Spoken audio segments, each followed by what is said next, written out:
It's been such a long time since Boston led the way. It's more than a feeling.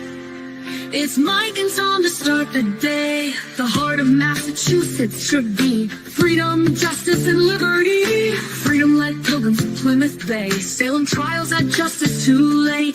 The sons of liberty spilled the tea, and then the redcoats spilled their blood. The shot heard around the world rang out from the Bay State. Boston's strong and ready to defend. It's where revolution started and ends. It's been such a long time since Boston led the way.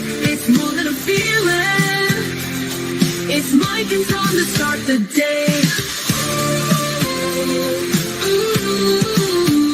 Quincy Market, Freedom Trail, Charles River, Boston Harbor, Bunker Hill, Griffin Wharf, Fenway Park, Omar Charge. It's been such a long time since Boston led the way. It's more than a feeling. It's Mike and Tom to start the day. Boom. Good morning, buddy. How you doing? Good. I guess we're on a field trip this morning, huh? Oh my goodness, Mike, the traffic getting here is ridiculous. I can't believe it. How long did it take you? Hour and 10 minutes again. Wow. That's a long Yep. time. And I was lucky. I missed the school buses, I guess. Yeah. Yeah. But the traffic in front of me, right? That Right. is like it's just people. How was your weekend? Oh, it was pretty good. Nice. Had a nice birthday party for someone at the house and cleaned up the cellar again, all that stuff. Yep. Sweet. How's the crowd? They're all down the other end. I'm the only one up this end. Well, that's good. Let me flip the camera around. Got some coverage. Yeah.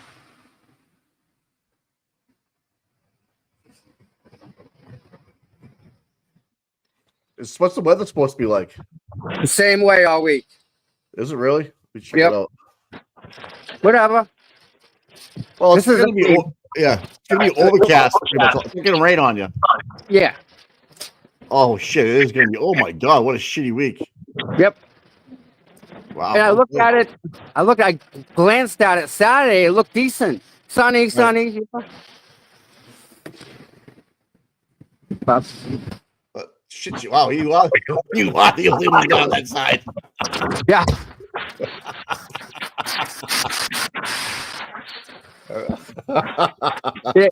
They'll go from down there to up here, and from up here to down there. They just people meander. In case you haven't noticed, Tom cuts his own, makes his own trail. He's a trailblazer. You get an umbrella? Yeah. But the issue is I can't even go through the buffer zone. Like I can't cut through. Yeah. No. You're done. I'd have to drive right from here to behind the registry of deeds and then cut that way. And hopefully I don't get caught at the corner. Look at all the people in yellow down there. Cop car there. Yeah, lots of yellows here. Lots of little yellow and black people. Was this a planned standout today, or was it just kind of? No. It's an everyday thing. Yeah. So it's I don't know travel, right? I don't know what's been going on. Like, I don't know if, like, people have been going more and more, but it's been getting less and less, or what? Well, I'll tell you that it's not the same vibe as it was last year. Yeah. Last year was different because we were able to, You want to make your screen bigger? Can you do that? nothing to see really. All right. If Karen comes around the corner, maybe. Right. But the vibe's different, and like it seems like there's a core group of like 7 or 8 people that show up every day. Yeah. And that, you get a couple of extras here and there, but there's not much to see. You know what I'm saying? Like, we can't interact with anybody. We can't even see them, let alone talk to them. Yeah. You know, and I know we can't talk about the case. That's a whole nother thing she put on us, right? They can't talk. They cannot talk about the case. The lawyers cannot. No. So you got to talk about other stuff with them, right? Right. I mean, even if Hank Brennan walked by, what could I say to Hank? What could I ask him? Good morning. That's about it, right? You getting ready for the Celtics tonight? You know. Yeah. What? It's pretty cool, Mike. There's people that are just waving at the staff meeting sign to give me thumbs up. Pretty cool. Cool. Yeah. You're a one-man wrecking machine this morning. Well, I mean, they see me here, right? Right. They then go down the other and they see it there. Yep. Yep. Tommy. Not a big deal. Working it, baby. Someone's gonna do it, right? This is what you do. Yeah. If not you, then who? Right. Right. And if somebody reads this sign, this is the sign I got. Yeah, that's kind of cool. Yeah, that's fine. Kind of gets the point across, right? Yeah. So if they read this sign and they see everyone else down the other end, I think they'll maybe put one and one together. And the people in Dedham will be like, what the hell? What's going on? Are there more police than there are protesters? Peaceful protesters? 1, 2, 3, 4, 5, 6. I can't see down the other end, but I mean, there's we know the cat team consists of 10 members, 8 plain clothes, 2 undercover, and they stick out like a sore freaking thumb. Yeah. So, yep. Nice, dude. Nice. Looks busy down there, though. A lot of traffic. Yes, and you know that works in our favor, right? Of course. People can have time to read the sign, safely read the sign. And I mean, it's big enough, right? Yeah. Botched investigation. Yep. So what do we get? The lady from the blood sample back on the trial stand today? I believe that's where it is, yes. Yeah, and then all right, that may be Karen. Hold on. The cop's gonna walk her down there. That SUV make me big. Is that SUV gonna take a right? Nope. Not Karen. You can't really see anything anyways. Yeah. See that SUV? That's what she. Oh yeah. Oh yeah, that might be them. Well, they would have taken that turn right where the troopers are, and she hasn't made that. She hasn't. I don't think they're here yet, and I wouldn't doubt it because the traffic is just horrendous. It's stupid. Donkey, Noggin, thank you, buddy. Is Dave's channel in here? I have not seen him this morning, I don't think. I need to thank that man. Thank you, Dave's channel. Yes. Yeah. That's someone just said that's my brother's black truck in the traffic, Melanie.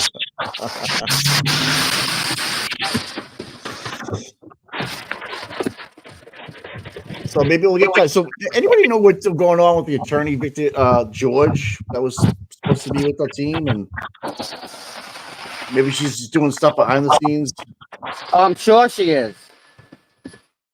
I'm sure she is, Mike.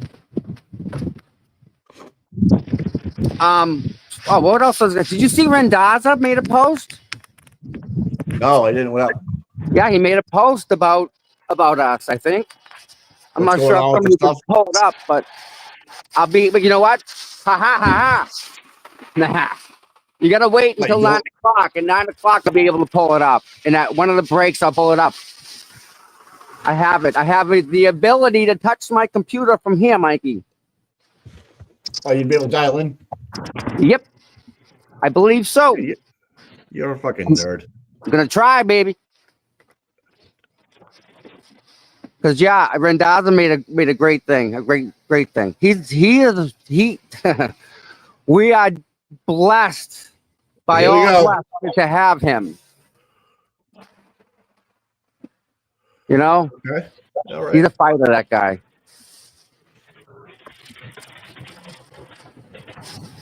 He's afraid of a free speech for sure.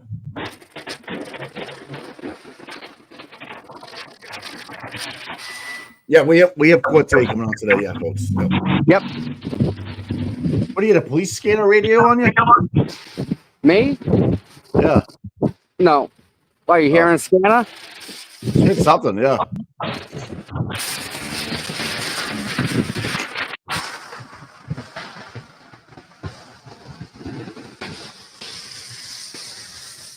Just so you know, there's really nobody down the end, dude. You hear me? There are some. How many? There aren't that many on the other end. None. Nah, it's got to be a couple down there. I see. I don't see too many, dude.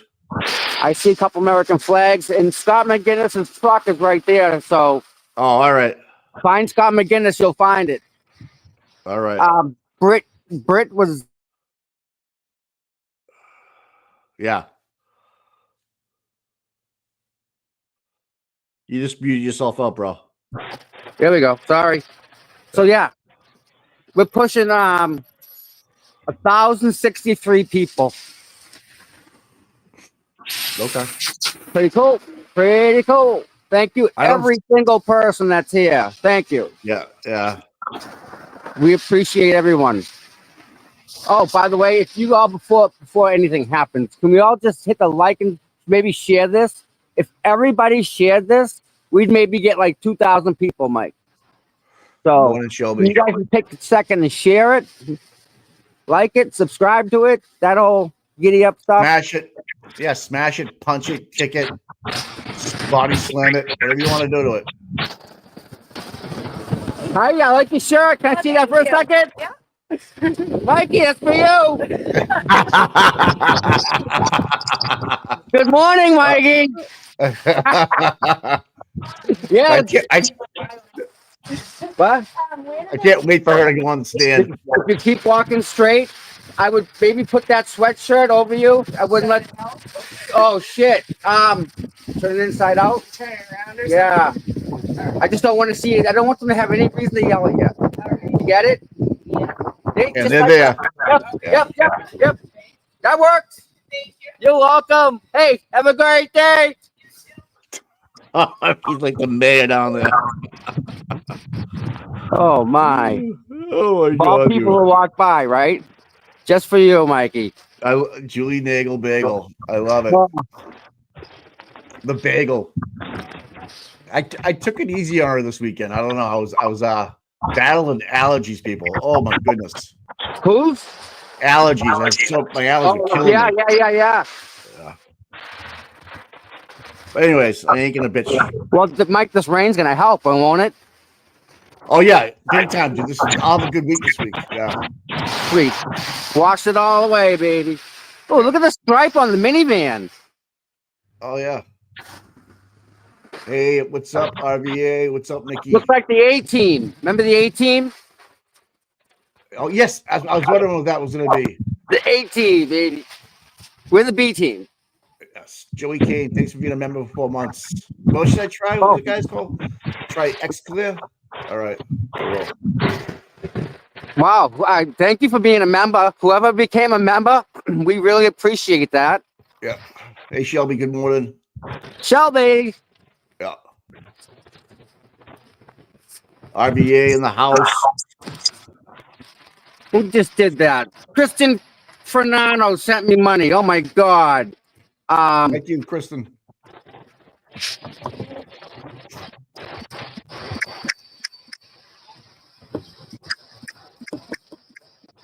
Are you gonna walk down to the are you gonna dial in from right there from the phone from Lauren Crime, or what are you gonna do? I think the mods might be able to help me out, but Oh yeah, that's right. Shelby's in here. That's right. Yeah. Give us a thumbs up, Shelby, if you got it. We'll jump on. it's windy here too. So what time is it? It's quarter of. 8:45. Yeah. Karen should be coming in any second now. Yeah. And they, I mean, let's get them walked in. Debbie Ray, thanks for the $20, man. Oh my Thanks God, for, I'm the live. top coverage. People, I can't respond when I'm live. My God. Linda, I know the allergies, but I'm telling you, when I say I have allergies, guys, I've never had them before. They crush you. I don't absolutely just take you right out of the day. Please pass the pepper. Thanks for the $20. Good morning, y'all. Oh my goodness! Please pass the pepper. Oh, We are the best. Damn right. We're the best. Peppa, We try to you're be. awesome. Thank you, Peppa. I appreciate that, dear. Oh, Busy, busy, busy, busy. a shipment just arrived at the house. I know. Allergy, right now is the worst, but it rains, so I'm good. But I've been like, oh. Yep.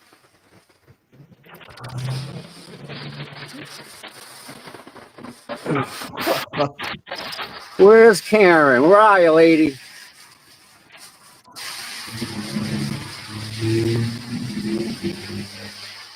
Come on now. So, Jen McCabe, Mike. Yeah, what about her? Her sister, Which one? Coco, right? Okay. Yeah. She called her and didn't tell nobody. Oh, Sorry, Nicole, right? Nicole. She called Coco. Coco, right? That's Oh, yeah. Coco. Yes. Yep. Yep. She called her. Yep. At 5:03 7. or 5:07. 5:07. Yeah. Yep. Talked for 40 seconds. Doesn't remember the conversation, does she? Of course not. But she remembers about this and that and everything else, right? Yeah, Tom, you know it. Yeah, I know where you're going with this. Yeah. It's ridiculous, man. How can she get away with lying like that? And I've looked into like who can prosecute perjury. Yeah. It's really the state that goes after them if they want to Oh, prosecute. great. Here we go. That's Pissa. That's going nowhere. Oh, it was 33 seconds. Sorry, guys. It was 40 seconds. Yeah. Oh, Caitlin unreal. Abbott this week would be great. Yeah. Nikki was on fire this weekend. Jesus Christ. Yeah. She's tearing up people. You know who? You know what, Mike? You know Danielle on Twitter? Do you know her? Yeah, from Canada. Is she Yeah. from Canada? Yeah, she's from Canada. She's a sweetheart. She clips us all the time. I know. I like that. She's awesome. I mean, that's like Yeah. wow. She gets it. She sees Yeah, everything. She likes to laugh. Like she likes to joke. Like I think humor is the best remedy sometimes. Yeah. Absolutely. And that's why I like Jimmy and Flipper and stuff. I mean, we need people like that. You know what I mean? We do. We go crazy if we didn't have them. Right. Oh wow, Miss Nomar. Thanks for the $2. Yeah. Wow, thank you. Yeah, I can't see the screen, so Nikki. Nikki, you're awesome. Stop it. Keep it going, man. I love it. Oh, so what's the over/under? Is Ben Finoni going to start on time today or not?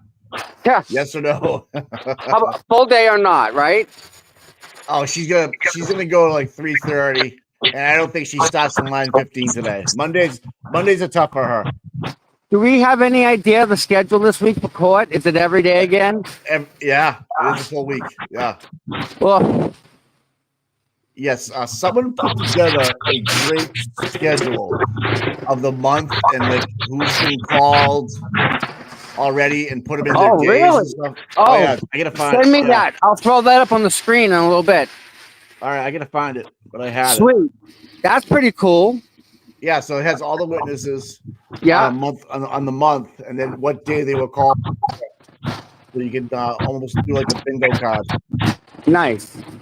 So everybody, I just wanted to say thank you very, very, very much, Mike. We have 1,500 people in here, from everyone that liked and shared the stream for us. It worked. So, wow! Thank you very much for everybody. Wow. Sweet.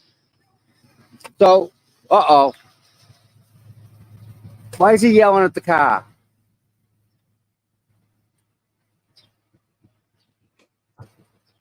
Making the car back up. Can't go this way. Oh my God. What the heck, Hardman? Can't come down the street. Huh. They're going to be interesting to hear about that one later.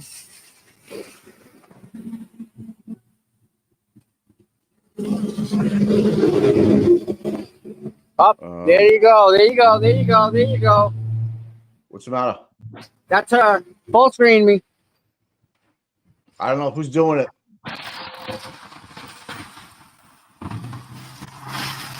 I'll try. You might want to walk. You might want to walk back. I'll try. When you get, hey, before we go on, you might want to go back to. There you go. That ain't it. He's trying. That ain't it. I don't know why we're getting all excited for her just to walk behind. I can't see her. It's all we got. It's all we got. I know. Gotta whatever. We'll fix it later. But this is like legitimate. When she comes around that corner, walking that way, that's all we got. Right. So hopefully she takes a peek down here. She sees the sign and she laughs. Ellen Jackson sees the sign and says, "Hey, I said those words." You're a one man wrecking machine, dude. Someone's got to wreck stuff, right? Yeah. And that's Alan Jackson. There you go. Karen, Alan to the right, I think. Right. It looked like that. So Channel 25 already has their screen up. You know what I mean? Yeah. But just Well, let you know. give me a second. So there they go. They're walking in. All right. So that's that. Right? I can, if I in a pinch, I can put it on my screen if you need to. Mike, you might be able to do it from there. Yeah, but I can't. I can do it, but I can't hear it. So if you can't do it, I'll do it. Yeah, give me a second here. Please pass the pepper. Thanks for the $20, man. Whoa. Again? Yeah. Good to Jesus, go. Pepper. Good to go. Peace and love. FER is the focus. You're right. All right, so. Karen is walking in now. Cool. Yep. Yeah. Turn this on. Come on. Turn on now.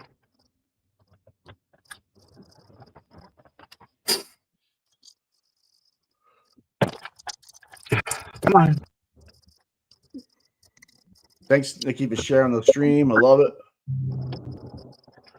Come on, my tablet's not turning on. What the frig? It was charged it all weekend. Oh yeah, sure you did.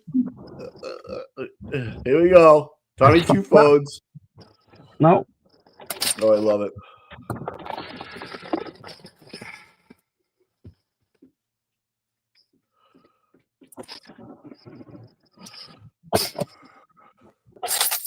Jenny, thanks for the Jen. Happy to see you there, Tom. You're the boots OG, Tom. You're the first channel I go to in the morning. Wow. Karen Reed, love and support from Michigan. Michigan. Awesome. Wow, Mike. Feel the burn, baby. Feel the burn. Love it. We have so many viewers from all over, and it's amazing. I know. It blows my mind. Here we go, guys. We're gonna get a lot of. I'm blessed this morning, people. We're so blessed. Tom is gonna be blessing us all. I try. I know you do, bro. Not perfect either. I didn't say that. I make a lot of mistakes. And I own them. But you know what's funny is like I own my mistakes, but nobody else owns theirs. But they also come and they say something. So I can only do my part. I own my stuff. If someone else doesn't want to own what they do or what they say, then don't look at me. I can't own it for them. Oh, Nikki, good quote. Did you guys see Mass Accountability got its FOIA appeal approved? So Canton PD has to undo their redaction to the call and Chris body cam footage. Oh, I can't wait. Here's the people that were on the other end right here. These are all the people. Yeah. 1, 2, 3, 4, 5, 6, 7. They're all leaving? No, I think they're just hanging out here. They're just coming down this end. Nice. See? You're like a magnet, dude. Well, look, that's what they do. They come down this end after that end. All right. Maybe they're going to breakfast. Something. All right, I need a hotspot. My phone. Hotspot.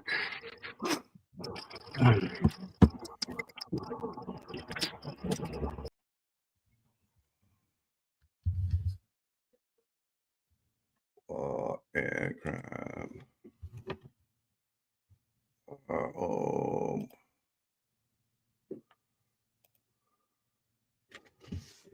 Okay.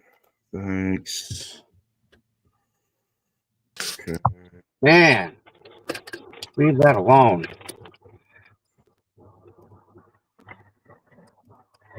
Okay.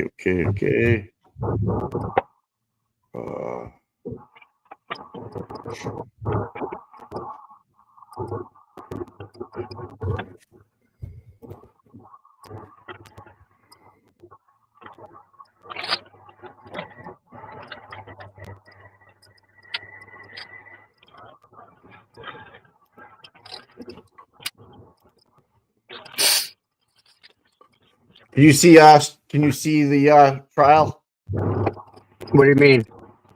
I put it on Did you share it? Yeah. Okay, so is it on yours? It's on my bottom right now, so I'm gonna hold on. I'm gonna stop sharing. It should be yeah, you should be able to see it, right? You have to change the layout. Let me change the layout because you see what I did? No. Okay. Layout. Present.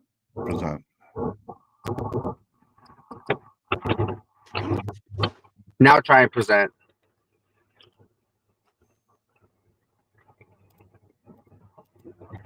Huh.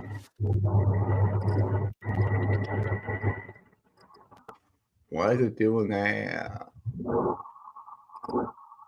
StreamYards. View.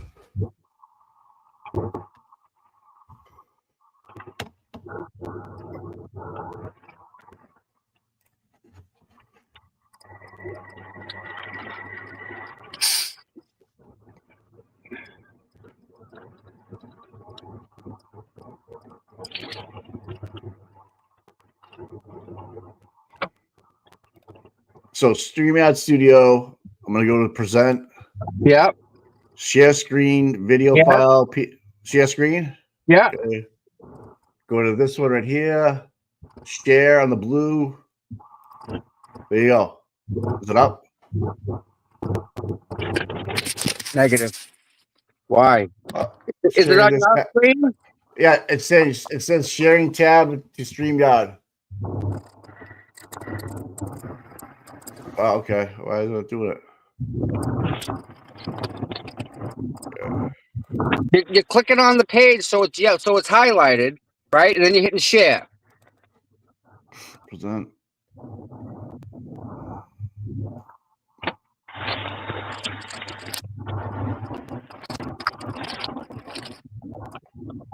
I don't know what the heck, man. I'm in the show. Present.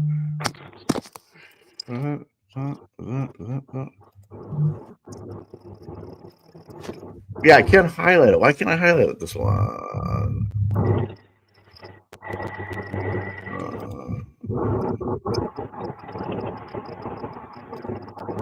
I just got out of it. We'll try it again.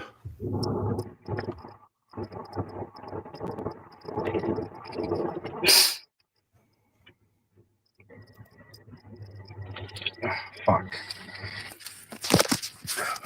Hold on.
Okay.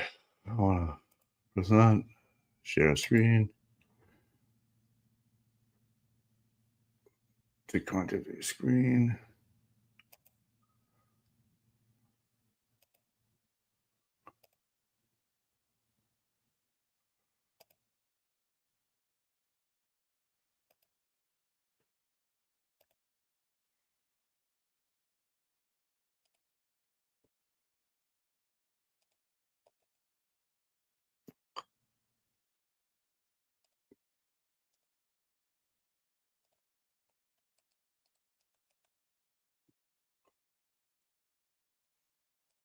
I don't know what I'm doing.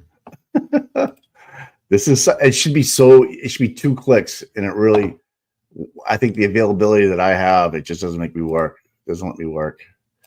I want to share the screen. I want to be able to give you guys this. I'm going to share that. Anybody see that? Is anybody looking at that?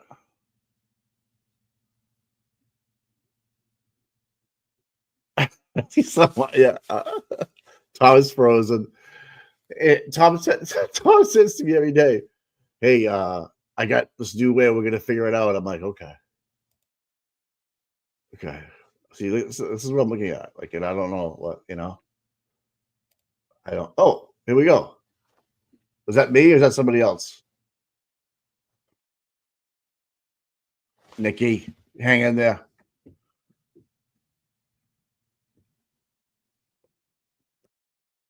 Because I have it on my screen too down below, but I don't know if it's sharing. At least the same. But can you guys all hear it? Well, there's nothing to hear yet, but you see it now. Okay, there it is. All right. Hey, I'm not a boomer either. Don't call me a boomer. All right, you motherfuckers. Yeah, so we have fan right now. Okay, we get fan. That's it. Oh, Melissa, thank you for the dono. Oh, God. All right, so I got it up. You did it? Yeah. Well, with a little help from a friend. A little gremlin in the back. Was it the layout? I don't know, Tom. On you. Just gonna make it on YouTube. Okay, full screen.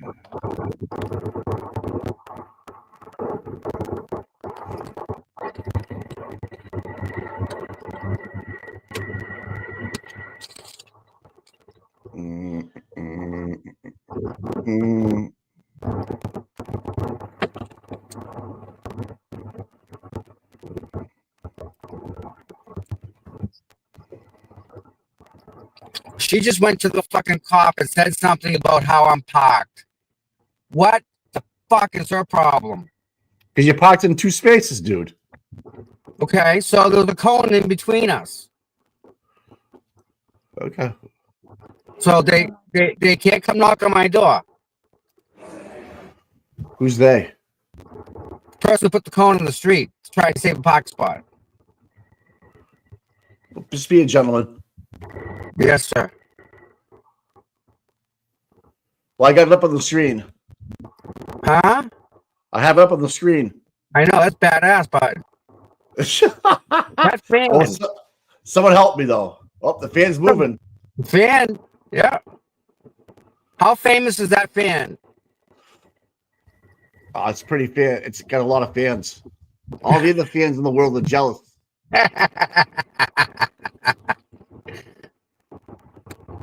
Whoa. Everybody's congratulating me that I figured it out. Oh my God, I feel like an idiot. No, listen. That's how you learn, dude. Don't feel like an idiot. Feel good. That's what happens, dude. That's learning. How are you supposed to know? You don't know this stuff. Like, you don't wake up and say, "Oh yeah, I learned StreamYard in my sleep." Like what? I've been doing it for so long now, though. You know. Yeah, but still, it's just good, dude. That's a good thing. I hear you, bro. I appreciate the. Well, it's the way it is, dude.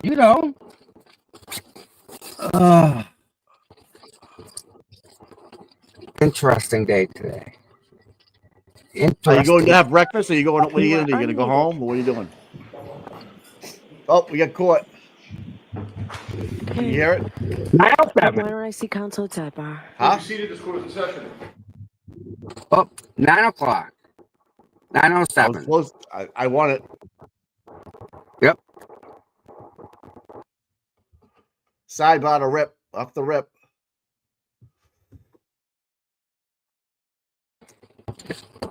There they go. Who's in the audience? I can't see. I think you have Meredith. I'm not sure who else. SD, her parents. Nathan's there. That's all I can see from now. You got from right to left on the other side. You got a couple reporters. That guy that was wearing the tie that took it off last week. That guy's there. Some lady on the. I don't know who that is. Mr. Reed. Yeah. Mrs. Reed. SD. Some other people. Man, Mike, you and I sit through it and we talk about it, right? They sit through it, right? And they got to go home and talk about it. How much do you think it just beats on them? I know it takes a lot out of me. A ton, dude. A ton. It's hard, man. I have so much respect for them. Yeah, it's. I can't imagine. Yeah. All right, then on the O'Keefe side, Paul's back. He's back. Oh, he's in the back row. Mrs. O'Keefe. No Aaron. That doesn't look good. Are you heading out of there? No, I'm just moving so Erica can park her truck. All right.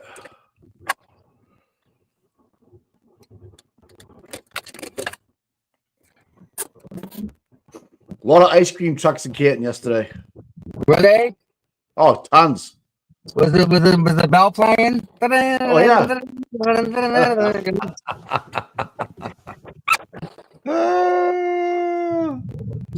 Equestrian error must have found Paul's burner phone. Yeah. Look, they're not even looking at the camera. They're chit chatting. Why would they, Mike? They got us spoken to. Paul's in the back. You get different color shirt. He's next level, right? Yes. He's next level. Yes.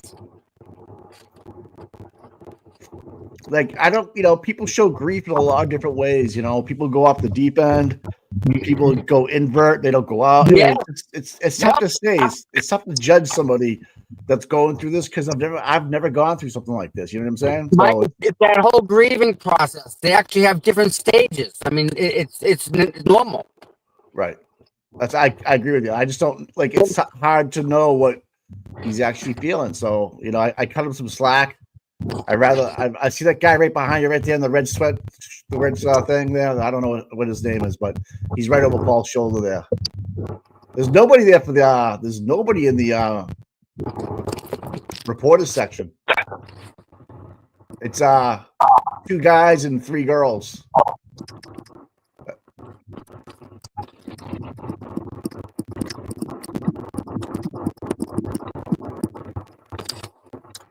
Yeah, I'm just I get. Oh.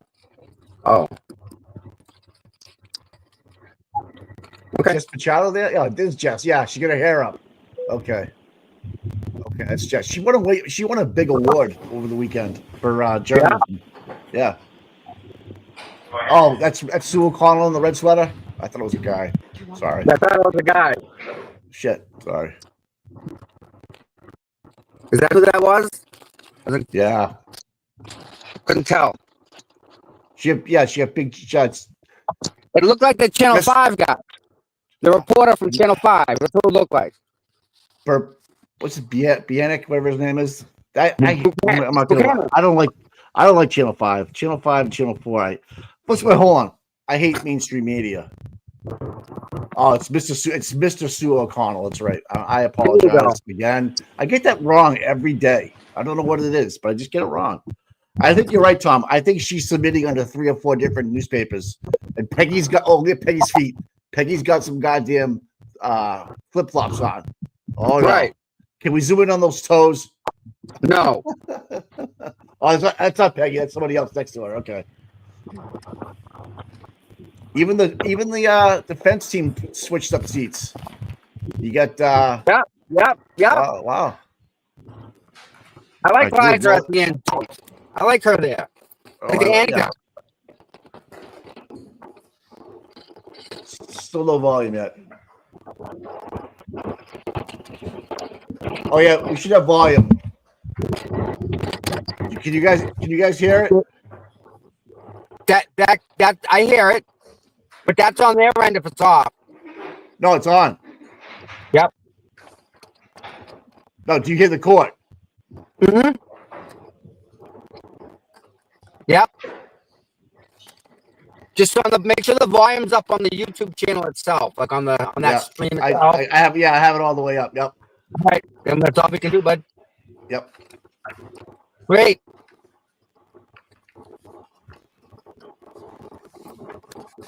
Can you mute yours, Tom? Yep.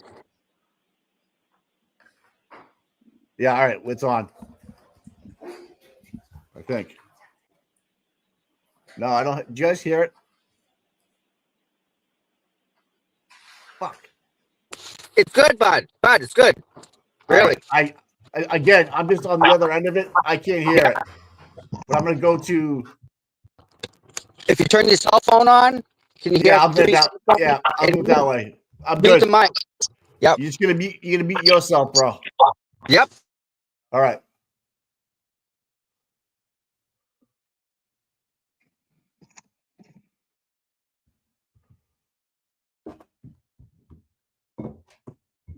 It's gonna be a long week, people. All right, you guys all hear it. Cool. All right.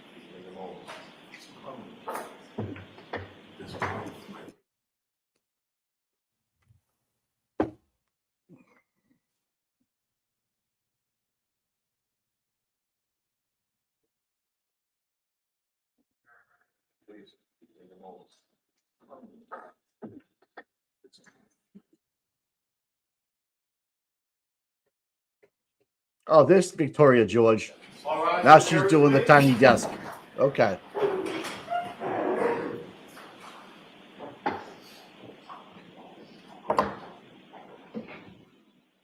What do you think they're saying at the sidebar first thing in the morning? Dude, they're supposed to be like recorded, right? Here they go. They're live.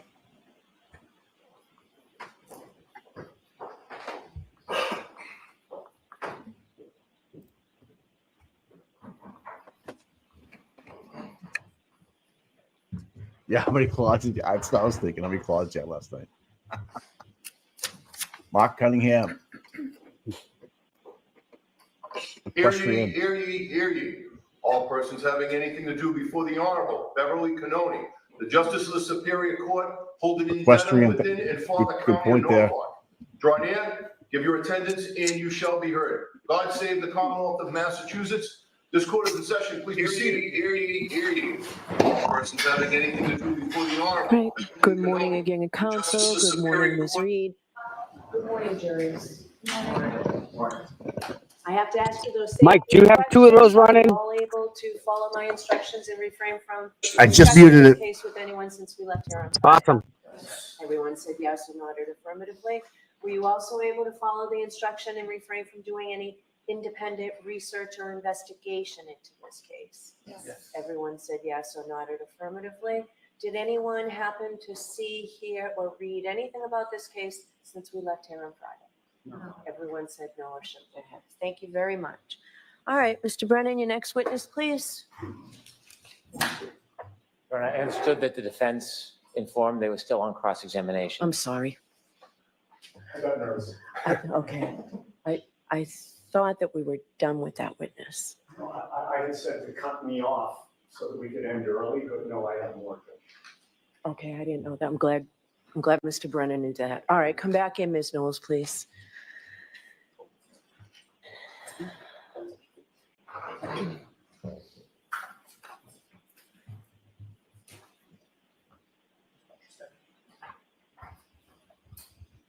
Ms. Knowles, I'll remind you, you're still under oath. Thank you.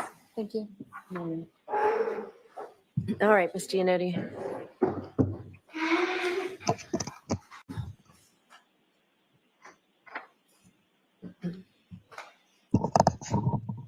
Good morning, Ms. Knowles. Good morning. Ma'am, on Friday, you testified to this jury about the fact that the Mass State Police Crime Lab is accredited as a forensic lab, correct?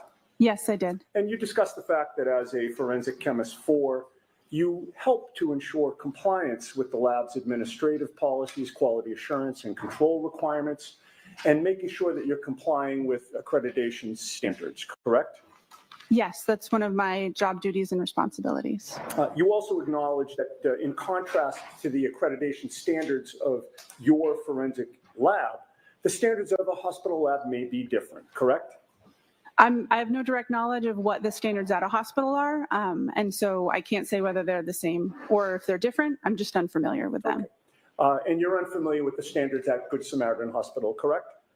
Correct. I have no direct knowledge of their accreditation status or requirements or body. And you know that they were the ones to do the blood draw in this case, correct? That's consistent with the medical records I had available for review prior to preparing my report. And you cannot vouch for that ethanol testing, correct? Correct. I have no direct knowledge of the accuracy or reliability. My calculations are solely based on the results of the Good Samaritan lab. For instance, you don't know how the arm was prepared when the blood was drawn? Correct. I was not present and I have no knowledge of the policies and procedures of blood draw at Good Samaritan Hospital, or this case specifically. I'm sorry, I didn't mean to cut you off. Excuse me, you can't vouch for the tubes and vials that Good Samaritan uses? Correct, I cannot. Are you aware that there was a recall on certain tubes and vials because there was a contamination determined by the manufacturer? Sustained. You can't vouch for how Good Samaritan stores, preserves, and assures the integrity of its equipment, correct? Correct, I have no direct knowledge of those topics. Now, excuse me, at your lab, you do both a screening test and a confirmatory test, correct? Yes, that's accurate. The confirmatory test is a second and separate test. You rerun the same sample again, correct? Depending on the type of samples that are submitted and the facts of the case, we will either use the same sample that screened positive or that sample as well as another to run duplicate analysis and compare them. It depends on the materials available and the nature of the case. Understood. So you do that to ensure that there's no error in the testing, correct? It's part of many of the steps involved to ensure accuracy and reliability of the results that are reported. And you realize that when you're doing this testing, because you're a forensic lab, you may ultimately be testifying in court, and you want to make sure you get it right, correct? Yes. And the confirmatory test acts as a fail-safe against false positives, for example.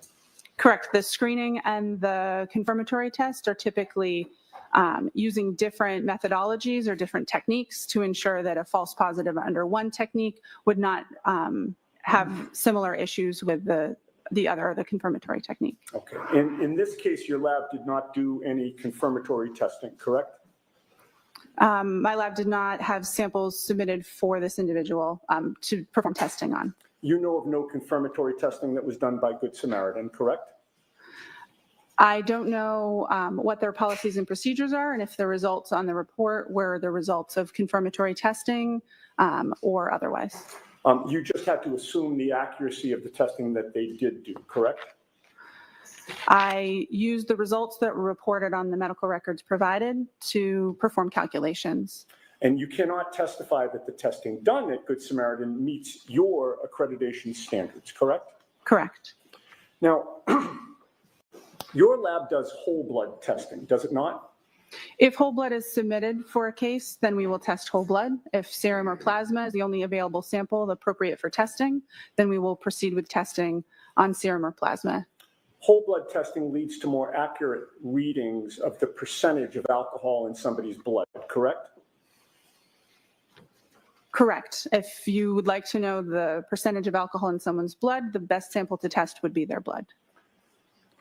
And you've learned through your training and experience that many hospitals, including Good Samaritan, use a different method of testing than whole blood testing, correct?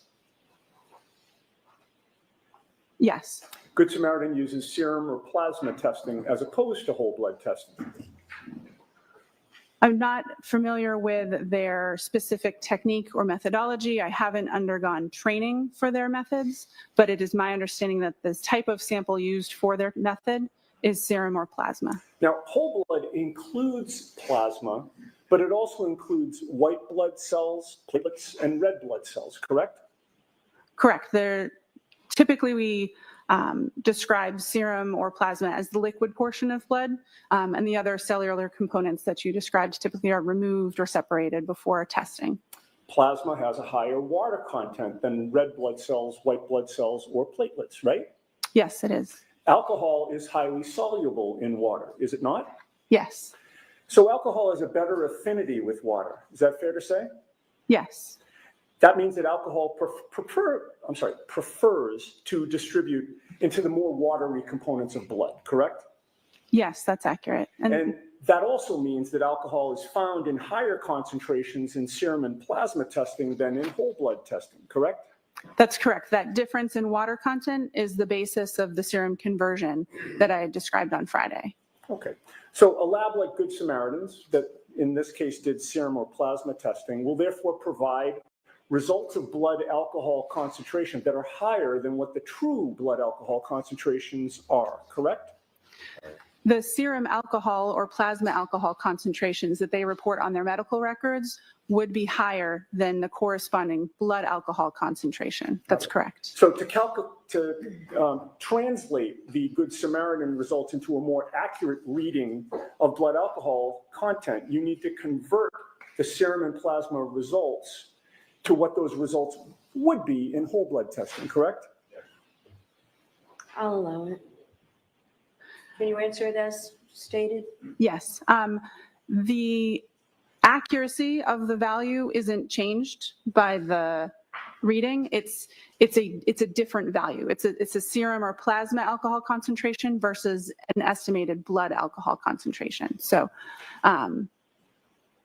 if it is helpful or relevant to know what the whole blood analysis would have been if the testing had been performed on whole blood, then that conversion, starting with the serum alcohol or plasma alcohol concentration, is helpful to do. But to calculate a precise conversion rate, you'd first need to know precisely the amount of water in somebody's blood, correct?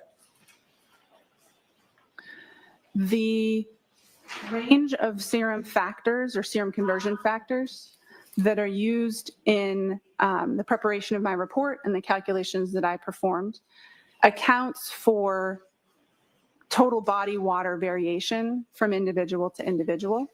The reason I use between 13 and 19%, and not just one single value, is because I don't know the specific conversion factor that would be appropriate for an individual when I have medical records to review.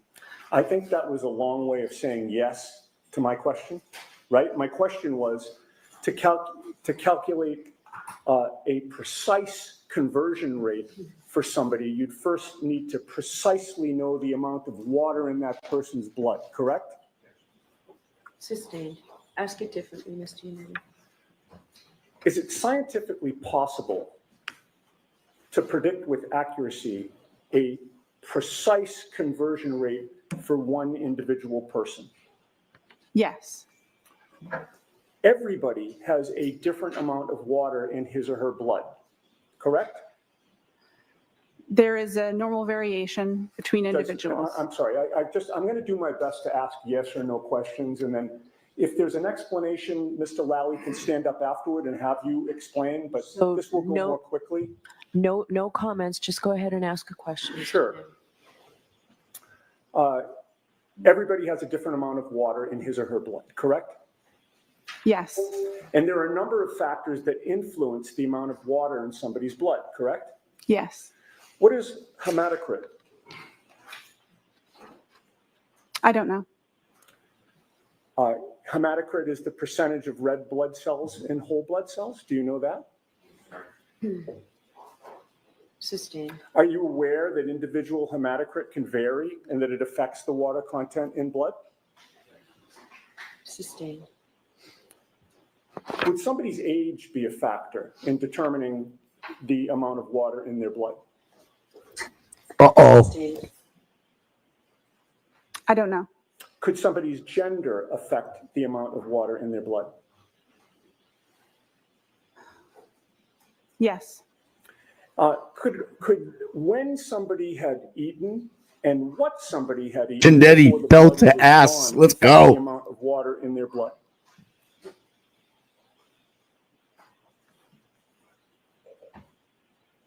It's possible, but I'm not aware of those factors being considered when performing total body water calculations. Would how frequently a person uses the restroom affect the amount of water in their blood? As it would relate to their state of hydration, it's possible, but again, I'm not familiar with performing precise calculations on individuals. It's not a routine part of my job, and it's not in the scope of my expertise. Would medications, some medications, potentially affect the amount of water in somebody's blood? It's possible, yes.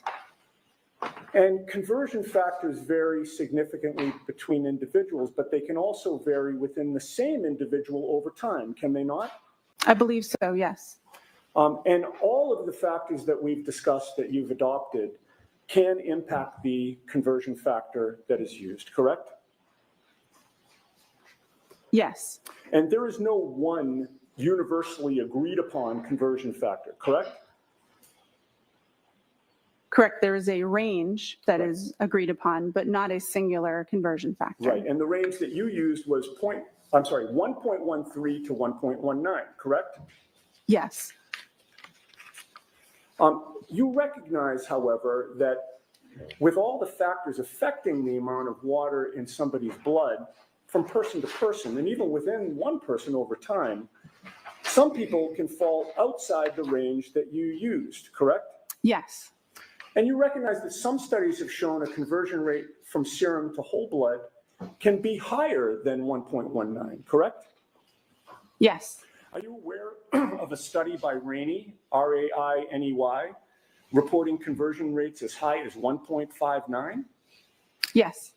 And if the conversion rate is higher, that would mean that the actual blood alcohol concentration would be lower, correct? Yes. So if you're using a range of conversion factors that does not capture what the conversion factor should be for the individual that you're testing, you can't have confidence in the result, correct? Correct. The range that is utilized is looking at studies of large groups of people to try to capture as accurately as possible most individuals in the population, but it would not cover 100% of scenarios with all the factors that you've described. Okay, and you'd agree that your conversion of serum to whole blood here is imprecise, correct? The conversion was performed within the policies and procedures of the laboratory and the best practice recommendations for my field. But it is imprecise.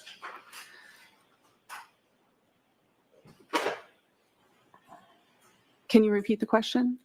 Let's move on. The conversion from serum to whole blood did not end the calculations that you needed to do in order to testify here today, correct? Correct. The conversion from serum to whole blood only translated what Ms. Reed's blood alcohol supposedly would have been, or was, I'm sorry, at the hospital at 9:08 a.m. on January 29th of 2022, correct? Yes. You were asked to try to find out what her blood alcohol level would have been 7 or 8 hours earlier, closer to midnight or sometime between midnight and 1 a.m., correct? The time utilized for my calculations was 12:45 a.m. So you started with the results that you obtained from your serum to whole blood conversion, right? Yes. Which was an imprecise calculation, Which was intending to cover the majority of population. but was it and imprecise? It followed the policies and procedures of my What laboratory. was the precise number then? Was there a precise number or was it imprecise? The range, I'm not talking about a range. I know that you'd like to say that. Was there a precise number, ma'am? the results of my report was not a single number. It is a range of numbers. Let's move on, Mr. Yannick. Yes. Once you get that range, you have to do an extrapolation on top of that to figure out what the blood alcohol concentration would have been at 12:45, 7 or 8 hours earlier, correct? Yes. But in order, in order to do that extrapolation, you need to make assumptions about things that you do not know, correct? Yes. In terms of processing alcohol, there is an absorption phase, a plateau, and an elimination phase, correct? Yes, that's accurate and consistent with my understanding. And during the absorption phase, blood alcohol concentration can be rising, correct? Yes. And to determine whether somebody is in the absorption phase or the elimination phase, you need to know when their last drink was, correct?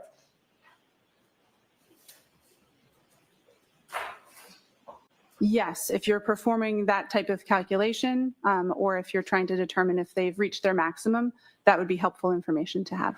The longer the time between the last drink and the test, the more variability and potential for error there is in the extrapolation, correct? Can you ask the question again, please? In this case, you assumed that Ms. Reed's last drink was at 12:45 a.m., correct?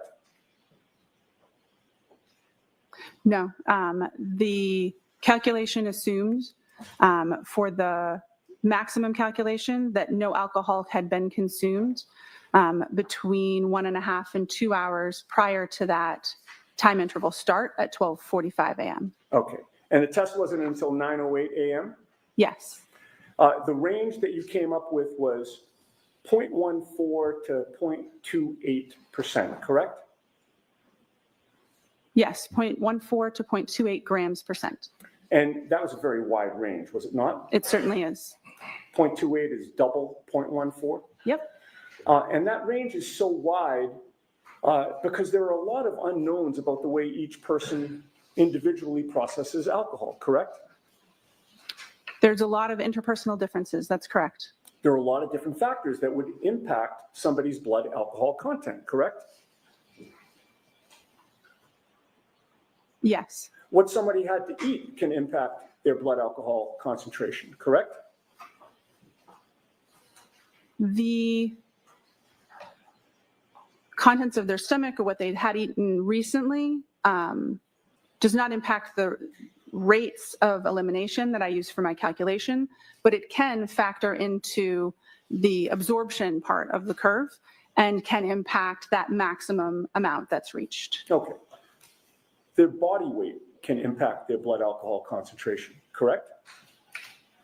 Correct. Again, it would not necessarily, or it could be included in the rate of elimination range that I use for my calculations.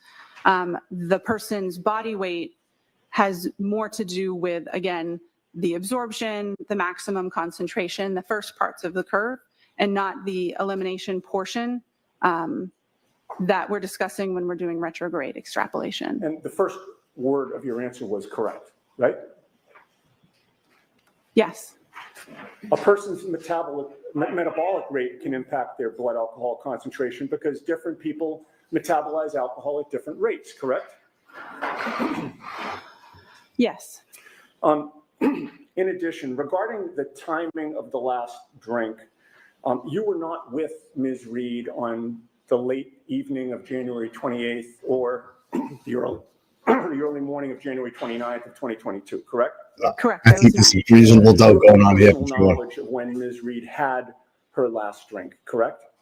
Correct. Were you informed that Ms. Reed was upset after 12:45 a.m. when you were doing these calculations? I don't believe so.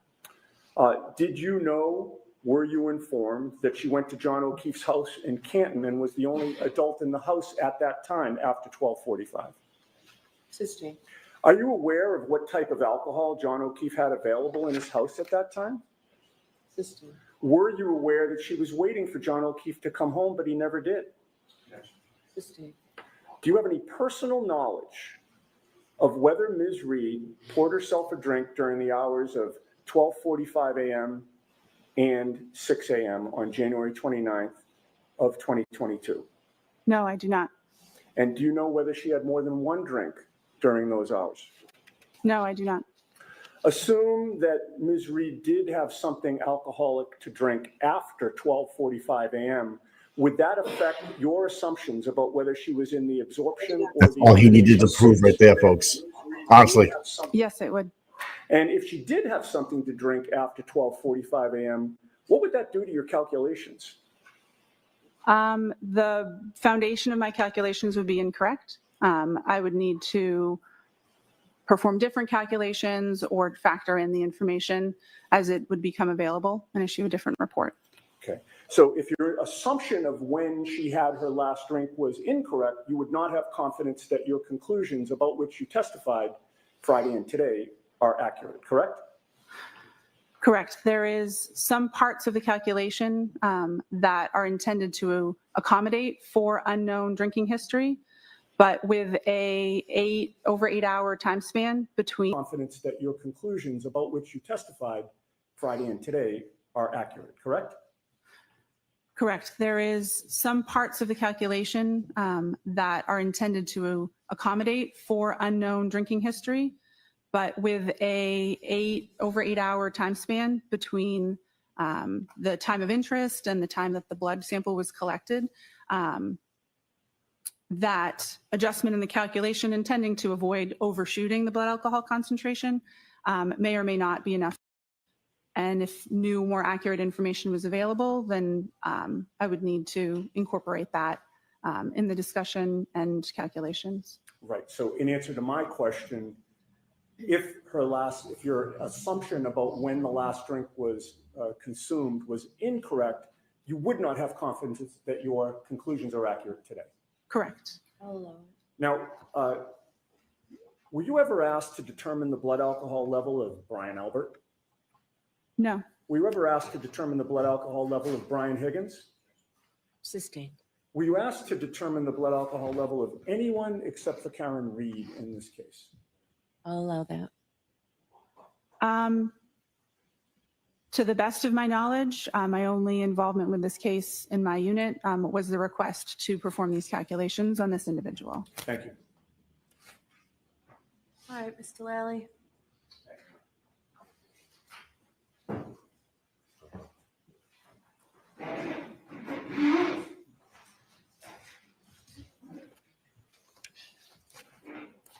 Morning, Ms. Knowles. Good morning. Now, again, how many serum conversions have you performed over your years at the lab? It's hard to know an exact number, but at least over 100. And the ethanol reading or the alcohol reading within Ms. Reed's medical records that you testified to previously last week, what was that reading again? 93 milligrams per deciliter. And that reading in milligrams per deciliter, is that typical for how you would see alcohol recorded in hospital records? Yes, it is. And specifically hospital records that you would then be asked to perform a serum conversion on? Yes. Now, with respect to your calculations in this case, did you perform these calculations consistent with how you have done in each and every prior instance within your work at the lab?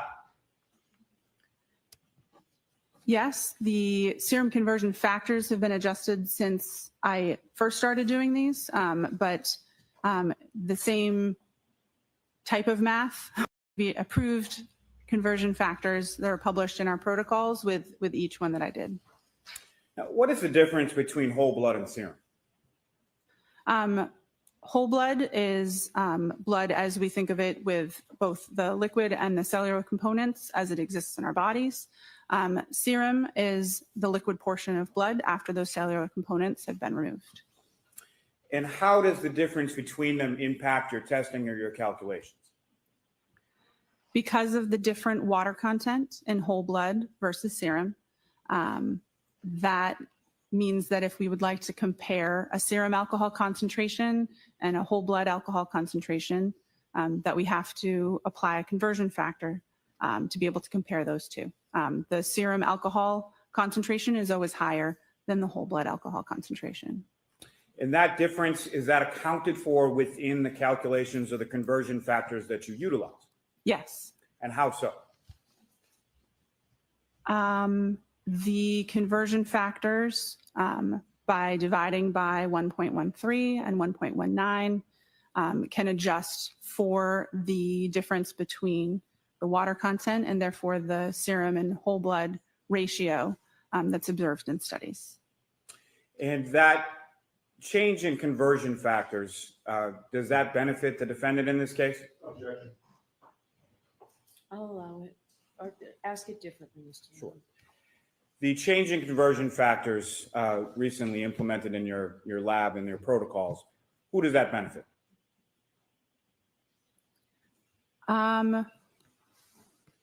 The question of benefit depends on the context. Speaking to the math, dividing by a larger number means the resulting number would be smaller. So the whole blood alcohol concentration numbers would be smaller when using the current between 13 and 19% factors, as opposed to the previously used between 12 and 18% factors. Now, these conversion factors, where again do they come from? The conversion factors come from published studies involving individuals that consumed alcohol, had samples collected from them, and their whole blood and their serum alcohol concentrations were compared. Those conversion factors are present in the protocols in use in the laboratory where I work, and they're also consistent with best practice recommendations or consensus body documents in the field that I work. Now, you were asked on cross-examination about a number of different factors. Are those factors incorporated within the conversion factors in the published scientific literature supporting those conversion factors? By basing it on studies with like a large number of people, that's the intention, is to capture the interpersonal differences in different factors within that range that's used.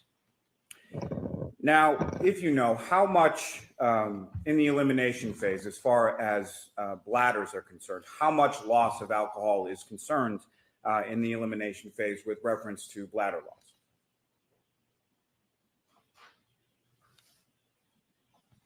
I'm sorry, can you repeat the question? I don't think I understood the Poor question. Let me phrase. rephrase. So you were asked some questions on cross-examination about how frequently someone uses the restroom in the elimination phase, correct? I believe I was, yes. Right. And do you have any idea from your training and experience as far as how much alcohol is typically lost by an individual during the elimination phase through the bladder? Objection. Do you know that? I do. Okay, you can answer it. Less than 5%. The vast majority of alcohol is eliminated from the body by an enzyme that breaks it down from alcohol into carbon dioxide and water. I can't remember exactly how much is generally eliminated, but I believe it's less than 5% of the total blood alcohol concentration. Now, you were asked about whether or not the defendant had a drink after 12:45 a.m. Do you have any evidence that the defendant did in fact have any alcohol to drink after 12:45 a.m.? System. If there was a drink at approximately 1 a.m., what kind of impact would that have on your calculations?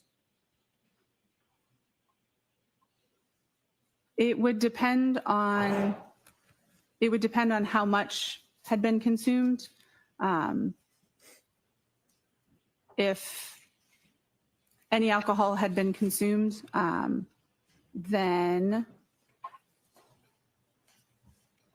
it would adjust the calculations depending on that information. And what I'm asking, Ms. Knowles, is if there is a slight differential in the time of incident or last drink, how much impact would that have on the range that you're able to calculate?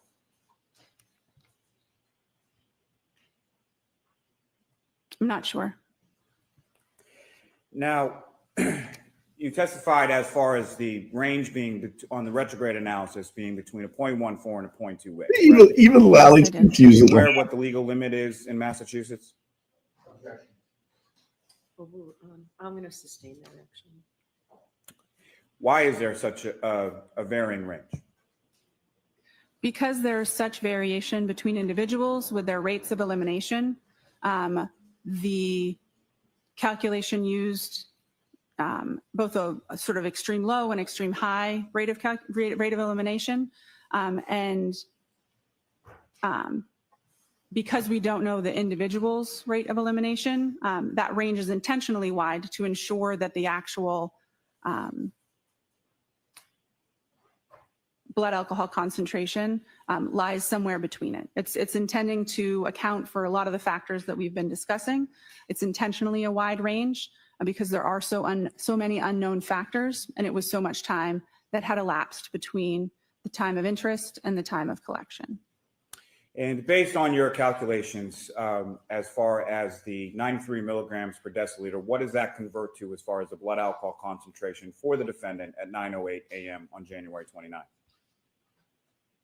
93 milligrams per deciliter in serum alcohol concentration would convert to between 0.078 and 0.082 grams percent. And from your calculations in your retrograde analysis, what was the range that you were able to calculate for the defendant's blood alcohol concentration at 12:45 a.m. on January 29th? Between 0.14 and 0.28 grams percent. And 0.14, 0.28, and every number in between is higher than 0.08. Is that correct? Yes, it is. Nothing further. No further questions. All right, Ms. Knowles, you are all set. Thank you very much. All right, Commonwealth's next witness, please, or Commonwealth calls Ryan. Destroyed. all right, Commonwealth's next witness.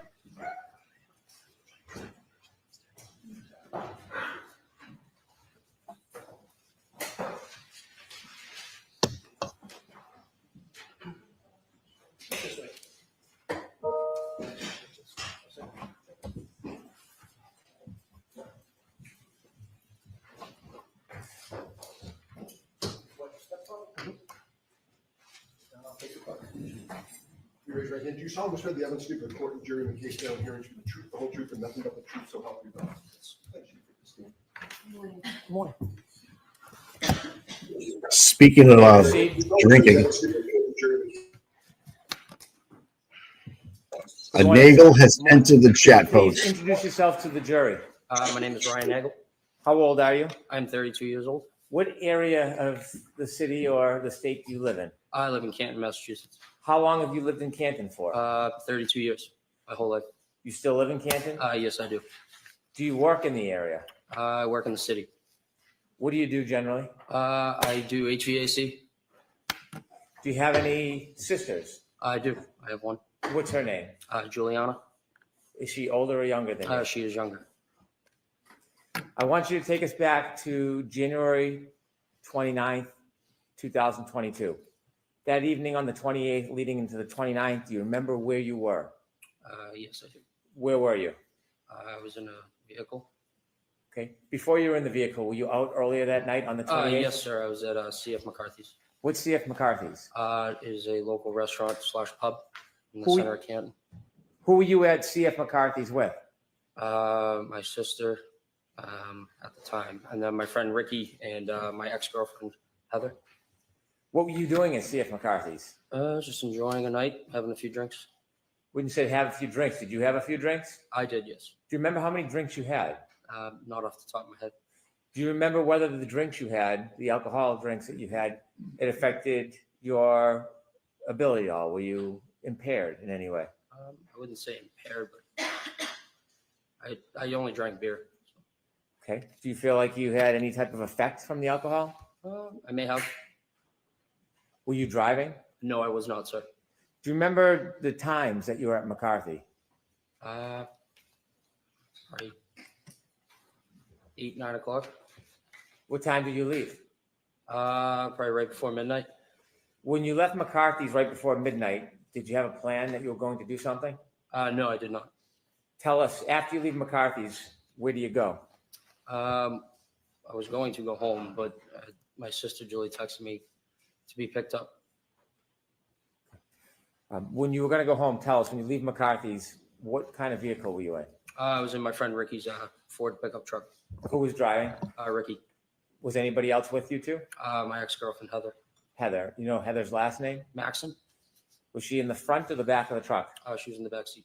So you three were in the truck and Ricky was driving? Correct, sir. You mentioned you were going to go home. Did you start to head towards your home? Mr. Brennan, slow down a little bit for the Oh. court reporter, please.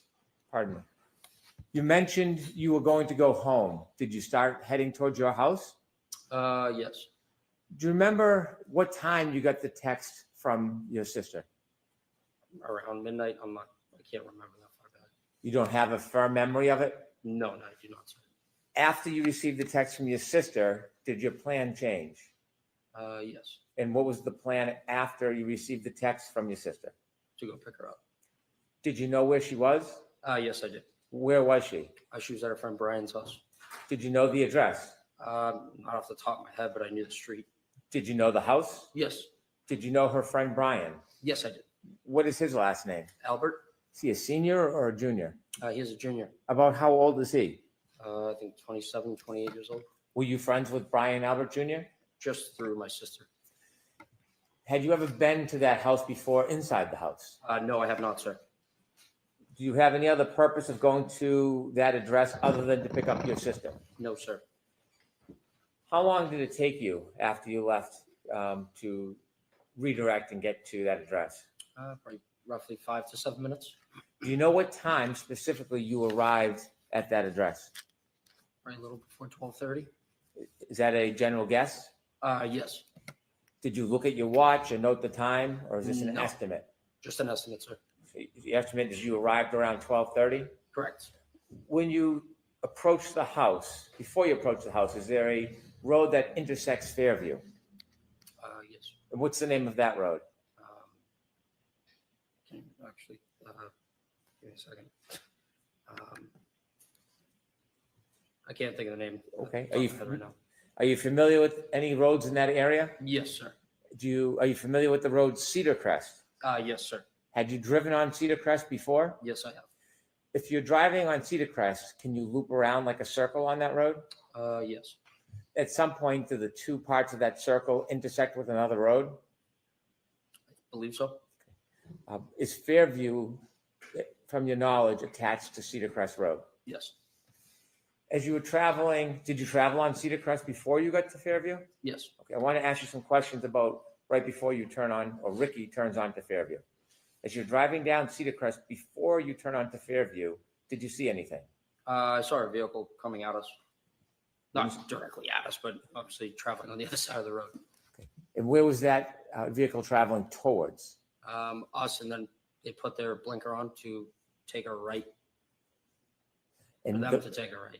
that vehicle was going to take a right onto Fairview? Correct, sir. And your vehicle's coming in the opposite direction? Correct. Where was your vehicle going? Taking a left onto Fairview. Did you both meet at that intersection? Yes, roughly around the same time. Who turned onto Fairview first? The other vehicle. How did that happen? I believe Ricky flashed his lights to let them go. Did you see the other vehicle? Yes. Do you remember what kind of vehicle it was? That was a black SUV. When that car turned right onto Fairview, how long after did Ricky turn left onto Fairview? Seconds. When you came to that intersection and met that car, when Ricky blinked his lights, could you see inside that SUV? Say that again? When you came to the intersection at Fairview, Mhm. and you said that the driver of your truck, Ricky, blinked his lights, could you see anything inside the SUV? I wasn't really looking. After that SUV turned right onto Fairview and Ricky turned left onto Fairview, who was in front of who? The other vehicle was in front of us. Was the other vehicle in front of you the entire time you saw it? Yes, sir. Did Ricky ever drive and park in front of that vehicle? No, we were behind them. Always behind it? Always. When Ricky pulled up to Fairview, where did he stop? Right in front of the driveway of the Albert's house. You were in the front passenger side of the truck? Correct, sir. If you looked directly outside that window, what would you have seen? The driveway and the house. The other vehicle, did it stop at the driveway? No, it was probably like a car length in front of us. So it was in front of you? Correct, sir. Did you ever see that car stop at the driveway?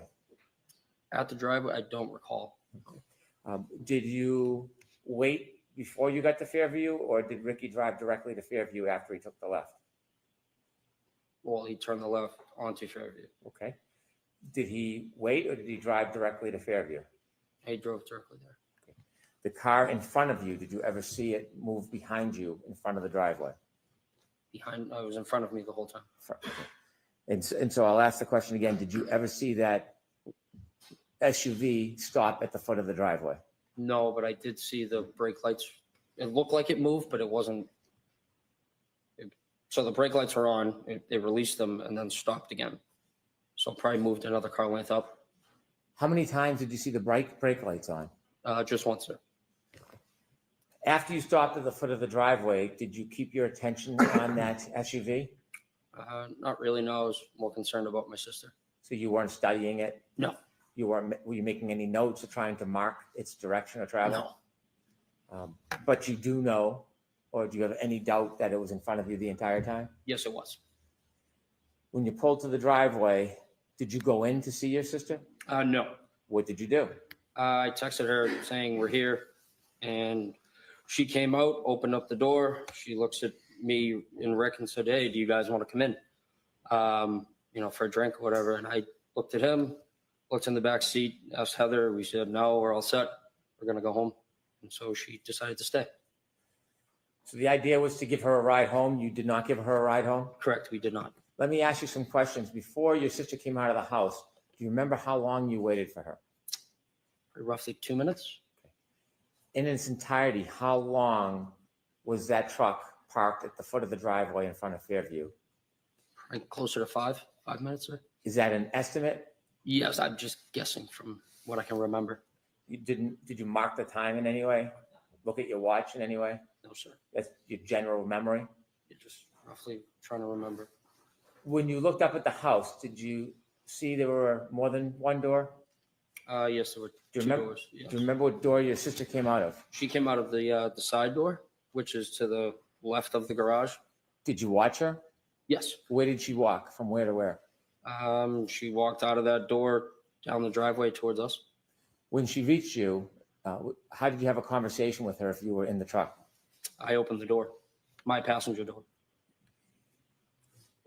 As you were speaking with her, were you watching anything else, or was your attention directed to your sister? Nope, just on my sister. At some point after your sister turned to go inside, did you wait for her, or did you leave right away? Or did Ricky leave right away? We waited for her to get back into the house. At any point before your sister went back in the house, did you see any lights, like dome lighting, come on inside that SUV? Yes, I did, sir. Before or after your sister went in the house? Roughly like as she was getting in the door. So. Before you ended your conversation with her, did you see the dome light go on in that SUV? Say that again, sorry. Before your sister left the driveway, Mhm. did you see any dome light on in the SUV? No, I wasn't looking. Your sister began to walk back to the house. What was your direction? What was your attention focused on? Mainly on her. We were pulling away from the driveway and kind of just glancing back over at Julie to make sure she got in. When your sister went back up the driveway to go in the house, when was the next point you had any chance to see the SUV? When we were passing it. When you were passing the SUV, where was it located in relation to the house, flagpole? Directly in front of the house. Was it anywhere near the flagpole as you drove by? Probably like a car length from that. A car length from the flagpole? Yes, give or take. Is that the middle, right, or left side of the house? That would be towards the left side of the house. As you drove by that SUV, what was your primary focus? My sister, sir. Like watching her get in. You were being attentive to her getting in? Correct, sir. As you watched her get in, did you glance or see anything else in your vision as you were watching your sister go into the I house? saw that there was a woman in the driver's seat of the black SUV in front of me, sitting there with her hands on the steering wheel at 10 and 2. Did you get a good enough look that you would remember who that person was, or was it too brief to It identify was the person? too brief, sir. You saw the person in the SUV with their hands on the wheel. How did you see them inside the car? Their dome light was on. Do you know how a dome light comes on in a vehicle? Yes, sir. Either you press it yourself or if there's a door open. When you had the glance or the glimpse of the woman in that SUV holding the wheel, you said 10 and 2? Correct, sir. Could you describe for us what that means?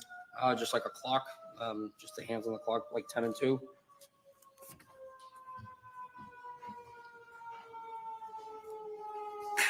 If I may. I was just waiting for the siren, Your Honor. If I could show Exhibit 3 to Okay. Mr. Nagel.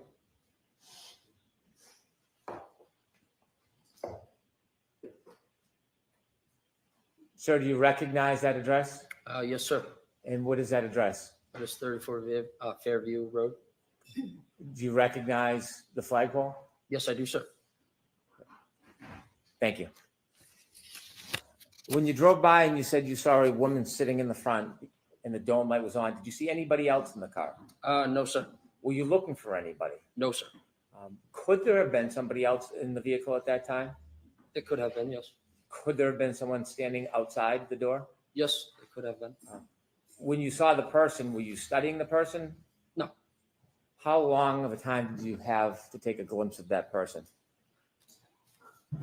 5-10 seconds, maybe. Okay. Now, I want to ask you some questions about the entire time you were parked at the foot of the driveway until the point that you left Fairview. From when you first stopped at the driveway at Fairview until the point that you left and were no longer in front of that property, did you ever see any person get out of that SUV that was in front of you? No, I did not, sir. Did you ever see anybody, any man, ever cross the front yard towards that home? No, I did not, sir. Did you ever see any man ever enter or stand in that front door? No, I did not, sir. Did you ever see anybody walk across the front yard to the side door? I'll allow it. No, I did not, sir. Did you ever see anybody enter that side door other than your sister? No, I did not, sir. As you were parked at the driveway the entire time, that generally 5-minute time, did you ever see anybody get out of the SUV and walk down the street towards the driveway? I'll allow it. No, I did not, sir. Did you ever see anybody walk past your truck and up the driveway? No, I did not, sir. Did you ever see any person other than your sister outside of those vehicles? Yeah, it looks like Eddie will be doing the cross. Sounds like it. Yeah. Fairview? And his story definitely changed. No, I did not, sir. I have no further questions. Thank you. Mr. Yannetti?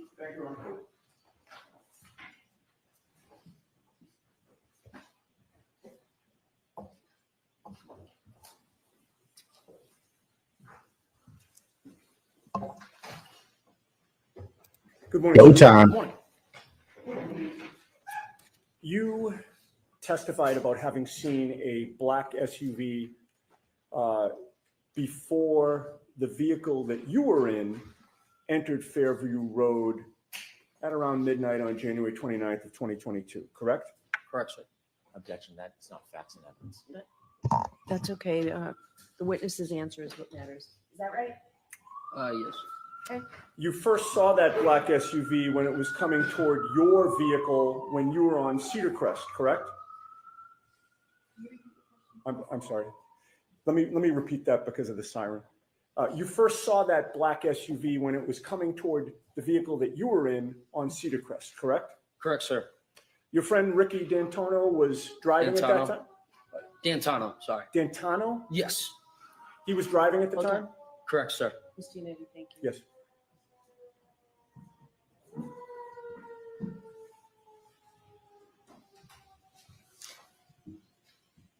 All right, go ahead. Thank you. Ricky doesn't drink, correct? He does.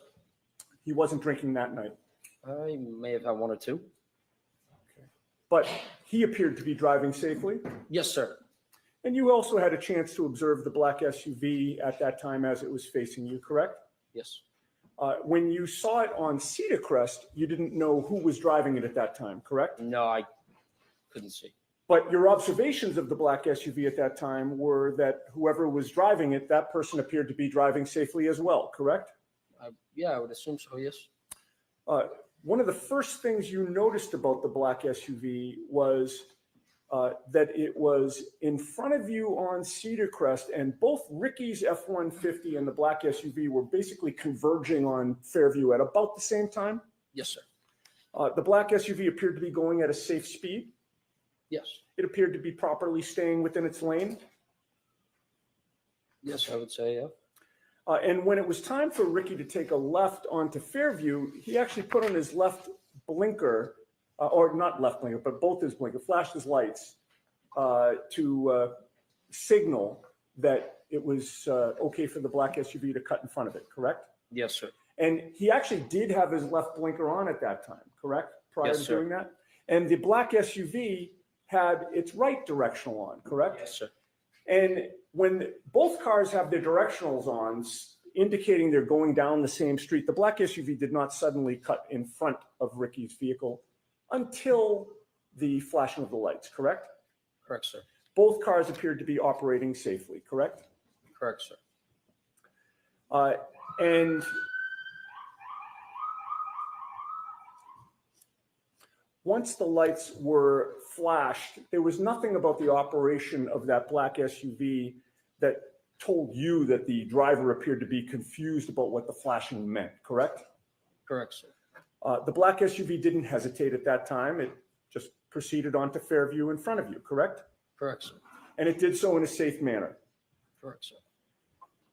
And the black SUV in that sense got ahead of Ricky's vehicle, correct? Correct, sir. And once you got to the Albert home, you noticed that the black SUV was parked outside the Albert home, correct? Correct, sir. And at that time, the snow had not yet started sticking to the pavement, correct? Correct, sir. You could see the pavement in both the driveway and the street. Correct, sir. You could also see the grass on the lawn. Yeah, for the most part, yes. The snow was only just starting to accumulate on the grass, correct? Correct, sir. And with that little snow on the ground, you saw no tire marks behind the SUV, correct? No, sir. In fact, you saw no tire marks in the street at all. Correct, sir. May I have the map displayed, please? Is it in evidence already, Ms. Giannetti? May we approach? Okay.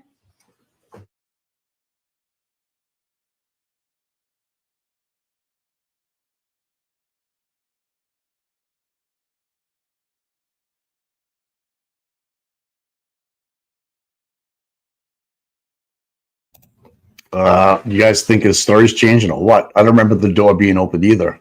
I remember her distinctly saying he rolled down the window and Bagel looked in and was talking to him. You guys think his story's changing or what? I don't remember the door being open. Right. Interesting. And the tire tracks thing, he's getting, I don't remember really talking about that last time, like not seeing them, seeing them.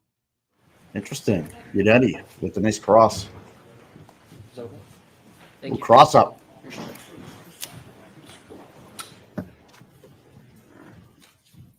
There he is, the handsome devil. Smart guy.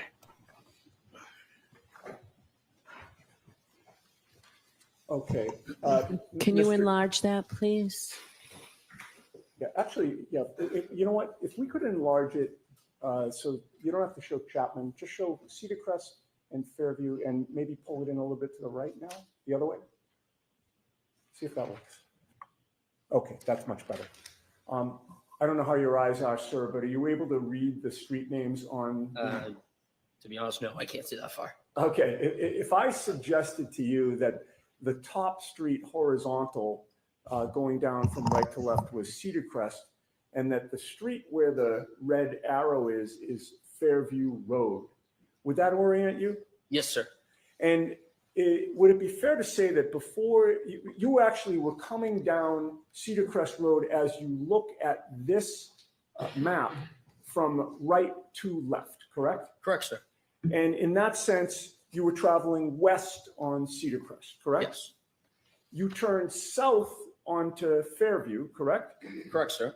And you were still facing south when you parked in front of 34 Fairview, correct? Correct, sir.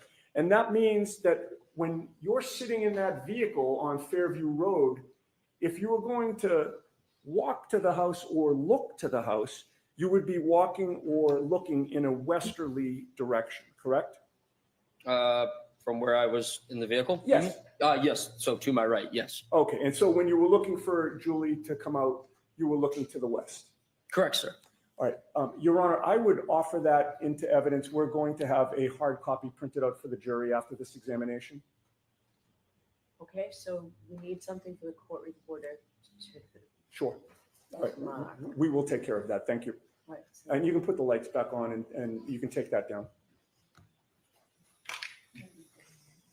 All right, so it will be, go ahead, madam. 49, thank you. And sir, it took a couple of minutes for Julie to come out after Ricky parked the F-150. Yes. When she did come out, you opened the door and you had a conversation with her while she stood between the door and the passenger compartment of the F-150? Repeat that, please. Sorry. Sure. When she did come out, she approached the F-150, correct? Correct, sir. And you were in the passenger's compartment, right? Correct, sir. You opened up the passenger's door, correct? Correct, sir. And she sort of, you stayed in the vehicle, right? Correct. I never left. And she came sort of into like the crook of the door and the passenger's compartment. Yes, sir. All right. You had a chance. How close did she get to you? I could have popped her on her nose if I wanted to. Okay. And you had a chance to observe her and size her up, correct? Correct, sir. You spoke to her for maybe about 5 minutes was your best estimate? I wouldn't say 5. I'd probably say 2 or 3. Okay. But in any case, you did have a chance to observe her, correct? Yes, sir. And it was clear to you that your sister Julie seemed like she had had a few drinks, correct? I mean, yeah, it was 12:30 in the morning, so yes. And she called you for a ride, right? Yes, she knew that Ricky was driving. Right. And when you arrived there, there was a discussion about whether she'd actually take the ride, right? Correct, sir. If she was just going to come out and take the ride, there would have been no need for the conversation, correct? Correct. But do you recall previously testifying that you were out talking to Julie for over 5 minutes? I would not say over 5 minutes, no. Do you deny that it was about 5 minutes? Objection. I'll allow it. Do you deny it was about 5 minutes? Could have been. Okay, I'm not. fair enough. And you talked with her about whether she wanted to go in the truck and leave with you, correct? Correct, sir. You also talked about whether instead you, Heather, and Ricky would go into the house to join the gathering there. Correct, sir. There was a back and forth that you really felt was unnecessary, correct? I wouldn't say it'd be unnecessary. It's just a common question if you want to come in and have a drink. You have testified in the past that Julie can be kind of a pain in the ass, correct? I mean, all siblings can be, yeah. In any case, Julie decides to go back inside and you decide to leave, correct? Correct, sir. Ricky did not speed up the street at that time. No. He just gradually pulled out. Correct, sir. His direction of travel took him right past the black SUV that was now in front of you, correct? Correct, sir. He passed the black SUV on the left, correct? Correct, sir. And you were in the front passenger seat at that time still, correct? Correct, sir. So you were closest to the black SUV of the people that were in your vehicle as you passed it, correct? Correct, sir, yes. And you were closest to the driver's side of the black SUV, correct? Correct, sir. You noticed that the interior dome light was on, correct? That is correct, sir. That lit up the whole front compartment of the SUV, did it not? Yes. It lit up the driver's seat and the passenger seat, correct?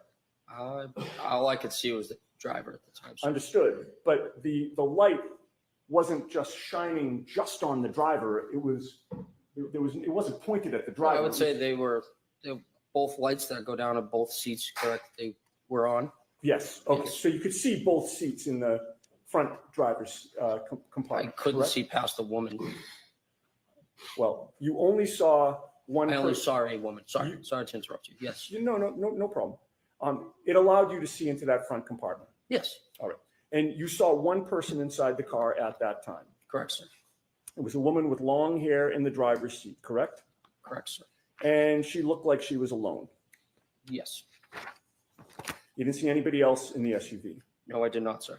You certainly didn't see a 6'1" man in the SUV in the passenger seat, correct? Correct, sir. In fact, you saw that the passenger seat was empty. Correct.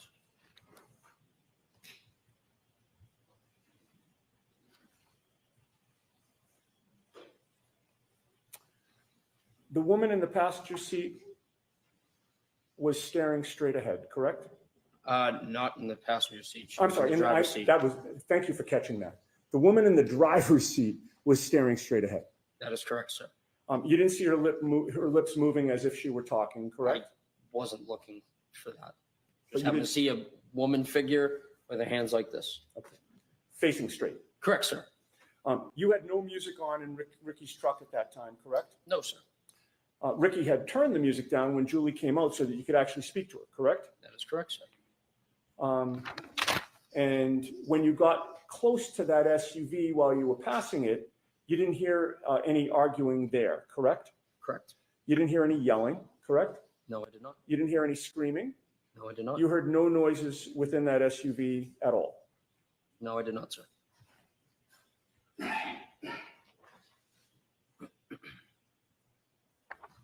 I have no further questions. Thank you. All right, Mr. Brennan?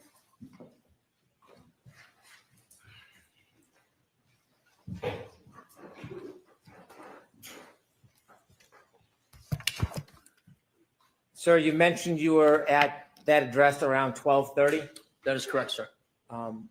and you offered us that you were there for about 5 minutes. Yes. Did you know the exact time you left? No, not off the top of my head right now, no. Was it around that time? Yes, sir. Would it be fair to say you don't have certainty whether it was 12:35, 12:32, 12 o'clock? It's probably before 12:35, roughly between 12:30 and 12:35. You could still see the ground, given the Yes. weather. Yes, sir. Was there snow starting to fall? Just starting? Had you been outside earlier that night? Yes, sir. In the ground that you could see, do you know how hard it was? Say that again? The ground. Ground, yes. Do you know if it was soft or hard? Like the road? The ground, the grass, the lawn. Oh, I don't know. I mean, it was a cold night, so I mean, I assume it's hard. Around that time, around 12:30 when you left, was there inches of snow? No, there was On the not ground? inches of snow, no. I could still see the grass coming through the snow. I mean, it's just like a coating. You could still see the bare ground. Correct, sir. When you saw that SUV in front of you for the time that you were there, that 5 minutes, did you ever, and you said that you saw brake lights at times, Did you ever see at that point missing parts of its taillights? No, sir, I wasn't observing the vehicle like that. When the taillights were on, when the brakes were on, what color was the glow? Red, sir. Did you ever see a missing piece where it was white instead of red? No, sir. Over near the flagpole where you saw this SUV, did you see any human being, any person lying on the ground near the flagpole? No, sir. When you drove by the SUV, you said you couldn't see past the woman. Could you see inside the SUV when you drove past? Repeat yourself. When you drove past the SUV, you saw a woman in the driver's seat? Yes, that is correct. You didn't see anybody else. No. Do you know if anybody else was in that SUV? Could have been. I'll allow it. It could have been. From when you were driving by the SUV and you could see inside the driver's seat and saw the woman, could you see on the other side of the SUV if there was anybody standing on the other side of the SUV? No, sir. Was there anything obstructing your view as you drove by and saw the woman to prevent you from seeing on the other side of the SUV? The woman and the vehicle itself. You mentioned that there was a dome light on in the SUV. Yes, sir. Was the driver's side door open? No, when you sir. drove by? No, sir, it was closed. Can I have exhibit 16, please?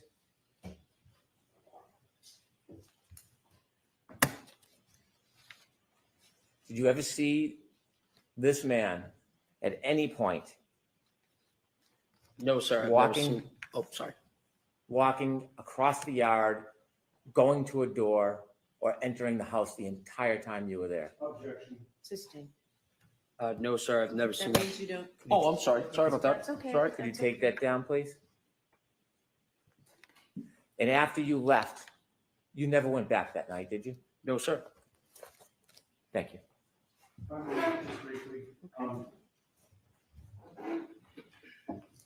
on those issues, sir, you just testified on cross-examination before Mr. Brennan stood up again that you saw that the passenger's seat was empty. Do you remember that?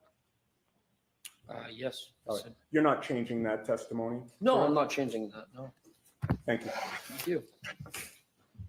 All right, you are all set, Mr. Nagel. Thank you very much.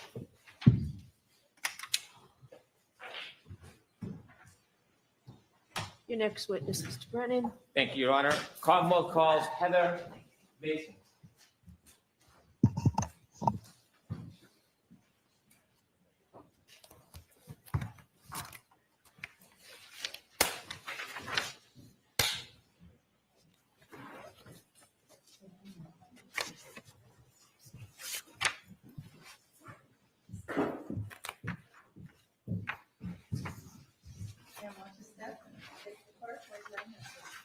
You solemnly swear the evidence given before the jury in the case now hearing should be the truth, the whole truth, and nothing but the truth, so help you God.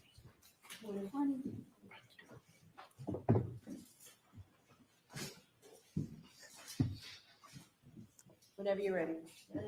Thank you, Your Honor. Good morning, ma'am. Good morning. Could you please introduce yourself to the jury? Hi, I'm Heather Maxon, Maxon. How old are you? I'm 31. Do you live in the area? I do. How long have you lived in the area for? My whole life. Do you know a person by the name of Ryan Nagel? Yes. And how do you know him? I dated him a few years back. I want to have you take us back a few years to Sure. January 28th, during January 29th, 2022. Do you remember that evening? Yep. Where were you earlier that evening on January 28th, 2022? We were at Ryan's parents' house, just hanging out. Whose parents? Ryan's. Were you with anybody else besides Ryan and his parents? Eventually, we met up with friends Where? at local restaurants. Did you end up at one restaurant or bar in particular at the end of the night? We were first at CF McCarthy's, and then we went over to the hillside. Were you drinking? Yes. Do you remember about how many drinks you had? No. Did the alcohol affect your perception or your memory at all? Most likely, yes. Do you feel like you were impaired in any way? I believe so, yes. After you left the establishments, after they closed, did you go somewhere? We went to pick Ryan's sister up, Julie, from a friend's house. She needed a ride. Before you went to pick Ryan's sister up, did you have other plans before that? Sorry, could you repeat the question? Yes. Before the decision was made to go pick up Ryan's sister, were there other plans that you were? No. That was just the plan to Yeah. go get her? Yeah. Do you with her. remember generally or specifically what time that was? Late midnight? Do you remember the time exactly? No. Is there any marker in your mind that would help you remember exactly what time it was? Not necessarily, no. So is that a generalization or a guess? Yes. When you went to pick up Ryan's sister, do you know where you were going? No. Were you driving? I was not. Who was driving? Our friend Ricky Where were you sitting? in the back seat. And what kind of vehicle was it? It was a truck. Are you familiar with the area? Not necessarily, no. Do you remember at some point taking a turn onto the road Yes. that had the house where you were going to arrive? Yes. How do you remember that? Just a visual bystander, and I'm aware of my surroundings, I'd say. Did anything happen that made you remember the turn before you got onto that road? There was another vehicle also on the road coming from the opposite direction, and we had let that other vehicle turn onto the road before us. Describe in a little detail what happened at that intersection. So I don't recall the name of the street that we were on before we took the left onto the street that the house was located. But the car coming from the opposite direction was taking a right onto the same street. So we had somewhat yielded to the car coming from the opposite direction to have let them take a turn onto the street before us. Did you see if the driver of either vehicle gave any indication to the other vehicle who should go first? I don't necessarily recall, but I'm assuming maybe I don't want you to assume. That's Oh, okay if you don't okay. recall. Sure. Who turned first onto the road, Ricky or the other car? The other vehicle. The other vehicle, do you know what type of vehicle it was? It was a big, like a SUV, a bigger car. The SUV turned before you? Yes. Before or when the SUV turned, did you get to see inside the vehicle? I did see inside the vehicle, yes. Could you describe for the jury what you remember seeing? I saw a male and a female inside the car. Where was the female? Female was driving and the male was in the passenger seat. Was the male in the front passenger seat? Yes. Were you able to recognize either the female driving or the male in the front passenger seat? Recognize? Yes. I'm not sure if I understand the Did question. you know who they were? No. Strangers? Yeah. When they turned and then Ricky turned after them, how far ahead of Ricky were they? Maybe 100 feet. Could you see them the entire time? No. When you drove to Fairview, how long did it take after the turn? A couple minutes. It took a couple minutes to get from Cedar Crest to Fairview? Oh, That's maybe. okay. Yeah, I'm not sure. Okay.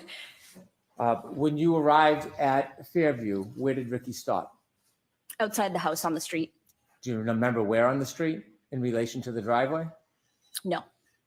The other vehicle, the SUV, was it in front of you or behind you when you stopped? It was in front of us. When it was in front of you, did you notice anything about the vehicle? No. Did you notice anything about its lights? No. Did you see whether the interior light, the dome light, was on or off? I did as we were leaving. Before you left, No. did you ever see that dome light come on? No. Did you notice anything about the brake lights? No. Did you notice anything about the vehicle's tail lights, whether they were intact or broken? Nope. When you arrived at that address, do you know the street address? I do not. When you arrived at that address, what happened next? I believe Ryan had reached out to Julie saying, we're here, time to go. And so she had come outside and we had a short conversation and she decided that she was actually going to stay at the house. She had invited us in, but I had said that I didn't want to go inside. I just wanted to go back to the house. From the time you first arrived at that address and until the time you left, did you ever see anybody get out of the SUV that was in front of the truck? I did not. Did you ever see anybody travel across the front yard to the doorway from that SUV? Nope. Did anybody ever walk by on the street, walk by the truck in front of you or behind your truck and walk on the driveway? No. Well, No. besides Julie, sorry. So Julie is the only person that you saw in the driveway that night, Yes. and then you left? Yes, When you left, did you drive by the SUV? we did. When you drove by, what were you looking at? My surroundings. Okay. What did you see? I saw the female that I saw beforehand, also still in the car, Where did you see her? in the driver's side. Was there at that point any lights on inside the car? There was, yes. Which The light? dome lights, Was the driver's side door open? not to my knowledge. Did you see anybody else inside the SUV? I did not. Was there anybody else inside the SUV? You didn't see anybody inside the car? Besides the driver, no. Okay, next question. Do you know whether there was anybody else inside the SUV at that time other than the driver? No. Did you look in and study the interior of the SUV? No. How long did you look inside the SUV for when you passed?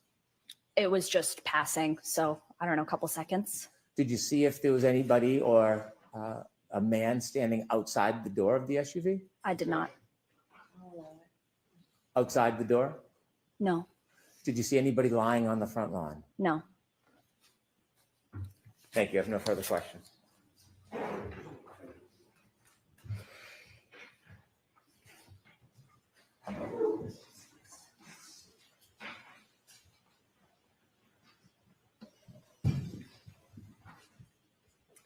Good morning, ma'am. Good morning. Before Ricky turned onto Fairview Road, you saw the SUV in front of Ricky's truck, facing it, taking a right-hand turn in front of you, correct? Correct. And at that point, you had an unobstructed good look at the driver and the front passenger, correct? Correct. And you could see that there was a female driving and a male in the front passenger seat at that time. At that time, yes. Now, ultimately, Ricky's car took a left after the other SUV took a right, correct? And eventually, when you reached the house where Julie was, you saw that that SUV was in front of that house, parked now further down ahead of you, correct? Correct. And it took Julie a couple of minutes to come out of the house? I'd say so, yeah. Do you recall whether there was any conversation at that time between you, Ricky, and Ryan? Possibly. I don't recall or remember what, but most Okay. likely, yes. And you don't remember whether you were participating in a conversation or what was discussed? Not necessarily, no. You had your cell phone with you that night? I did. Like many of us, is your cell phone something that you tend to check when you're bored or there's a break in a conversation or you're not actively engaged in a discussion? For sure. And while you were waiting for Julie to come out of the house, do you recall whether you were checking out any web page or Instagram or text message or app on your cell phone? I don't recall. Can you testify with certainty that you were not checking your cell phone during that period of time? Not with certainty, no. And so you can't say for sure how long, if you did check your cell phone, you would have been looking at it while waiting for Julie, correct? Correct. And no one's asked you for your phone so that they can analyze what you were doing during that period of time outside 34 Fairview, correct? Correct. All right. Well, you testified that you didn't see anybody get out of the SUV or approach the house, correct? Correct. You obviously don't know what did or didn't happen before you, Ricky, and Ryan arrived there, correct? Correct. While you were parked near the driveway, you weren't thinking that you had to watch the SUV every second in case you were later asked to describe what was going on with that vehicle, correct? Correct.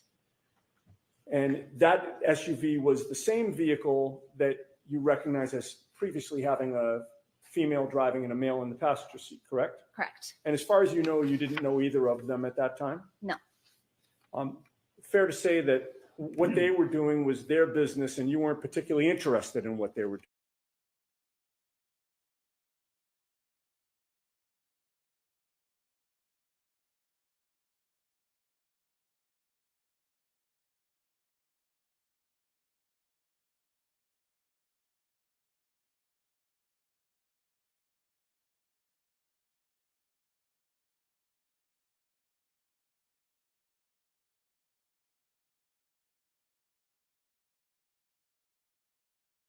exactly.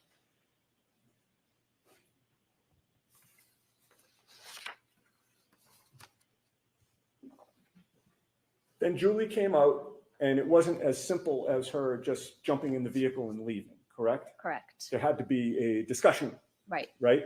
And she came out to speak to the three of you for about 5 minutes or so, I'd say. like a back and forth about who's going where. Yeah. And when Ricky was pulling away, you looked over to the SUV and you saw that the interior light was lighting up the front compartment, correct? Correct. And it was then that you looked over and you saw a female in the driver's seat, correct? Yes. You did not see any person in the passenger seat, correct? Correct.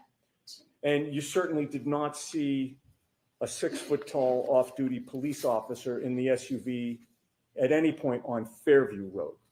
Correct. I have nothing further. Thank you. Anything, Mr. Brennan?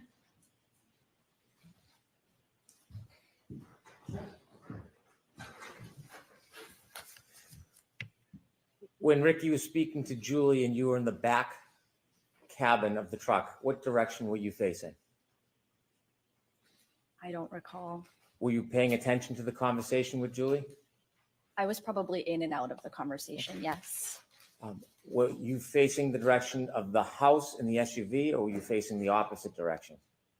I don't think I was facing the opposite. When you were in the cabin of the car and Ricky was having a conversation with Julie, did you ever see anybody other than Julie come in or out of the house? No. I'll allow it. No further questions. Thank you. Okay.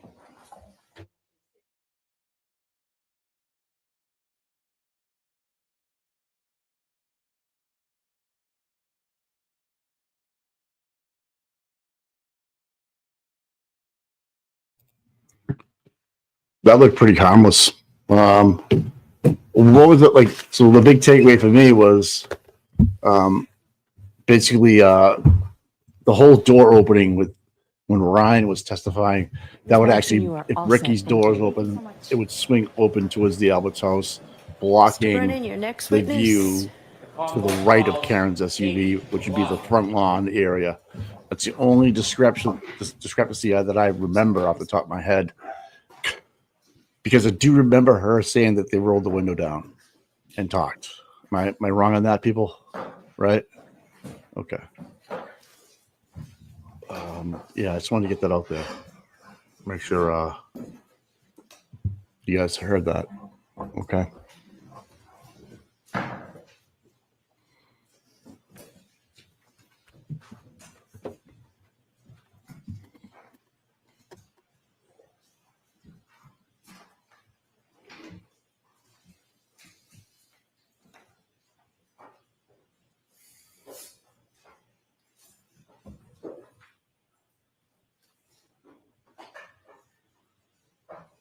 Yeah, I definitely think he pointed out Karen last time.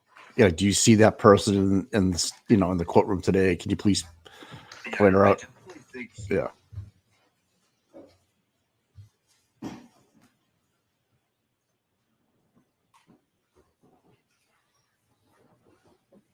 Hey, Mike, what's up? I'm here, bud.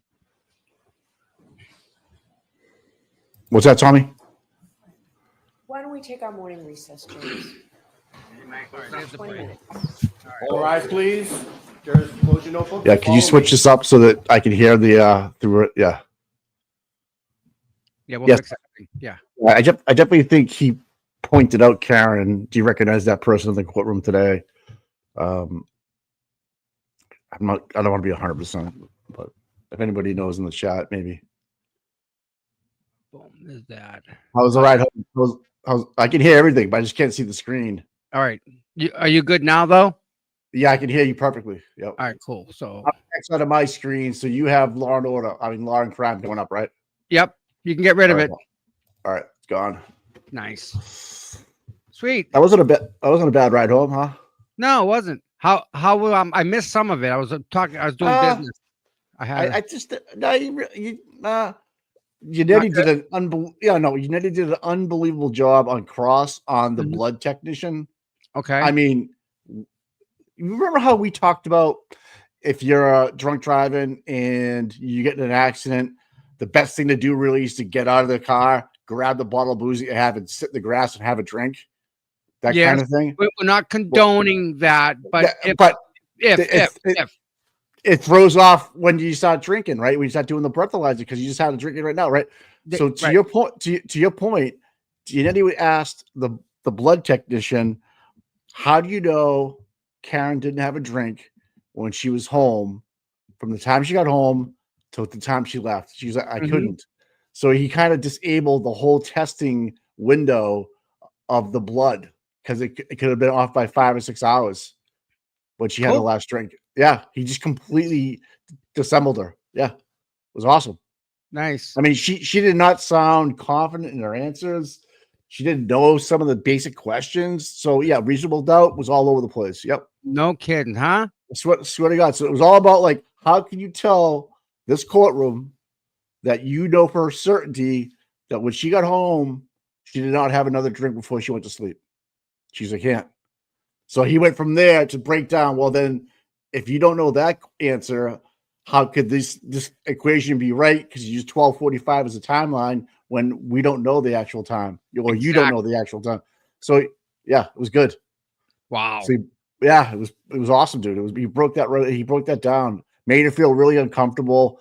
Asked her a question. I'm not sure about the blood, but there was a blood question that she couldn't even answer. She didn't even know what it was. And people in the chat knew what it was. And there was a couple of nurses in here saying, yeah, I know what she should know that, you know? Yeah. Really? Yeah. Yeah. So like basic questions, nurses know that. Well, it definitely was one question about what this meaning of this word was, and she didn't know. Wow. So yeah. Like Kwame had I saw his he put a post about when they opened up from last night. He went to ACDC last night. Looked like a good time too. Yeah. They were just out in Vegas the same time I was there. They played. Wow. So I know I wanted to get tickets to that. I mean, I didn't know I thought it was later in the month, but it was last night. I thought it was in summertime, like summertime. I thought no, it was May. I knew that was in May. Was it Gillette last night, Kwame? Yep. Probably, yeah. Yeah. What did they open up with? Highway to Hell. Oh yeah. Yeah. All right. Are you ready to go with the? Are you ready to go with the Law and Crime? trial? Listen, let me test it out. Okay, so present. Do we see it? Yeah. All right. There's no sound right now, but well, it's really small. Whatever that. Yeah. No, I haven't. When I full screen it, it'll take up the whole screen. Gotcha. That's just on their site. See, Mary Jo, I've seen ACDC 5 times. No way. I've seen them. I've seen about that many. Every time they went to Providence, I'd see them. I'd go and see them. Wow. Civic Center. Everywhere. There was there were 2 places in Providence, didn't they? Oh, well, I know Providence Civic Center was a lot of the concerts. Civic Center, and there was another place I think that they played too. That's a good question. They're Rhode Island. Yeah, I think Heather Maxon looks a lot better this time around than last. She looked a little nervous this year. I mean, last year. I think she's kind of a little bit,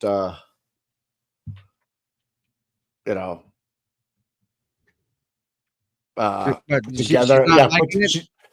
She's not like the whole shock of the trial is not upon her. She's had time to digest it, understand that she's not breaking any laws. She's just telling the truth. Mm-hmm. You know? She's not in trouble. As far as I can tell, like she's just going through the motions, so to speak. And I don't know. She seems very like she's not hesitating with her answers.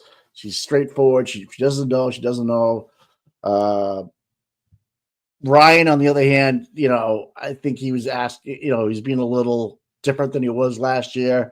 The whole door thing, I was talking before he came in, he's saying now he opened the door to talk to his sister, which would block the view of the yard. Wait a minute. They didn't talk through the window?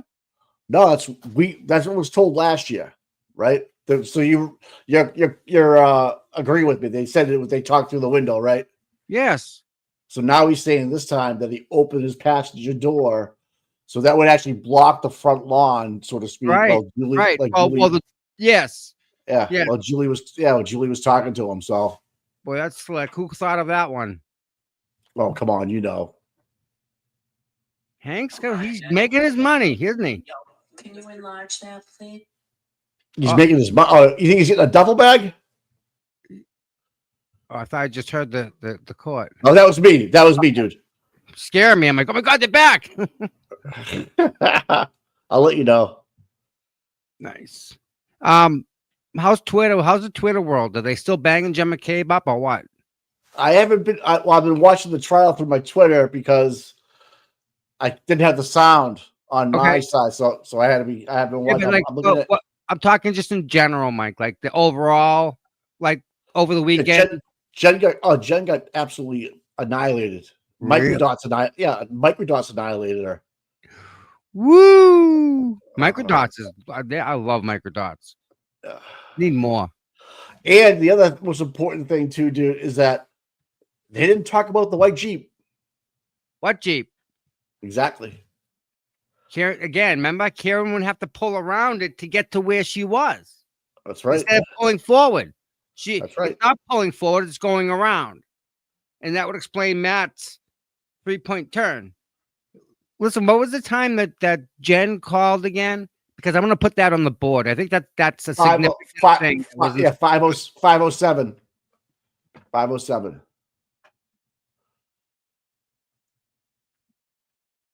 How long eyebrow supposed to be? He looks like he's a little zannied out. Is that what you guys say? Oh, here's the Norsky just put the see if he had the window down.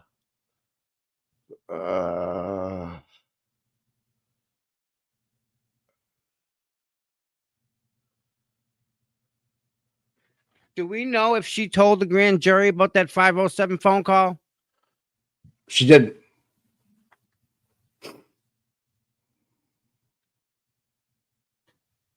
First thing Jen McCabe does is she lies to the FBI. Ian Whiffen puts so the phone in the house. There was a rock left at 34, and Kerry Roberts lied to the grand jury too. So he did open the first time around. He did open the door. So the first, so that's good. I'm glad someone posted that because he opened the door to the truck because he assumed Julie was going to go home and get in. Okay. Oh, cool. so that's how all right. So he thought that's how she was going to get in. So you got to open that door. Okay. I thought that was new testimony. Then he watched her go back in the house. Thank you, Norsky, for posting that. Awesome. And he watched her walk in. Yeah, he thinks Julie was out there for like 45 seconds. He noticed that the brake lights did not absorb any damage to the SUV. Did not notice any exit or any SUV. Saw a person movement. Who watched? Yeah, he said that the car moved once, but okay.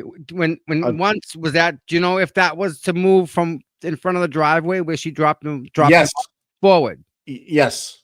Okay. Yes. And Joe was the type of guy like he almost would like he wouldn't even wait for the car to go and park. He would just open the door. That? Ryan, and Alan Jackson crossed him last year. He testified last year. He did not see a Jeep in front with a plow. No Jeep. Nope. So Ryan, no Jeep. He said no Jeep last year. Nope. He says last year that he was interviewed by Buchanan. Okay, we know that. And then he said he was interviewed by the feds in May 2023. Feds. Yeah. All right, so he didn't see that. He was the passenger of that vehicle. Yes. Picking up his sister, opened the door to let her come in. She didn't want to come in. They talked with the open door. Correct. So that does jive. So it makes sense in the world, doesn't it? Yeah, if you're thinking your sister's gonna come in the car, open up the back door, get in with Heather Max, and yeah. Huh. So Ryan saw no Jeep. Oh, hey, guess who's up next? Katie McLaughlin. Yep. Katie. Get your coffees ready. Actually, I got a whole new prop brewing just for that. It's gonna be a long afternoon. No doubt. Oh, this is where there's so many angles to attack her. The hot tubs, maybe? I wonder if they have a bottle of Xanax in the witness room before you go on. They just leave it right there for everybody to take. Did she testify she didn't know Caitlin McLaughlin? Didn't know Caitlin Albert? Did she testify that she did not know Kate Lambert? You talking about Katie McLaughlin? Yes. Yeah, she testified she knew of her, but didn't know her. Heard of her, right? Right, yeah. Went to high school, maybe. What was that, a 6-hour trip up to Maine? Bar Harbor? You know what? I don't think I've ever been to Bar Harbor. Oh, it's beautiful. I know it is. I know. But you have to go to Arcadia National Park in the fall. I heard that. Yeah, I heard that. I've never seen nothing like it. It's one of the most beautiful things I think I've ever seen in my life, and that makes sense why it's a national park. It doesn't. It's just different atmosphere there, Mike. There's water everywhere, like waterfalls, and it's just it's freaking amazing. All right, let's. I want to talk about Arcadia. Arcadia Brian, will change your life. If Brian Nagel is there between 12:30ish and 12:35, but we all know that Karen's home at 12:36. This is the things that he said last year that he didn't say this year. He did not see a body on the lawn, right? Did not see a person standing outside the house. Now, remind you, Karen was home at 12:36. So his timeline is all jammed up. It's all wrong. Boy, 12:36 kind of puts them in a bad spot. Katie McLaughlin's up next to Mika. That's what we're told. That puts everyone in a bad spot because the timelines that they're talking about are 12:45. way off. Yeah, way off. Yep. And who and what's lying? Oh, Something right. This is the part where I hit him comes into play, and this is what happened. This is where the fix is coming from. And now we have to understand the medical. The Commonwealth's. Did Heather see a Jeep? Do you know? Nope. No. Heather did. Heather see a Jeep? No, she asked. Okay, she was asked if she was asked if there were any other cars in front of you. No. So, not like, did you see a white Jeep? So, no. So I find it very interesting. And she's very aware of her surroundings. She would have seen a white Jeep with a plow. You wouldn't be able to miss it, dude. I got a new TV being installed today. Shit. Boom. Yeah, I'm glad you're writing this all down. I'm just trying to keep on the board. I'm just trying to keep notes here on the board that I think are really important thing. Like that rock, Mike, that left on the lawn and then it's gone. You telling me the state police can't figure out who did that? It's pretty, because I thought about that. I'm like, are they trying to show the jury that maybe that rock was in play in their heads? Like, you know what I mean? Mm-hmm. Seriously, because that is effed up. That's that's jury tampering, dude. Oh my gosh, yeah. I mean, there's an appeal right there, dude. It wasn't there. It wasn't even there last year, and it was gone the next day. It wasn't even there last year, right? The taillight housing is gone. It's I can go on and on and on about. Jen McCabe lied about a 10-minute phone call. No, 30 something second phone call. Prior, I had that was all prior right to right. Coco. Before that, Jen McCabe. And then you know what Brennan? Yeah, you know what Brennan said? No. He put up a picture of John with a big smile on his face. He said, "Did you ever see a man like this walking across the lawn? It was fucking horrible." Really? Put a picture of John up on the TV screen and says, "Do you remember seeing a person that looked just like this walking across?" Why? Just to say that I never saw him, I guess. And Yannetti objected, and they got it off the screen. It was sick. It was like Hank was just being Hank. It was bad. It was like tasteless. Just doesn't care. Yeah, it was bad, dude. All right, what's the over under the Katie McLaughlin's wearing a cross?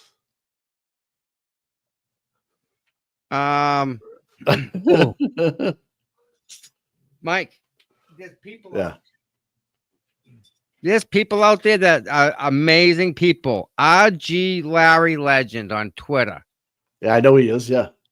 He posted the freaking timeline for Katie McLaughlin. Yeah. So I'll pull that up.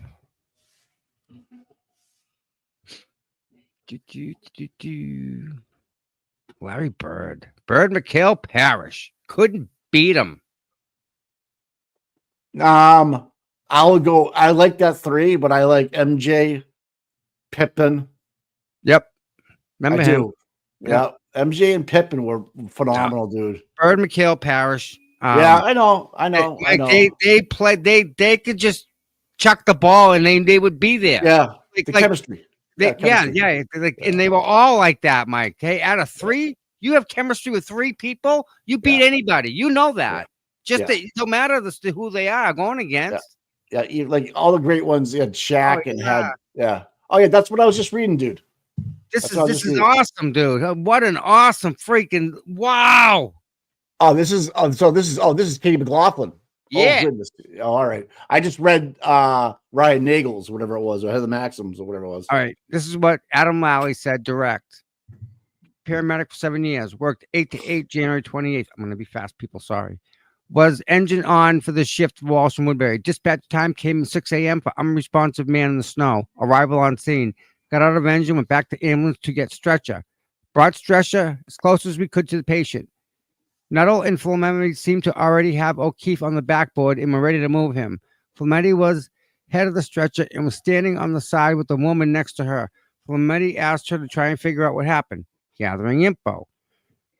Reed was very upset, very distraught, asking basic demographic info as in who the patient was, his date of birth, his any medical issues. Reed answered his birthday and with some initial medical questions. Reed was moving around a lot, so we was following her. Asked Reed if there had been any significant traumas that happened before. Reed said, I hit him multiple times. Woman standing across from her. You're hysterical. You need to calm down. Repeated, I hit him. There was a police officer in the vicinity with us who replied, you what? Reed replied, I hit him again. And the officer said, somebody get good down here. McLaughlin had to drive the ambulance, so she did not ask follow-up questions. She said the president of police officer, so I felt like that was appropriate. That was information was appropriately transferred, and I felt based on her demeanor. I don't think it would have been productive for me to continue to ask questions at that point. Went to the back of the ambulance and relayed information to Flametti and Nuttall. Injuries. Observed O'Keefe injuries on his face, blood from his nose and mouth, swelling to the eyes, laceration above the right eye. O'Keefe had on jeans, zip-up, which were soaked. Drove ambulance to Good Samaritan. Cross, Alan Jackson. O'Keefe was on the stretcher when Flametti told her to gather info from Reed. Started to move O'Keefe to the ambulance, and Reed was moving around the scene. Questioning was ongoing. Reed moved around to the scene.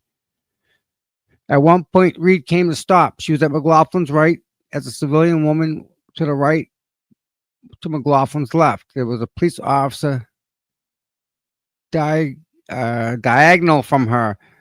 Shown photo from everyone was standing. Interview with Proctor. January 30th. Report says Reed's statement was actually made to the female and not to McLaughlin. Report. Karen had turned her to her friend and stated, I hit him, I hit him, I hit him, I hit him.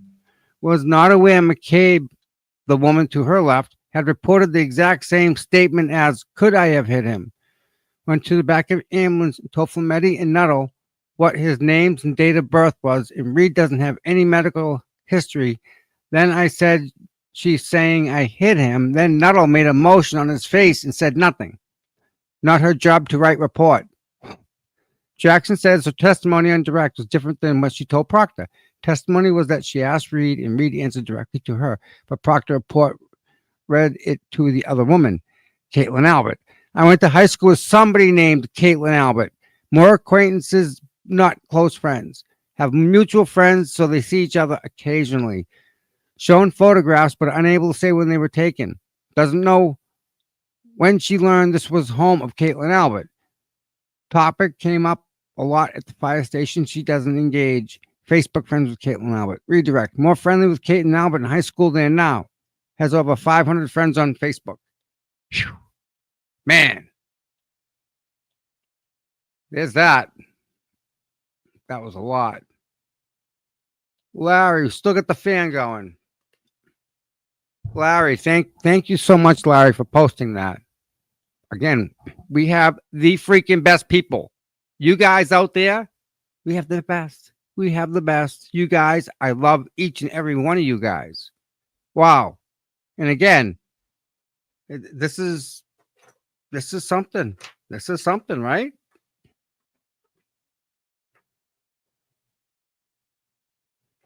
I can see, I mean, she's allowed to have friends. You know what I'm saying? There's nothing wrong with that. Especially at that age, right? But if you're going to be friends with somebody, just tell the truth. They're being shady by hiding it. Makes sense? Like they really are. Let me do this.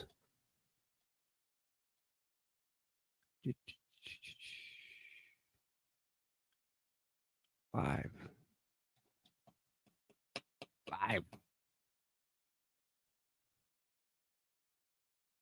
Okay. That's live. Volume up. Check.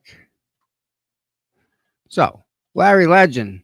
Awesome. Thank you for posting that, bud. Thank you for posting that. Yeah. I'm just taking a peek at Twitter.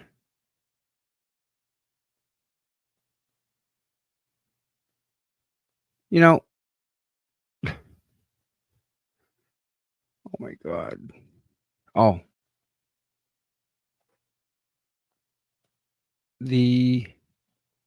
What was it? Man, my attorney. I was just talking to him. My God. Randoza. Yeah.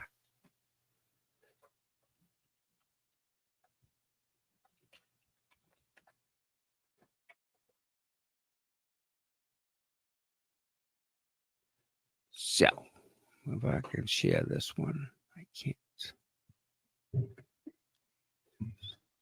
Sorry about that, people.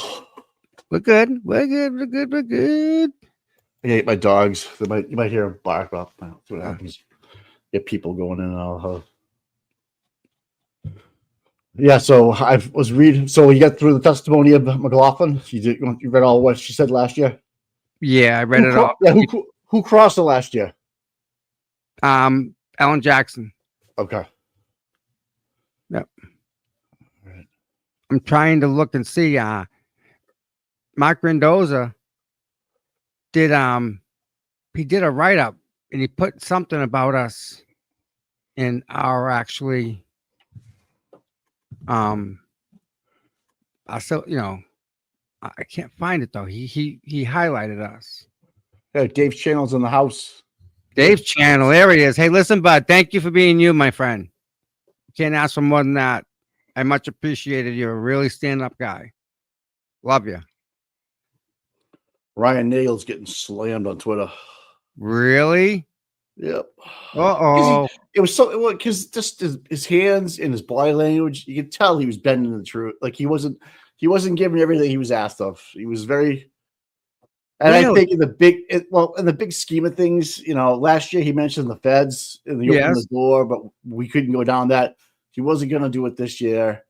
I don't think he's that relevant, but in terms of what he saw, but it fucks up the time. It fucks up the timeline. He's actually at the timeline all wrong when he was there. He's saying 12:30, 12:35. He was there. Really? So that's like almost like it can't be. Can't be. No. And they never grabbed the kids' phones to take a peek and find out like what time? Well, didn't Jen grab Nagel, Julie Bagel's phone and ask what time? Can I get a copy of that screenshot to your brother? What time it was? Remember that? Yep. Yeah. I remember that. She wanted to know. Right. So the timeline. Yep. Wow. Jesus.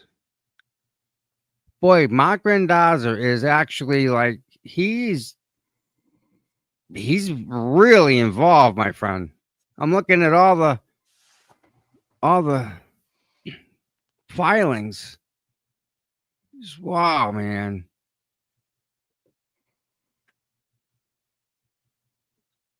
I think this is it.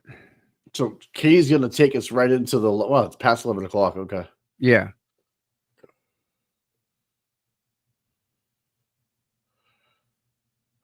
Yeah, so there's Kerry. Kerry has a Ryan directly testified. He texted his sister and he was there. And his sister, he was there when he arrived to Fairview at 12:23. So he's fucking up he's fucking up the timeline. Yep. Uh-oh, it's not good.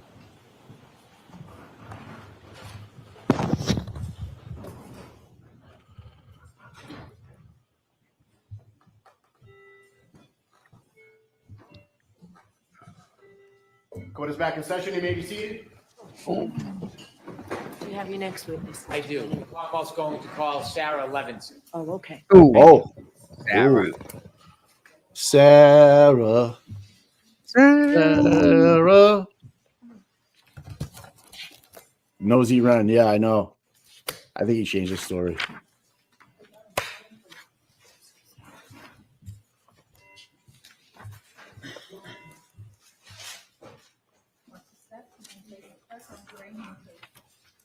You solemnly swear the evidence you give to the court and jury in the case now and hearing to be the truth, the whole truth, and nothing but the truth, so help you God. I'm sorry.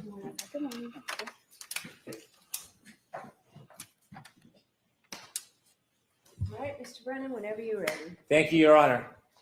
Good afternoon, ma'am. Good afternoon. Could you please introduce yourself to the jury? Oh, My name is Sarah Levinson. For the court reporter, would you mind spelling your last name? So it's Sarah with an H and then Levinson. Ms. Levinson, do you mind if I ask how old you are? I'm 26. I'll be 27 next month. Do you work? Yes, What do you do? I'm a nurse. How long have you been a nurse for? About 4 years. Before you became a nurse, did you go to school? Yes. Tell us a little bit about your educational background, please. I got my bachelor's at Regis College. Do you know a person by the name of Ryan Nagel? Yes. How do you know him? He's one of my good friend Julie's older brothers. You mentioned Julie. What's Julie's name? Juliana Nagel.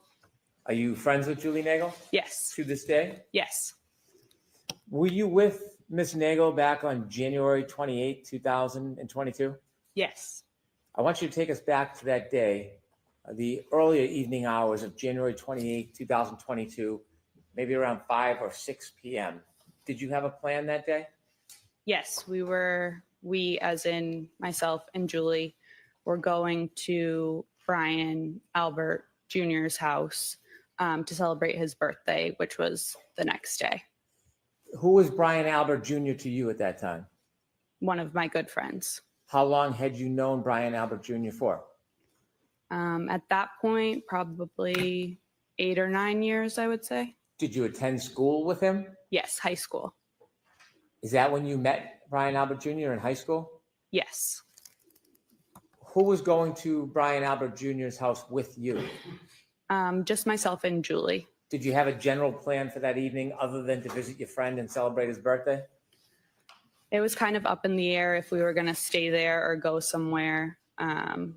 But we were definitely going and celebrating with him.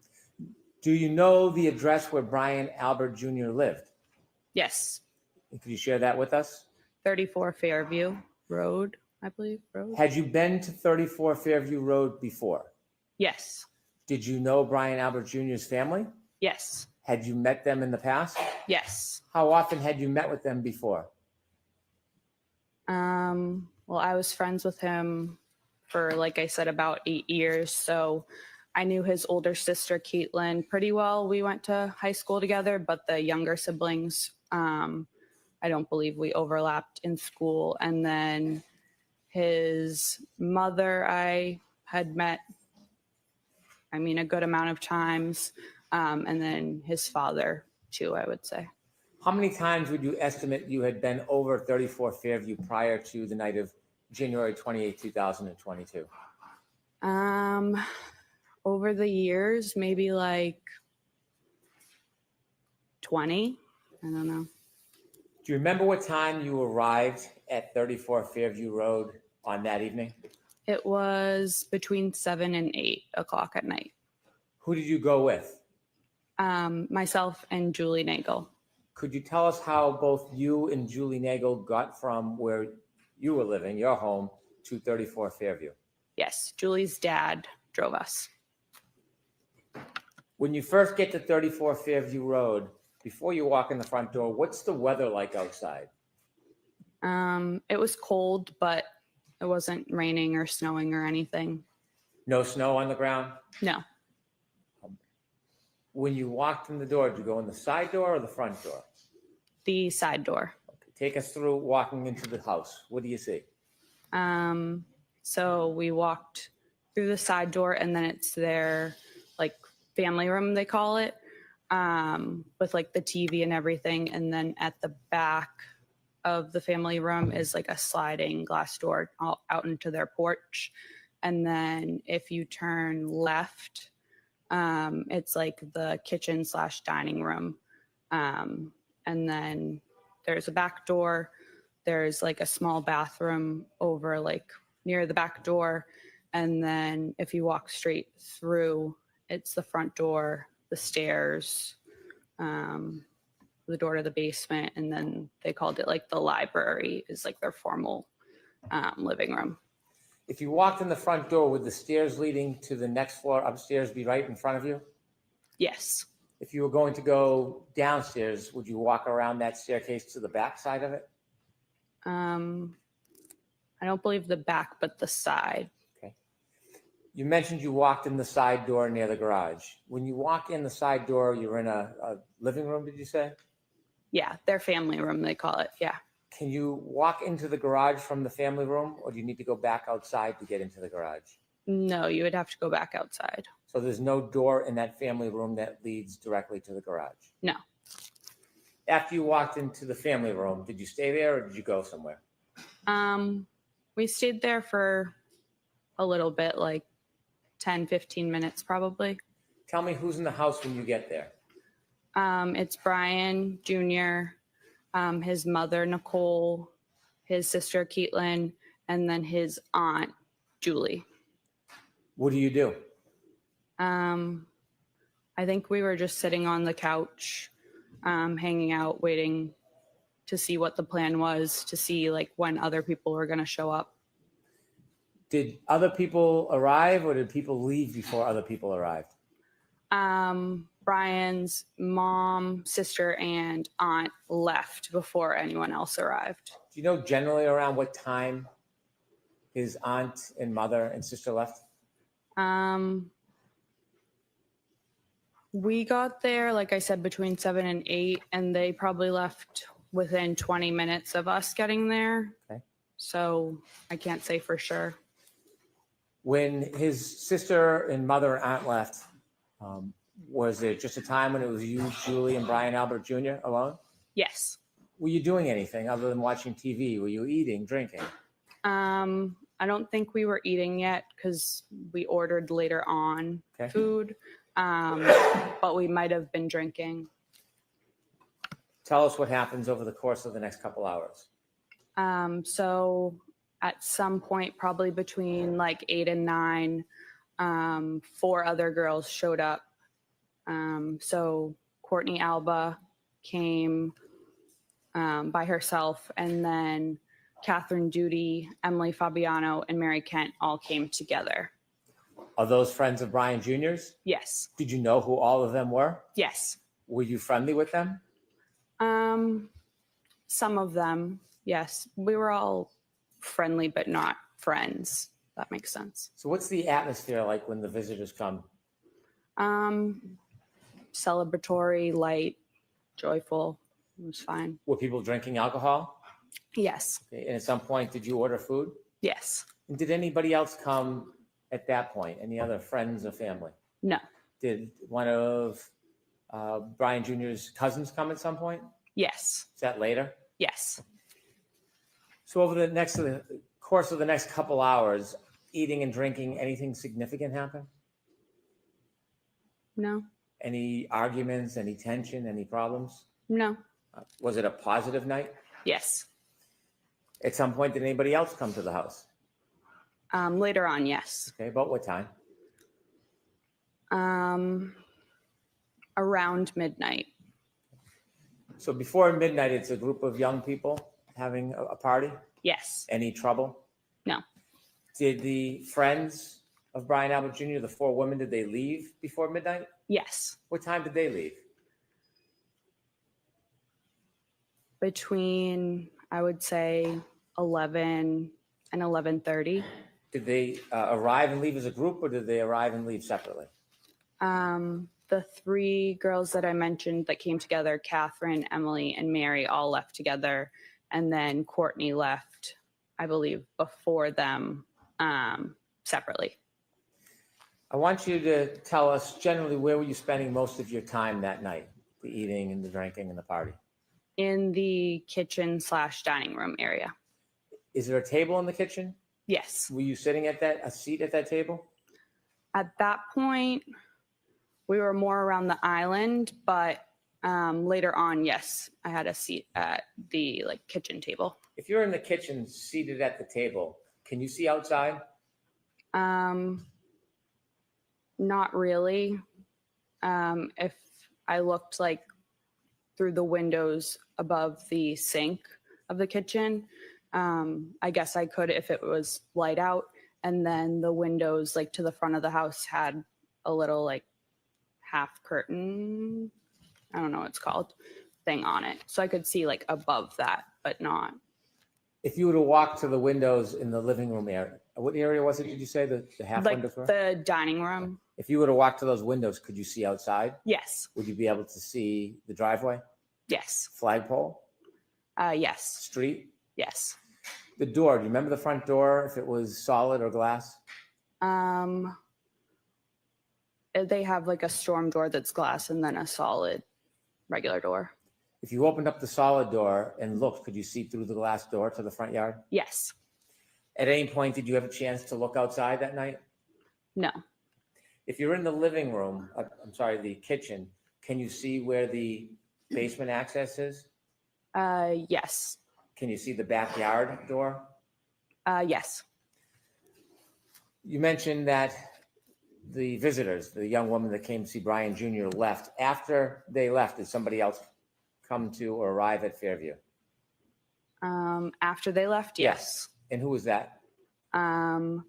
It was Brian's father. His name is also Brian. Mr. Higgins. Brian's mother came back, his sister Caitlin, and then his aunt Jennifer and his uncle Matt. If I can just step back just a little time before the adult group showed up. Yes. Did any other of Brian Jr.'s cousins come to Fairview? Yes. And who was that? Colin, but he showed up before the girls left.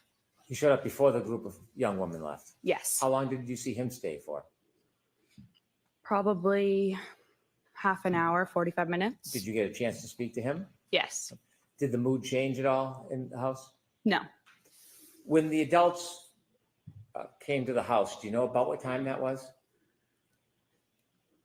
Around midnight. You mentioned that you saw Brian Albert. Is that Brian Albert Jr.'s father? Correct. And his mother's name? Nicole.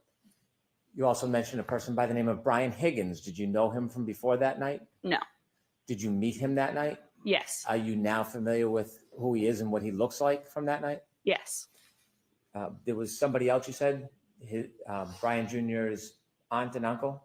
Yes, and then his sister. His aunt and uncle, what are their names? Jennifer and Matt McCabe. Did you know Mrs. McCabe from before that night? Somewhat. Had you ever socialized with her? I don't believe so. I knew who she was. I don't know if she knew my name, but I think she knew I was Brian's friend. Had you seen her before? Yes. Was that in relation to spending time with Brian Jr.? Yes, I believe so. Had you ever seen her or spent time with her outside of Brian Jr.'s presence? No. How about her husband, Matt McCabe? Did you know No. who he was? I knew who he was, but I don't believe I had ever met him in person before, no. Anybody else, any other adults come with that group? No. Do you remember who came into Fairview first as far as the adult group? Yes. Who? Mr. Albert, Brian's dad, and Mr. Higgins. And who came next? Next, I think they all kind of walked in together. Caitlin, Nicole, Jennifer, and Matt. Other than you, Julie, and Brian Albert Jr., had the young group left at that point? Yes. After that group arrived, what happens? Tell us what's happening inside the house. So it then was Brian Jr.'s actual birthday. So again, we were celebrating. Caitlin, his sister, was playing music on one of the speakers. And we were all pretty much sitting or standing around the kitchen table, talking, socializing. Do you remember what was being played for music? Like 70s, 80s type of music. I don't want to overstate it, but Were you drinking? I don't believe I was anymore at that point. No. Did you feel impaired at all? No. As the night grew on, was there any problems in the house? No. Any argument? No. Any fighting? No. Anything exciting or controversy in any way? No. Did you have a plan that you were going to leave with Julie? Yes. What was the plan? She said that her oldest brother, Ryan, would pick us up and drive us home when he was done wherever he was.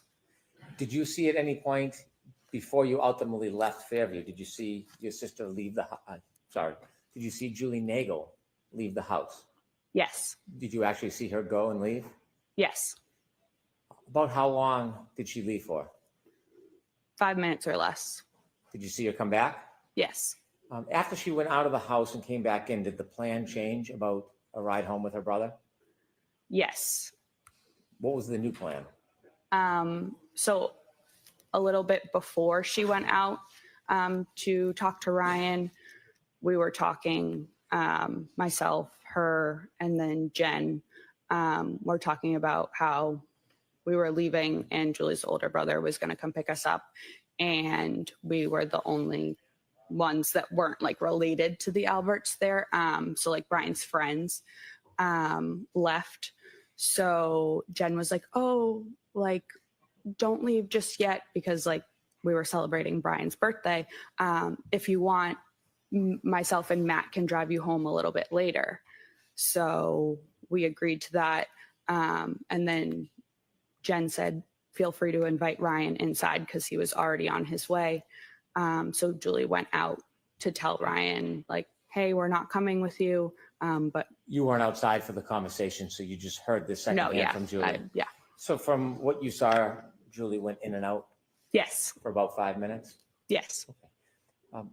Why did you decide to stay? Did you want to stay? Yeah, I didn't mind. Did the night continue after Julie came back in and spoke to her brother? Yes. Was the mood any different than it had been the entire night? No. Anything extraordinary or remarkable happen inside that house? No. After Julie went out and spoke to her brother and came back in the house, did anybody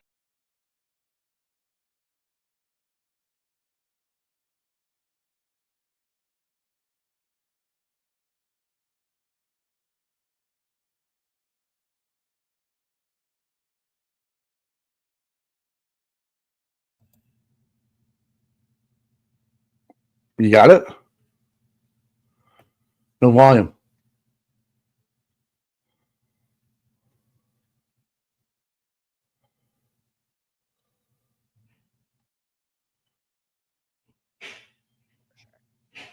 left? Tell us what the weather was like when you went outside, and as when you came in. No, it was snowing. What was the conditions like? Had they changed? The wind or temperature? Yes. Yeah, it was colder. How much snow was on the ground at that point when you left? Like, I don't know, a dusting, or I could still see like some little pieces of grass like sticking out of it. But it was pretty much like the walkway and everything was white. Did you leave by the front door or the side door? The front. You remember that? Yes. Was there any type of hazard or difficulty with you walking? Julie and I walked out together down like the front stoop stairs. And I remember we were arm in arm. I was wearing shoes that didn't really have traction, so I was looking at my feet, so I didn't slip. And other than that, no real hazard, I wouldn't say. Whose car or vehicle did you walk to? Jennifer and Matt's. Did you get in? Yes. Which seat did you get in? The back seat behind the passenger. And where did Julie Nagel sit? The back seat behind the driver. Did the McCabe's get into the car? Yes. Who was driving? Matt. And then Jen was in the passenger seat. Front passenger? Yes. As you were leaving, was there any conversation or joking going on? Yes. So Matt actually forgot his jacket inside, so he went back in. And then I believe myself and or Julie turned around just kind of looking, and we saw a lone loaf of bread in the third row. So one of us said something to Jen about the loaf of bread, which she had gotten because of the storm. And I believe Jen was turned around looking at us and said something along the lines of, "Does anyone want a peanut butter and jelly?" Joking around. Do you remember that moment, having the conversation about the bread? Yes. It stands out? Yes. As you drove out of Fairview, you were in, the McCabe vehicle was in the driveway? Yes. Did it back out or go out forward? No, backed out. When it backed out and began to drive away, what side of the vehicle was closest to Fairview? You mean the house? Yes. Was it the, Okay. I'm sorry, was the passenger side of the McCabe vehicle closest to 34 Fairview, the house, or was it the driver's side? The passenger. When you drove, did you drive towards the flagpole? Yes. And during those moments when you were, or Mr. McCabe was driving towards the flagpole, was that the time you were having conversations about the bread, or was that a different time? That was a different time. What was happening as you were driving past that area in front of the house? I believe maybe I was on my phone, and then Julie said something. Did you ever look out the window near the front yard, near the flagpole area? Not like at the front yard, but a little ways up the street. Yes. Next to 34 Fairview, up the street is 32 Fairview? I believe so, yes. When you looked out the window, the first time you looked out the window, what were you facing in relation to 32, 34 Fairview? What could you see? There's like a little bit of woods in between the two houses. So it was the trees. Did you notice anything that stood out? No. Ultimately, did you get home that night? Yes. Thank you. I have no further questions.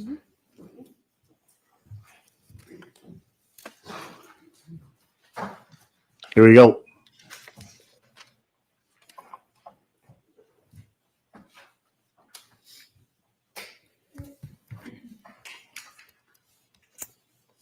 Good morning, Ms. Levinson. Good morning.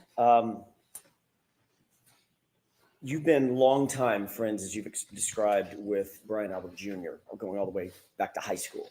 Yes. And that high school friendship has percolated into a friendship into adulthood. Yes. You obviously know much of the entire immediate family, Brian Albert Sr., his wife, Nicole Albert, correct? Yes. You know his uncle, Chris Albert.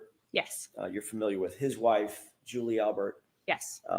Obviously, Brian Albert and his cousins, by the way, which cousins are they? Last names? Do I know? Right.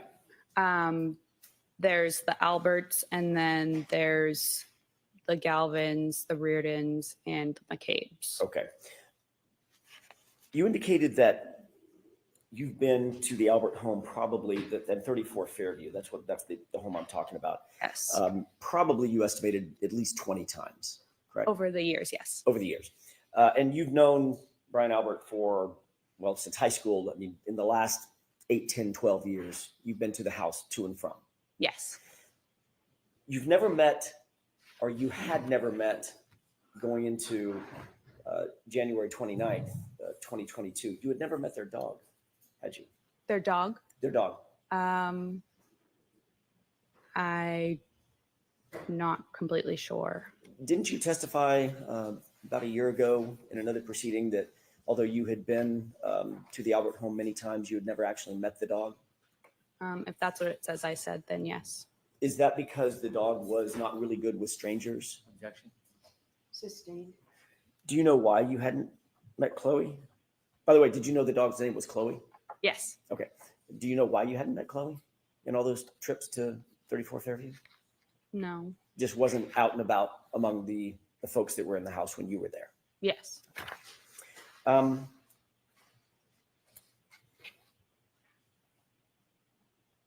When you left 34 Fairview, I want to follow up very briefly on a couple of things that you said just before Mr. Brennan sat down under questioning by him.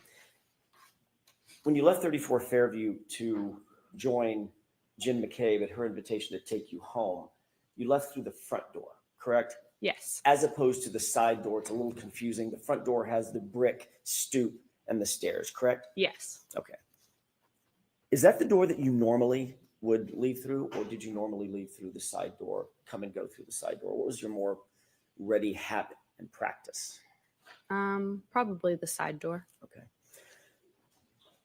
When you left through that front door, there was nothing obstructing your view as you walked out, correct? Correct. You could see to the left, the driveway. You could see to the right, over toward the flagpole. Nothing obstructing anything, correct? Correct. There was a light dusting of snow at that time when you left just after, what time was it? 12:45, 1? Probably 1:30, 1:30. 1:45. Yeah. Got it. So you leave at 1:30. There's still just a light dusting of snow on the ground. Yes. The yard is flat.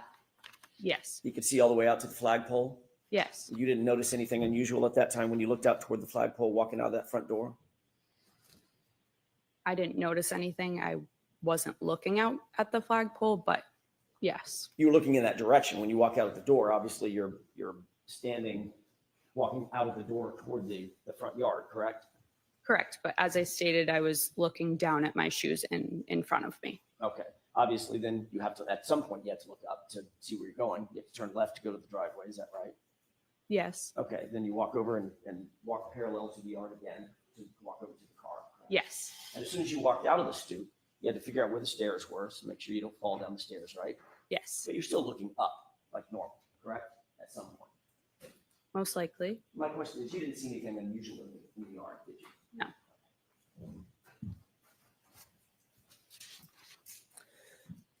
The front yard was at least relatively, I know it was dark out on Miss Levinson, it was relatively lit by the interior windows as well as lights on the outside of the house. Yes.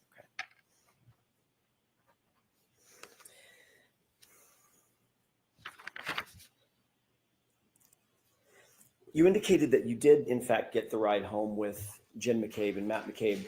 Who brought up giving you a ride home? Was it Jen? Yes. Okay. And she also mentioned it, did she mention it in your presence to Julie as well? About the ride home? About the ride home? Yes, in my presence. Okay. You said that Matt McCabe was driving, but before he got in the car, he realized he had forgotten his jacket and went back in, correct? Yes, I don't know if he had gotten in the car and then got out, or he just opened the door, but yes. He was at the car at least. Yes. So he had exited, by definition, he had to have exited, pardon me, the house through the front door as you did to go out to the car the first time? Yes. And then he got to the car, then he realized he forgot his jacket, walked back toward the front door, went back in the main door? Correct, yes. And you saw that? Yes. Then once he retrieved or fetched his jacket, he then walked back out that same front door down the stoop looking out over the lawn and then over to the car, correct? I didn't see him walk back out, but I mean, probably. I don't want to say yes for sure because I wasn't watching him at that point. Understood. No reason to believe that he would have used a different door. Correct. Yeah. Okay.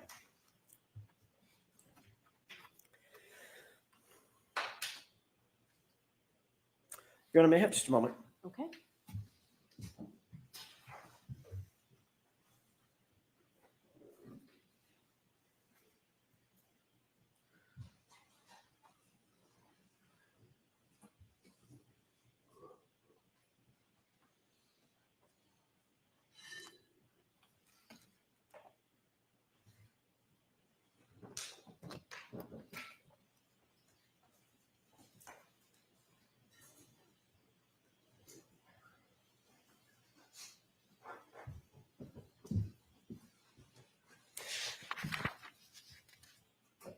Wow. Just wow. What a shot, huh?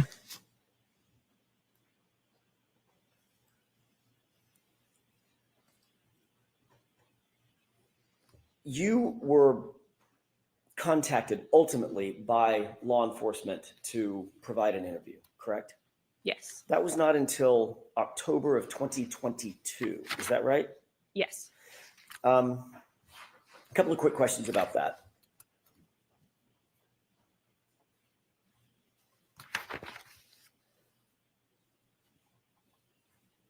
Nobody contacted you on January 30th, the day after the incident that you left the house, correct? No. And when I say nobody, I mean from law enforcement. Nobody contacted you the next week, No. the next month. No. It was 9 months later. Yes. When you were finally approached, who was it that conducted the interview? State Trooper Michael Proctor. Did Mr. Proctor indicate to you why he waited 9 months to contact you? Objection. Let me ask you a different question. Were you confused about the fact that you weren't contacted? Objection. May we approach? Okay.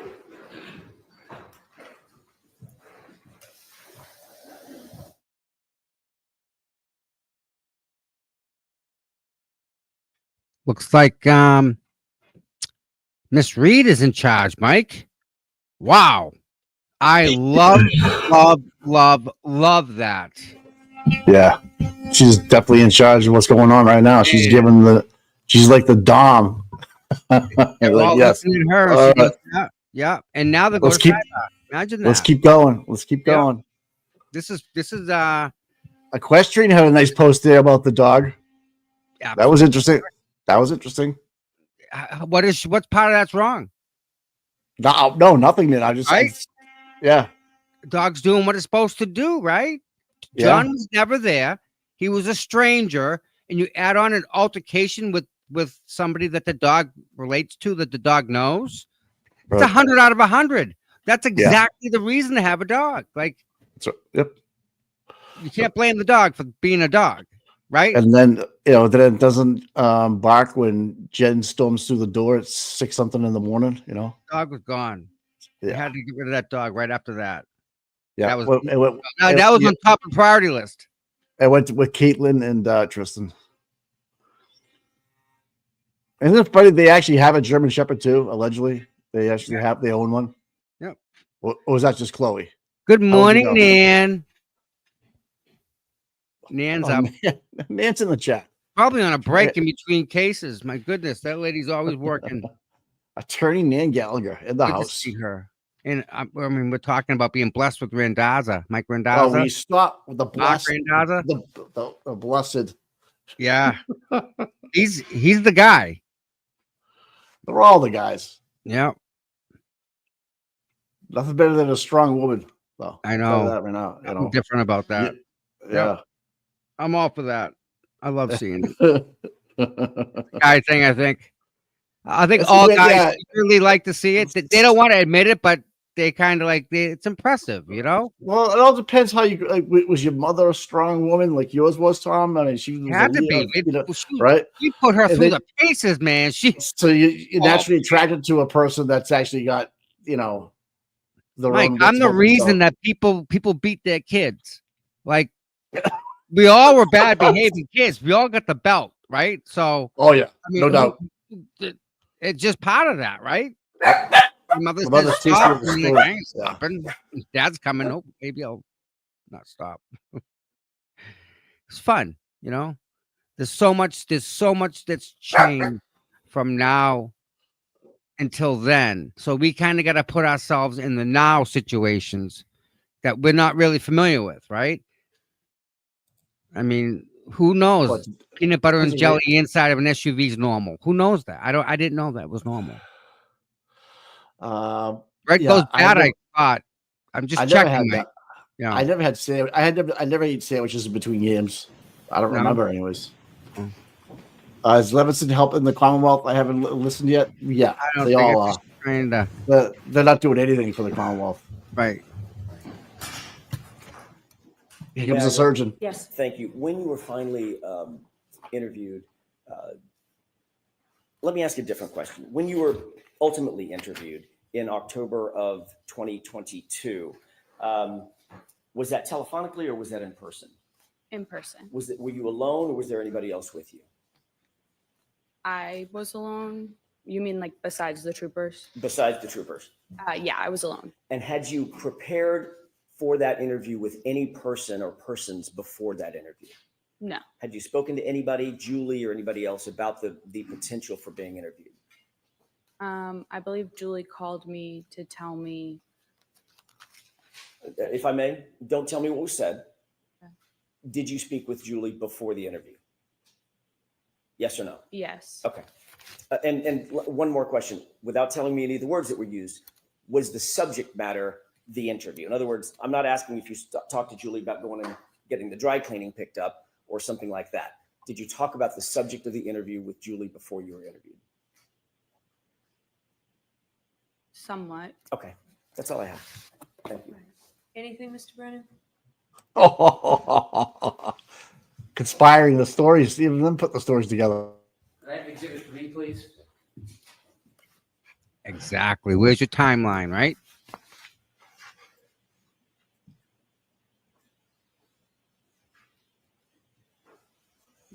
Do you see the windows on that house? Yes. Do you recognize that house as 34 Fairview? Yes. You were asked whether there was light coming out of the house illuminating. Remember that? When I was asked that? Yes. Yes. Was the lights inside the house, from your memory, illuminating the ground near the flagpole and that fire hydrant? No. When you came out of the house and went to the car, were you looking at or studying the flagpole area or the bushes or the fire hydrant in that area? No. Do you have any reason to be looking over there and studying anything? No. Thank you.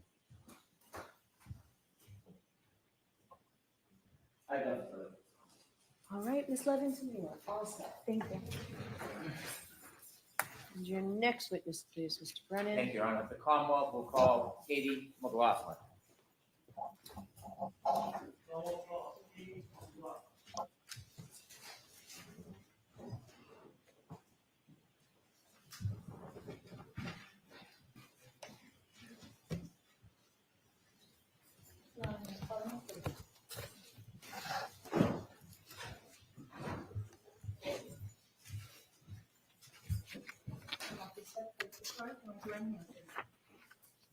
You solemnly swear the evidence to give the court and jury in the case now and hearing true, the truth, the whole truth, and nothing but the truth, so help you God. Good morning. Oh, I'm sorry. Good morning. Whenever you're ready, Mr. Brennan. Thank you. Ma'am, could you please introduce yourself to the jury? My name is Katie McLaughlin. I'm 29 years old. I work for the town of Canton as a firefighter paramedic. Did you study to become a paramedic firefighter? Yes. Why did you become interested in becoming a paramedic firefighter? Objection. I enjoy helping people. I have some family members who work in the healthcare field, and I just always thought it was interesting, and I wanted to do something meaningful with my life. Did you have to have any special training or education to become a firefighter and paramedic? Yes, you do about 2 years of schooling. It's divided in between a didactic portion and then a clinical portion in the hospital and ambulance. So it takes about 2 years to finish. You completed that? Yes. Did you become a firefighter at the same time you became a paramedic, or were those separate educations? They're separate. I became a paramedic first before I became a firefighter. Did you work as a paramedic before you became a firefighter actively in the field? Yes, for a few years. Do you remember about when you first started working as a paramedic?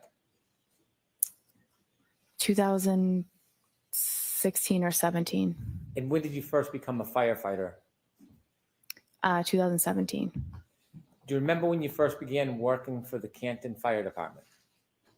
I believe it was May of 2017. Are you still employed by the Canton Fire Department? Yes. In your paramedic training, did you learn how to provide care for people who are in need? Yes. Had you, before 2022, responded to different events or people's homes or public locations to help people? Yes. About how many calls? Could you estimate how many different calls you had been on as a paramedic or firefighter leading into the beginning of 2022? Probably hundreds. I want to ask you some background as a paramedic firefighter, your role as you see it. As a paramedic firefighter, are you part of law enforcement? No. Do you investigate crimes? No. Do you write police reports? No. When you're going to a scene and using your skills to help somebody, are you interested in whether or not somebody was involved or responsible for an event? No. What is your focus when you go to a scene to help somebody? What's your priority? To help the patient, to save someone's life. Do you have a chance, or do you try to assess the patient, speak to them if they can speak to you? If we can, yep. Is there times when the person can't speak? Yes. If a person can't speak to you, is there a role that you take to try to get information to help assist the person? Yes, you would go to a bystander and you try to gather as much information as you can to help the patient. More information for us helps the patient in their treatment, and it helps the hospital when we bring them there. Is that responsibility or role separate and apart from police work? Yes. As a paramedic firefighter, are you involved in police work at all? No. Sometimes when you go to a scene and you try to help somebody, you write a report. In some, if you're in a particular role, you would write the report. So when you go and arrive at a scene, is it fair to say you don't always write a report? Correct. And the purpose of the report, is that to try to help law enforcement? No. What's the purpose of when someone would write a report as a firefighter paramedic? Depending on the call, there would be a report written by the officer on the call. That's just for logistics and dispatch information, what we responded to, and that's kind of simple. But the other report would be a medical report that the lead paramedic would write. Were you working on January 29th, 2022? Yes. Was that an assigned shift for you? Yes. Did you volunteer or ask to work specially that night, or was that already assigned? Ask it differently. Was that assignment already set before that night? Yes. When you get a shift assigned to you, is it night by night, week by week, month by month? It's just we rotate through. If you're on a group and you rotate through a schedule, it's set that you work 124, you have 1 day off, you work another 24, you have 5 off. and then the rotation begins again. So it's just a set schedule essentially, but it rotates through the weeks. Was January 29, 2022 part of your set schedule? Yes. When you have a set schedule, are you assigned a specific role in the department that might change from shift to shift? Yes. What was your specific role on January 29, 2022? For that shift, I was on the engine. I was the back step. So there's an engine driver, there's an engine lieutenant, and then there's one person in the back who's just a firefighter status. And we call that the back step. As the back step that night, did you have any specific or general responsibilities if there was a call? Generally, if it's a fire related call, you deal with that. If it's a medical call, you're there to assist the paramedics that are on the ambulance, and you take directive from them, whatever they ask you to do or need you to do. You're just there to assist them so that they can best focus on the patient. When you arrive at a scene and you're on the back step, are you basically at the directive of the leader of the group? Yes.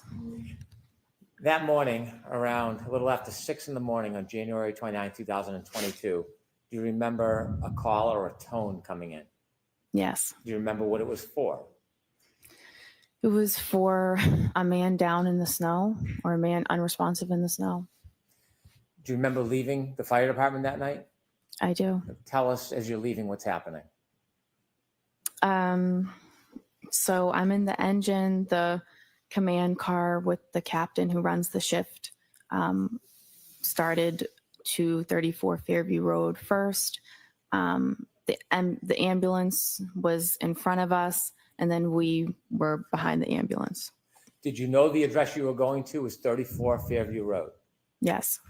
When you left the police station, or the fire station, when you got on the back of the truck, did you know at that time who lived at 34 Fairview Road? No. Tell us a little bit about the conditions outside as you rode to 34 Fairview Road. It was raining. I'm sorry, not raining. It was snowing pretty heavily. There was definitely snow on the ground at that point. It was windy. It was very cold. Was there a storm? Yes. How long do you think it took to get from the fire station to Fairview Road? Probably within 5 or 6 minutes. When you first started pulling up towards Fairview Road, did you see anything? Police cruisers and a civilian vehicle. And then we pulled up all kind of in front of that. How many police cruisers did you see as you pulled up to Fairview Road? I remember seeing one. There was an ambulance in front of you? Yes. Did the police cruiser have their lights on? Yes. Not just their headlights, did they have the lights that are often referred to as blue lights or overhead lights? Yes. Did you hear any sirens? No. How about the ambulance? Did the ambulance have emergency lights? Yes. Did you hear any sirens? No. The fire truck, does the fire truck have emergency lights? Yes. Do you remember if those were activated? Yep. Does the fire engine have a siren? Yes. Was the siren activated? No. Why not? We only use the sirens to kind of clear cars out of the road. So there's no need to use a siren when there's no cars on the road. So we're not just doing it in the middle of the morning to wake everybody up. It's just unnecessary. When you first arrived at Fairview Road and you saw the emergency vehicles, did you see any people? Yes. While you were still in the fire truck or after you got out of the fire truck?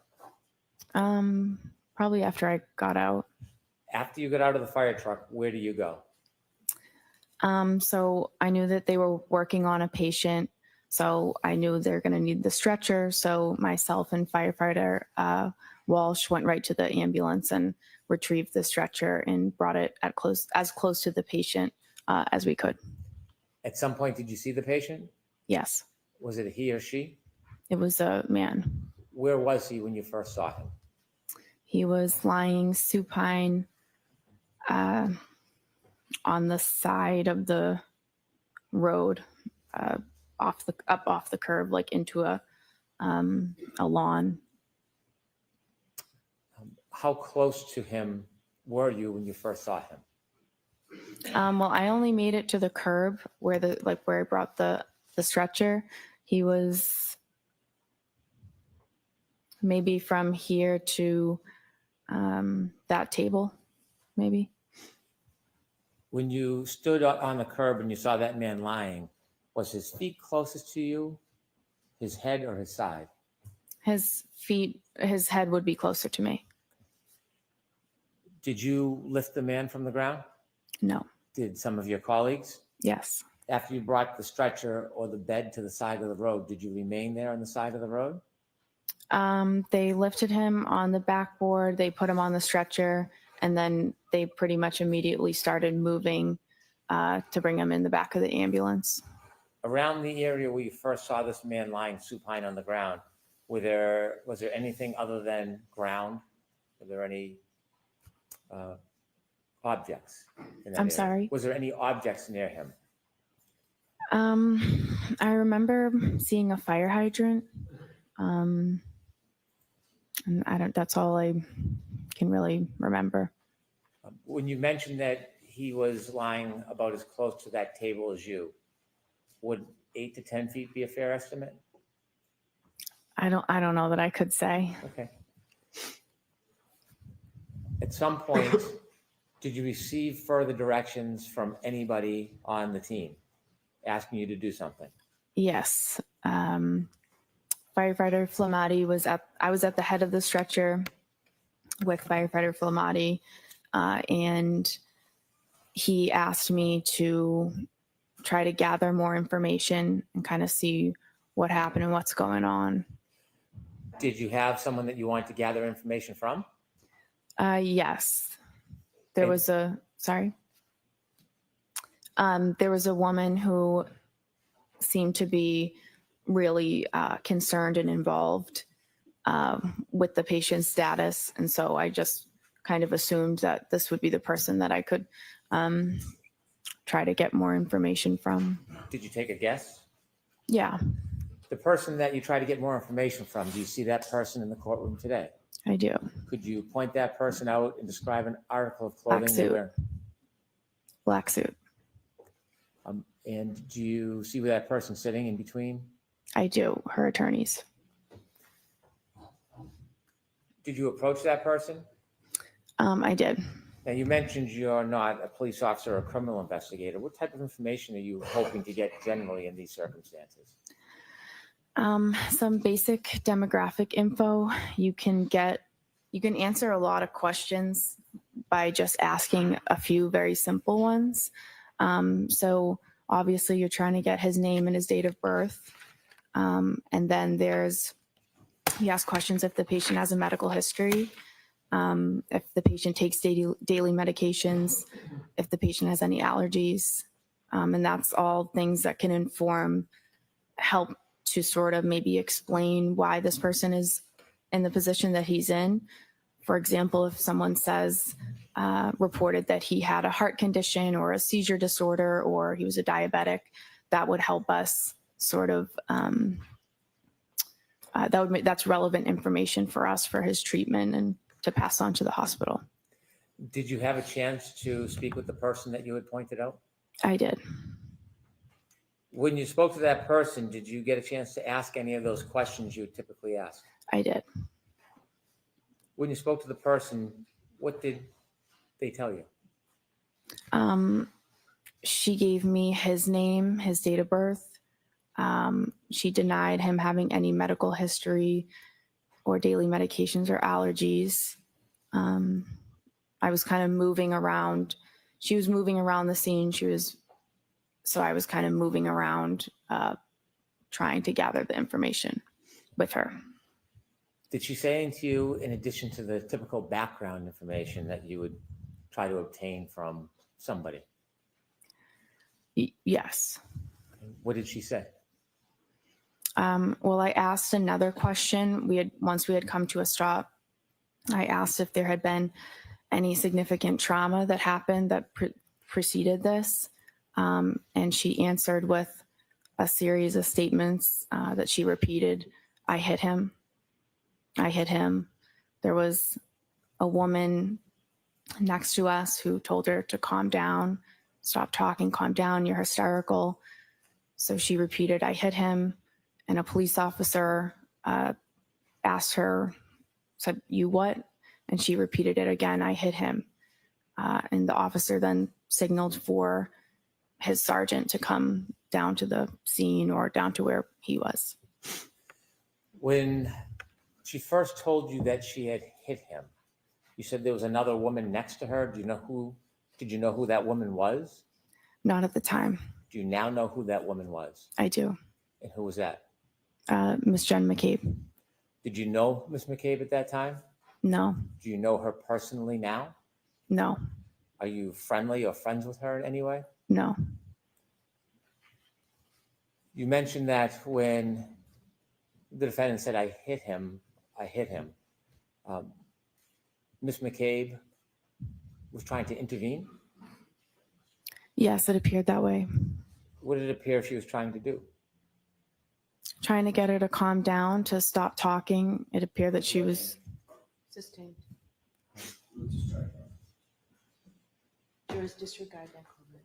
Did Miss McCabe interject verbally? yes,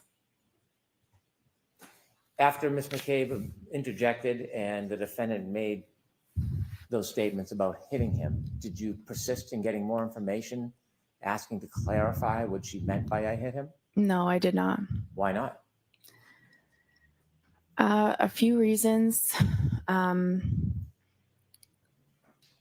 I felt at that point, given the situation and how disturbing, and it was a very emotional situation. The woman was very upset. I didn't feel comfortable pushing and asking for more. I just didn't think that it was the right time for that. And it was also really not my place at that point. And I feel like that was something that the police that's more their role. Asking follow-up questions about what she meant by I hit him, would that have helped your diagnosis and treatment of the man in any way? It could have. But you made the decision to stop asking her questions? I did. Did you ask her any more questions after she said I hit him? I decided not to.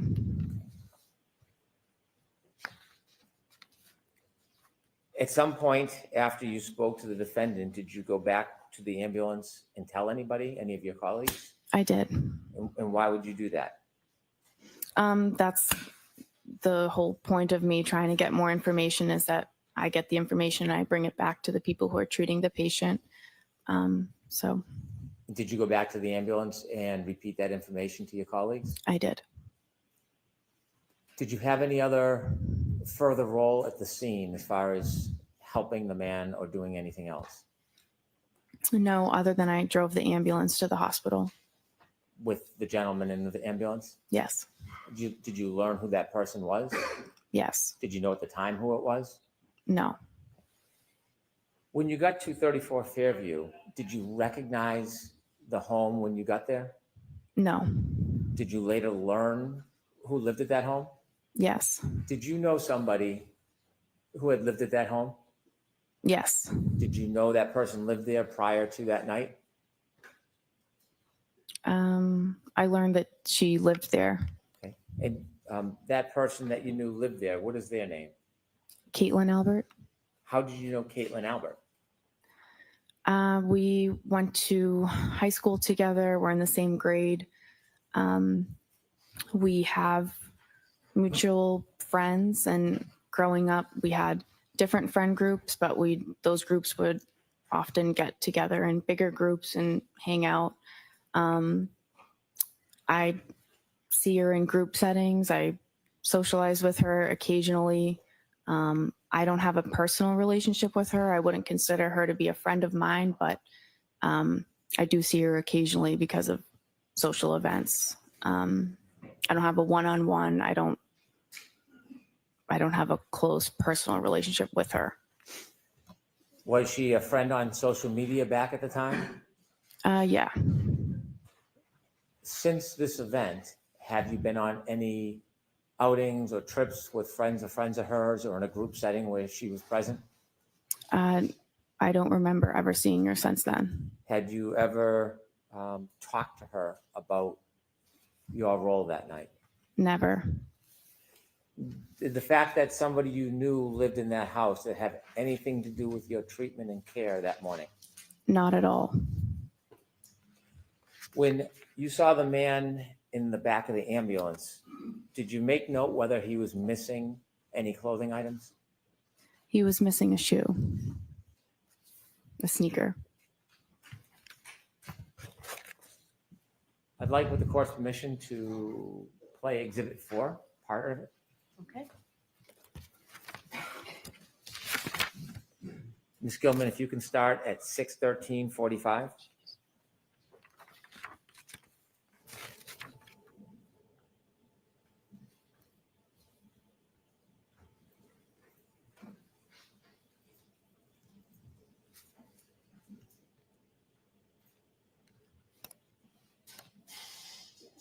Stop, please. Do you recognize whether or not you're in that video, ma'am? Yes. What color jacket are you wearing? I'm in the red and yellow jacket. Okay, continue, please.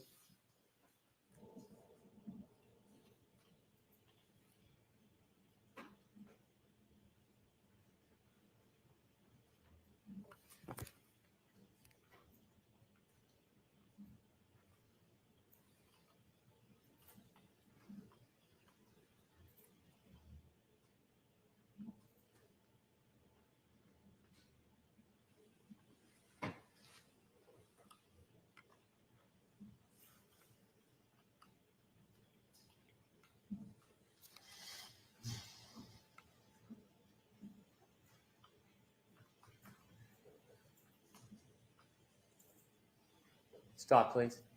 There are two yellow jackets, one on the left, one in the middle of the screen. Do you know which one is you? I'm now in the middle of the screen. Continue, please.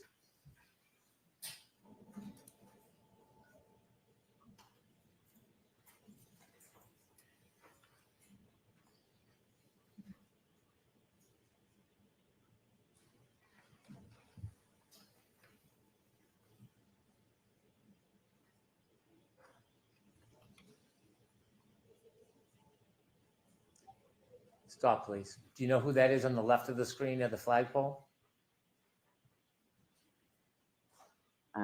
Which one? At the To the left. If you could play a few more seconds, Ms. Gilman. It's two officers and a civilian woman. Okay. How about on the left? Do you know who that is? Oh no. And that time is 6:15:12. If you could continue, please.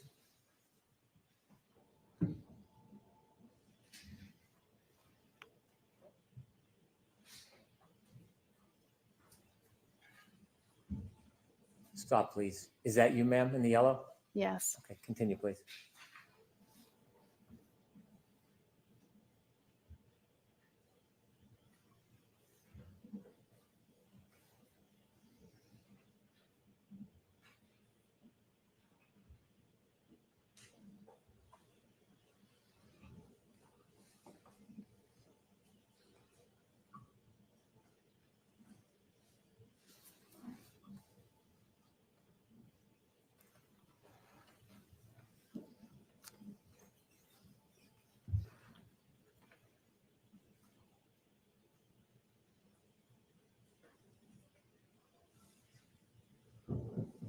Stop, please. Do you see yourself on that screen? Yes. What color jacket? The red and yellow. And who's to your left? Miss Reed. And across from you, with the blue or black jacket with the hood. Do you know who that is at this time? Miss McCabe. And you didn't know her at the time? No. You see the officer that's turned away from you? Yes. Do you know who he's speaking to? No. Do you know the exact moment that the defendant told you, I hit him, I hit him, I hit him? I think it was just prior to that. Continue.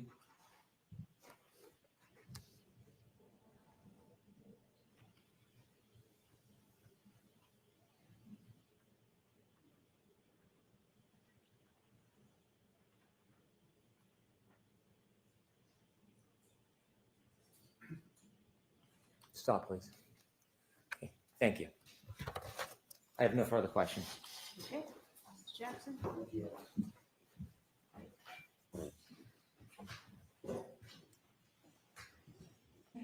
Okay, here we go.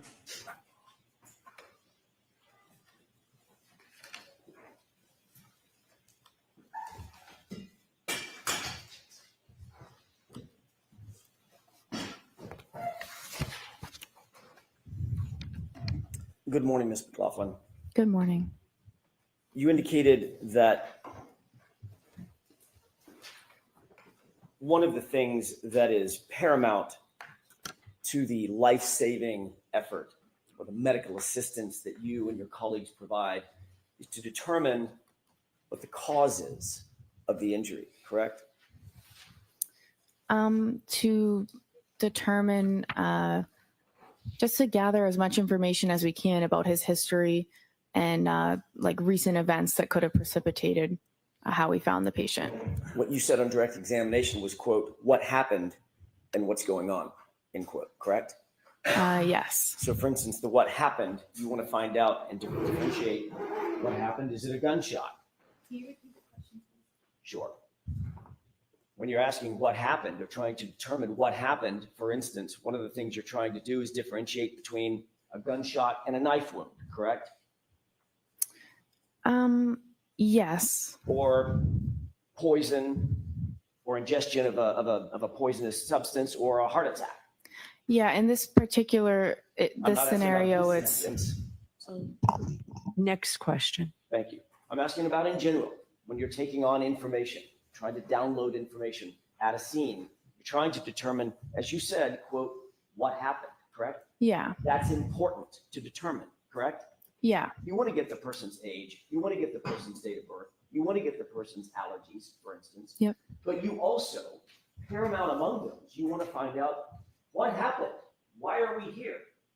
Correct? yes, Did a person fall out of a tree? Or right, stumble down a stair step, correct? right.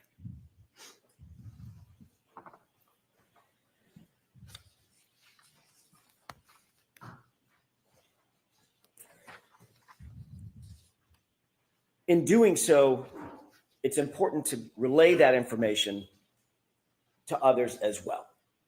You would agree with that, correct? Yes, That's the whole point, Ms. McLaughlin. You want to gather the information and then let others know exactly what happened, and document that as best you possibly can so that the life-saving efforts or the medical assistance can continue for the patient, correct? yeah, you have to share the information that you got with the people who are providing care. And one of the ways you do that is by writing it down, correct? No, Can I ask you, who did you speak with before your testimony today, in anticipation of your testimony today? I met with the DA's office a few times. Who at the DA's office? Mr. Brennan, a witness advocate, and there were different troopers there at different meetings. What did you and Mr. Brennan discuss at these? Well, let me ask you first of all, foundationally, how many meetings were there? 3. 3. When were they? One in maybe January was just a meeting. One a few weeks ago, we reviewed the testimony from the last proceeding. And then yesterday, briefly to say that I'm getting called and I'm going today, and if I had any questions. Let's talk about the one a couple of weeks ago. Where was that meeting held? At the DA's office. And you said you reviewed testimony with whom? I watched the testimony from the first trial. It was Mr. Brennan, myself, a witness advocate, and perhaps Trooper Tully. And at you that and Mr. point. Brennan went over your testimony at the last proceeding, correct? We just watched it. Okay. Yeah. There obviously were questions about that testimony once you finished watching it, I'm guessing, correct? I guess so. Discussed certain aspects of the testimony, is that right? Yeah. Mr. Brennan told you that, for instance, he was going to bring out on direct examination, his examination, your relationship with Caitlin Albert, correct? He said, I will ask you about the relationship.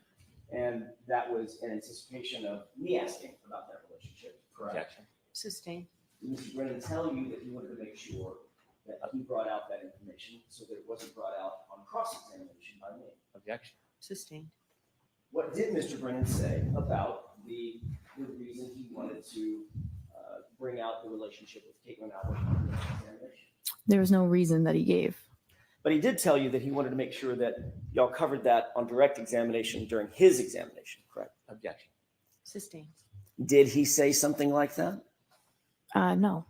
Did you say something like that? I would like this information brought out so it's not brought out on cross-examination. No. At the last hearing when you testified about a year ago, that wasn't brought out on direct examination, was it? Objection. Sustained. May we approach? Okay.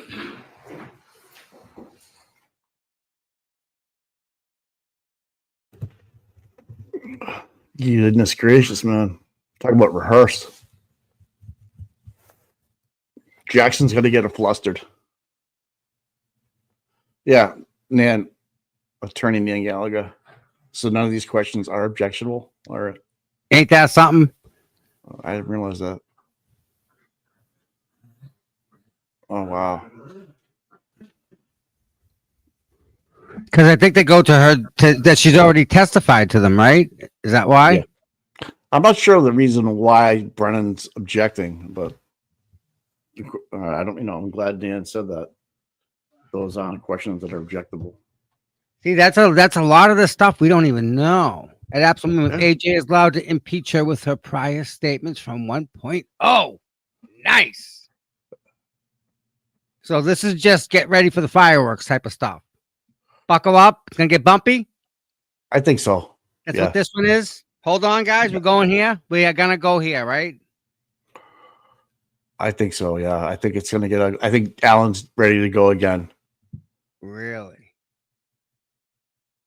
Yeah, I don't know. Yeah, I don't know any of the McLaughlins. Again, I married into this town 12 years ago or something. I don't know Levinson. I don't know McLaughlin. No. And they're just regular kids growing up, just regular teenagers, I guess, right? Yeah, and my other side, Young when adults. where I married into, they know a lot of the people. Obviously, I don't know them. Yeah. But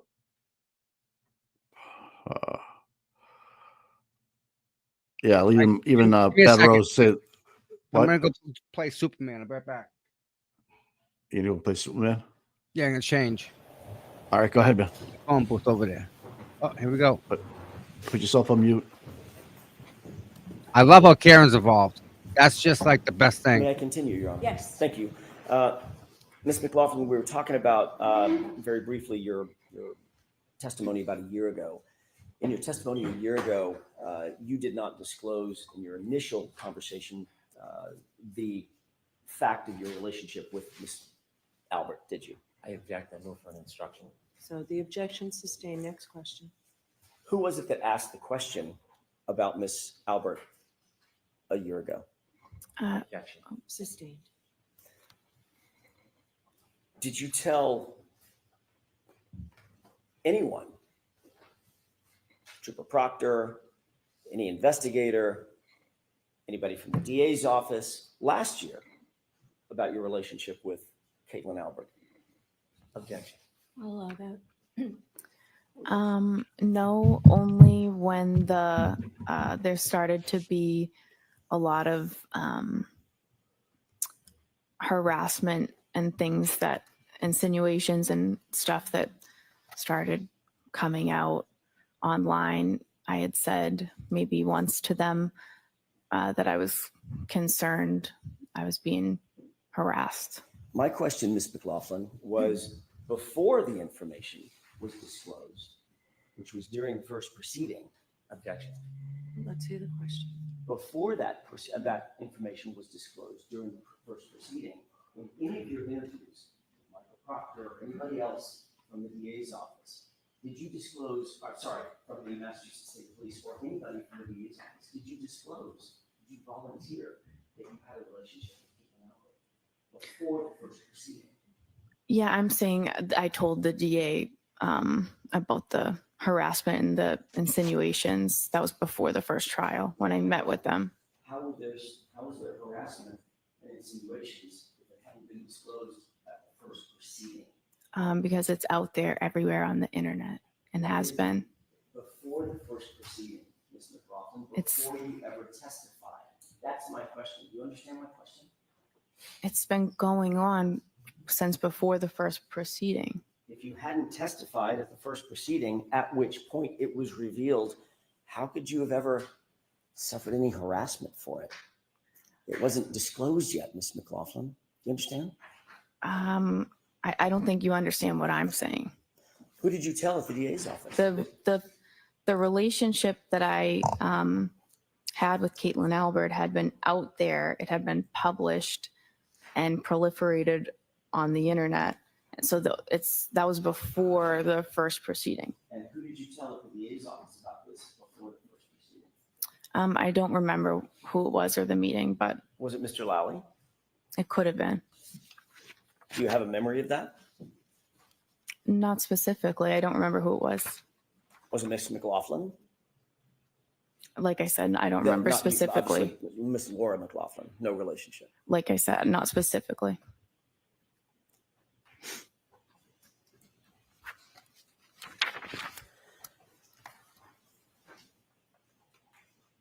Let's talk about that initial call to 34 Fairview.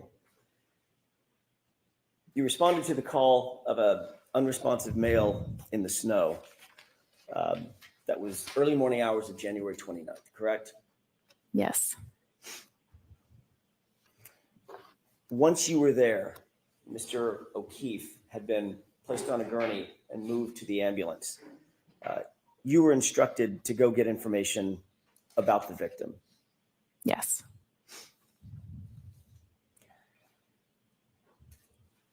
You've described in a video the basic scene where you claim that this statement was made by my client, correct? Yes. That was a situation in which you're standing there, Ms. Reed is standing there, Ms. McCabe is standing across from you, and Miss Reed was on the right, Miss McCabe was on the left, and then there was a officer kind of diagonal across from me. Yes. Thank you.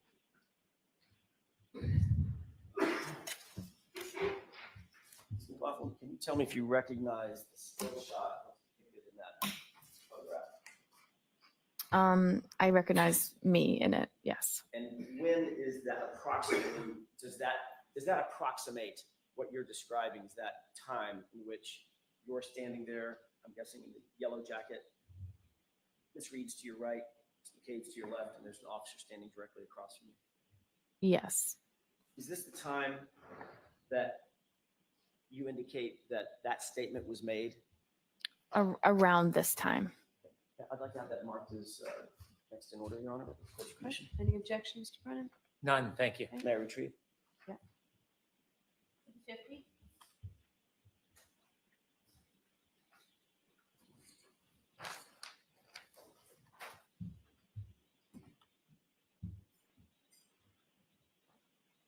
Do you remember the name of the officer that was standing directly across from you when you indicate that this statement was made? I didn't know, but I am aware now. But, and by the way, that officer's name is what? Officer Sarif.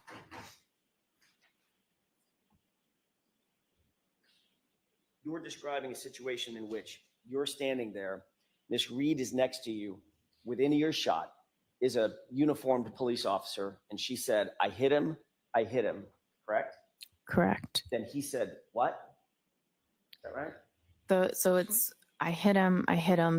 Miss McCabe interjected, and then she said I hit him, and then the officer said you what? And then she said I hit him, and he said go get Goody down here. Okay, so is that 3 times or 4 times that you indicate you said I hit him? 4 times.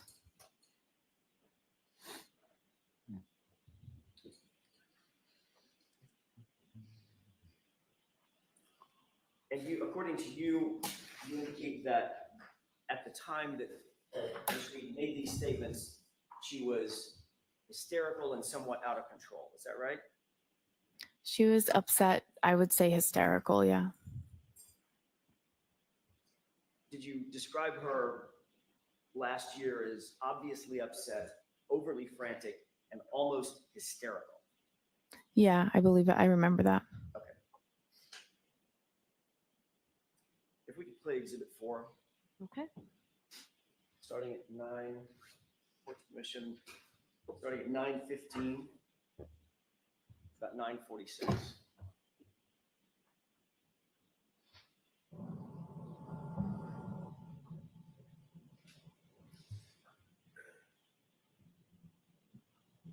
Can you stop it?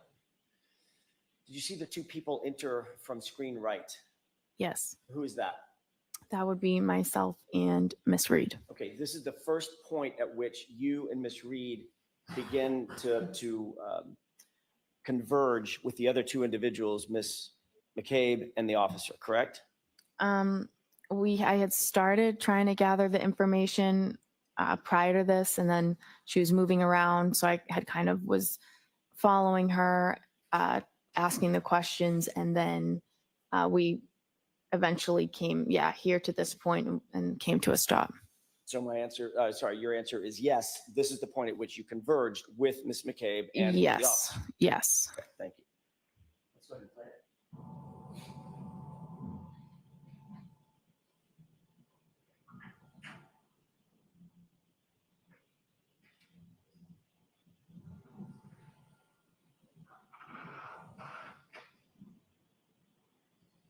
Pause it. You see yourself sort of in the foreground of the bright jacket, Yep. and Miss Reed's just on the other side of you, correct? Yes. Standing there. Yes.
Okay, we can have thoughts on.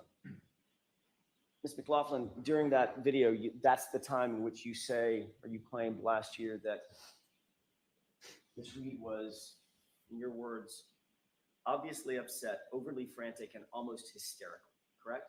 Yes. Did she look almost hysterical in that video?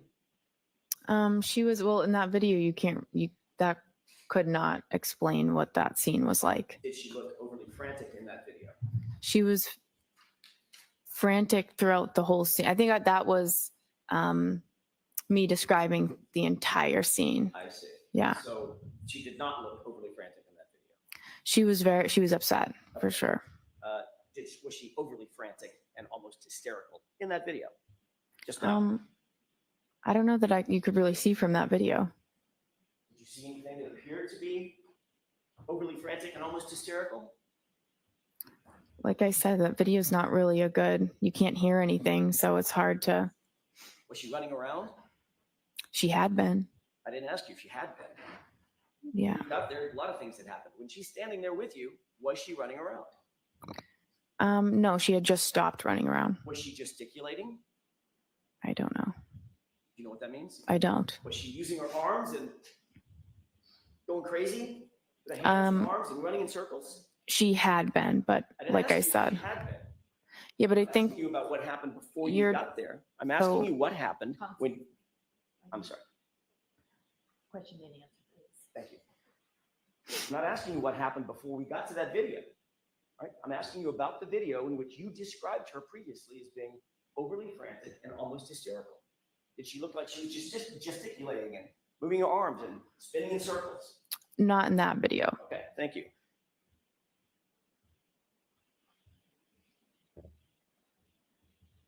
And according to you, that's the point at which Ms. McCabe said, I think you need to calm down, correct? Yes. And according to you, that's the point at which McCabe said, you're hysterical, correct? Yes. Just so I'm clear, who in that video, Ms. Reed or Ms. McCabe, appeared to be doing most of the talking?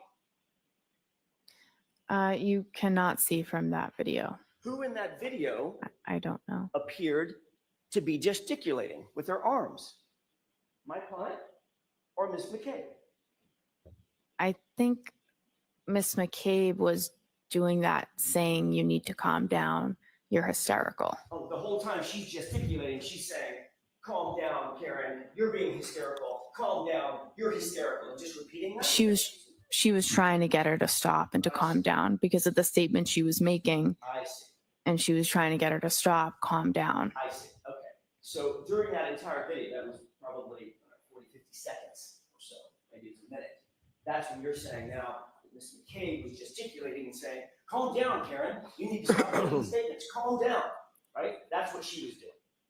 Yes. Okay. Well, you'll agree that Ms. Reed was standing relatively quietly to your right, not saying much of anything. No, what she had just said, she had seemed upset when she said that. And what she said was obviously Miss McCabe was trying to convince her that that was not, you need to calm down. Stop saying that. Right in front of a police officer who never said he heard her say it. Objection. Sustained.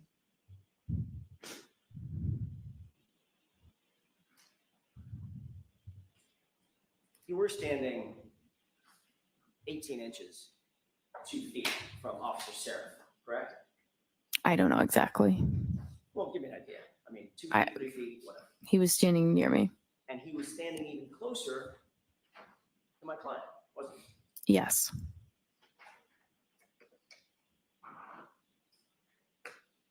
At this moment, when you claim to have heard the "I hit him" repeated 4 times, where was Officer Flamati? I'm sorry, where's Firefighter Flamati and Firefighter Nuttall?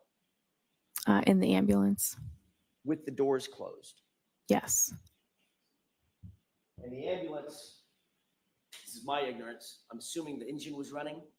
Yep. I'm assuming that there's some sort of heating system inside that ambulance to keep it nice and warm for patients. Yes. That was running as well. Mm-hmm. Yes. Yeah. So if that door closed, those doors closed, how many feet away, by the way, from where we're looking? How many feet away? How many yards away? I don't know. We were fairly close to the ambulance. Further than you and I are from each other right now, or closer? I think closer. Okay. How about now? I'm not sure. The ambulance was behind us. I'm not sure how close we were. Right. At least a few yards. Sure. Okay. And those doors are pretty thick, secure metal doors that lock. Is that right? Yes.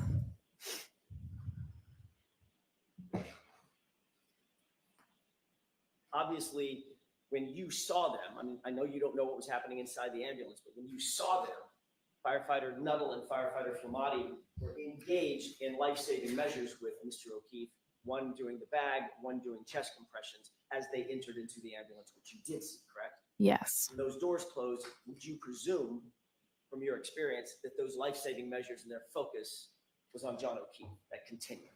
Yes. You testified that you went back to the ambulance at some point and you told Firefighter Flamati and Firefighter Nuttall what you claim to have heard. You told this jury, correct? I went back to the ambulance after that and I told them what was said and gave them the demographic information that I got. Okay. So in other words, Firefighter Flamati and Firefighter Nuttall heard it from you. You didn't say it to somebody else and they reported it to those two. They heard it directly from you, correct? I went back and I said, I gave the demographics and I said, she's saying I hit him. Right. So in other words, they heard that from you. I gave them, Objection. Is that yes or no? Objection. She answered the question. Next question.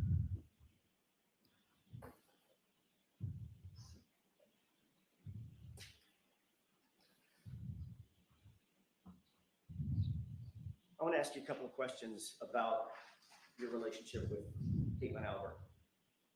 You were asked at a hearing about a year ago, back in May of last year, May 3rd, as a matter of fact, 2024, about that relationship. Do you remember what your answer was? no, not specifically. You remember saying in response to the question, who's Caitlin Albert? Asked by me. I don't remember specifically what I said. Did you say, I went to high school with someone named Caitlin Albert? Have the page number in line, please. May 3rd transcript, 10-24, lines 2 and 3.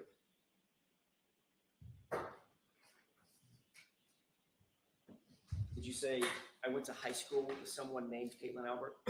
I believe so. Refresh your recollection, take a look at your transcript. Sure.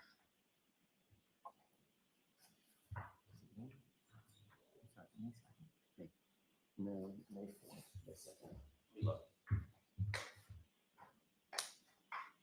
I have May 3. Okay, thank you, Brennan. Thank you. May I approach? Yes. I'm gonna wait for you to No, get. no.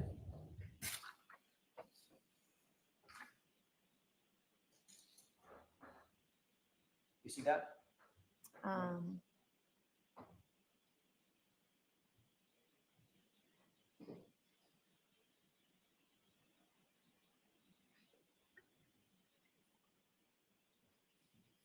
Yeah.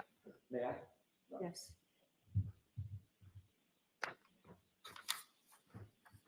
Did that refresh your recollection as to what your answer was to the question, who's Caitlin Albert? Yes. Did you say, quote, I went to high school with somebody named Caitlin Albert? Yes.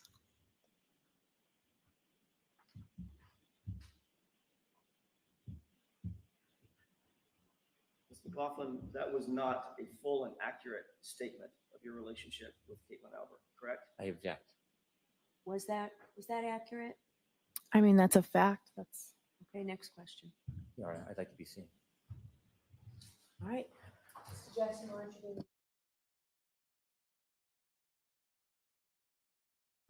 Jackson's starting to walk down a road that Hank must see. Oh, this one's gonna leave a mark. I don't know. I went to school with someone like that. I think maybe, kinda. I Maybe. might Yeah. have. I'm Like- not. Could be. Should have been. In what planet is this okay, guy? I'm putting it on the board. That's board material.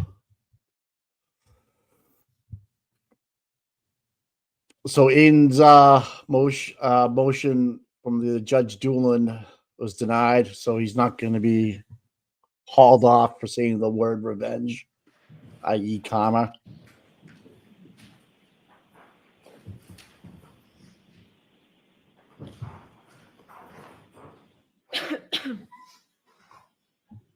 Go May I ahead. go? In answer to that question, the open-ended question, who's Caitlin Albert, you didn't offer up in that first initial response, you didn't offer up, you didn't say we're friends, did you? We're not. You didn't say that we are in the same friend group, did you? No. You didn't say we've been friends since high school.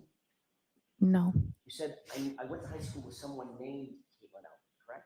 Yes. Almost as if you just saw her name in a yearbook. No, I don't agree with that. That's not true, is it? I mean, that wouldn't be true, correct? Because you did know Caitlin Albert. That is true. And you asked me if I knew her, and I said yes. And you asked me if I'm friends with her, and I said I wouldn't say friends. You wouldn't say friends. Right. Even as you sit here today, you would not say that you're friends with Caitlin Albert. No. You wouldn't say that you've been friends for years. We've known each other for years. That wasn't my question. Double We've known crazy each guy. other for years, but we are not close friends. We don't have a relationship, just her one-on-one. It's just group settings. You grew up in the same town together, correct? we did. Went to the same middle school together. Correct. Went to the same high school together. Yes. You socialized with her. Yes. You've taken day trips with her and others. Yes. You've taken beach trips with her and others. Yes. You've taken 4th of July weekend getaways with her and others. Here we go. Here we go. Which one I was don't this? remember that, but Yeah, of course. One of your best friends named Michaela actually lived with Caitlin Albert at college, didn't she? yes. And you visited your best friend at that residence where she lived with Caitlin Albert on more than one occasion, didn't you? Yeah, occasionally I would go to visit the friends that I had there. You would even spend the night in the apartment with them, correct? Maybe a handful of times, You've yes. taken photographs with Caitlin Albert. Jesus I'm in Christ. pictures with her, yes. You've been to baby showers with Caitlin Albert over the years. I have attended a baby shower with her, Had yes. celebrations with her over the years. Correct? Yeah, we socialize, like I said, group settings, social events. I will see her.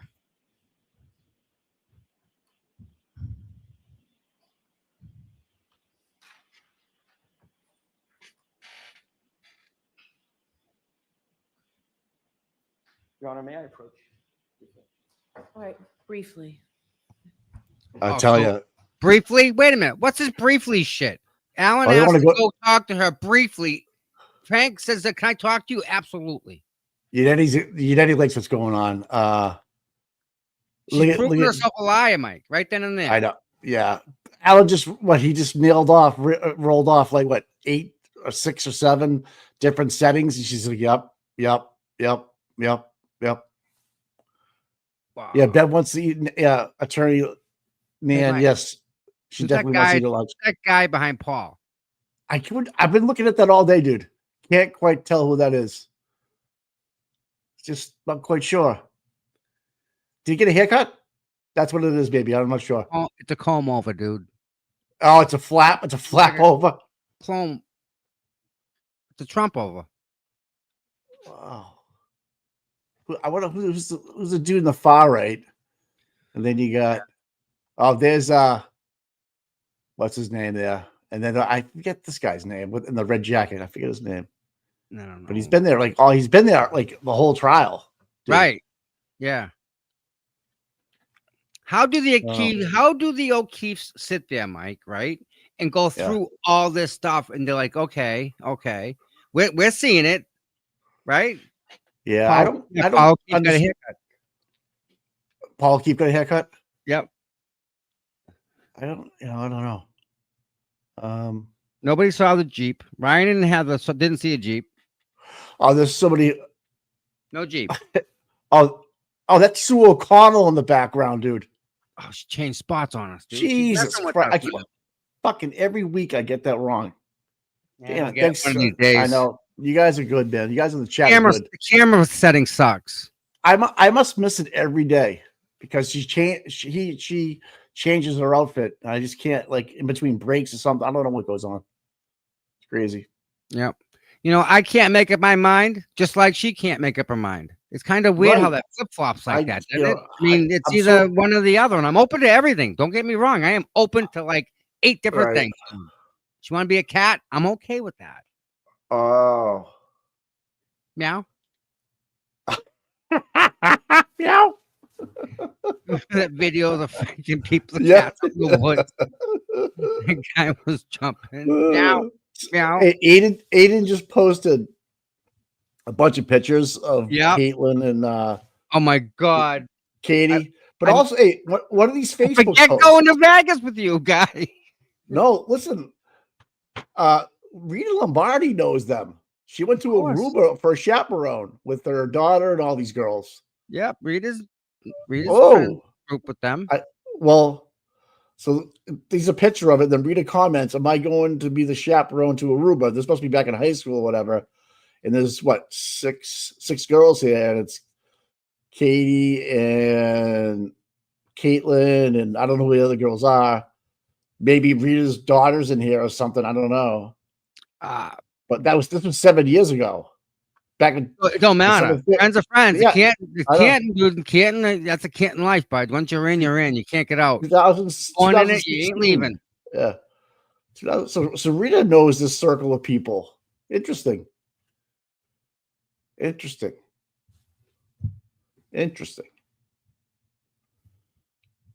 I got nothing. Yep. No comment. Let me just show these pictures real quick so that the world can see them. Nah, don't keep I'll leave the court up. Keep it. We'll do it during the break. You all need to, if you're gonna hang around, we got some good stuff coming up here. Aiden been posting like out of his mind crazy stuff. Awesome. I had no clue that. I mean, Rita obviously lives in Canton, and she's been very vocal about what's going on. Maybe there's things she knows that we're not privy to, because of that's interesting. That was a well-kept secret for a long time, it seems like. Good for you, Rita.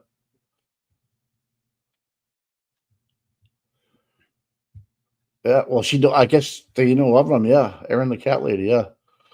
Now. Interesting. I didn't know that, and nor did she speak about it, which is cool. It's all right. I mean,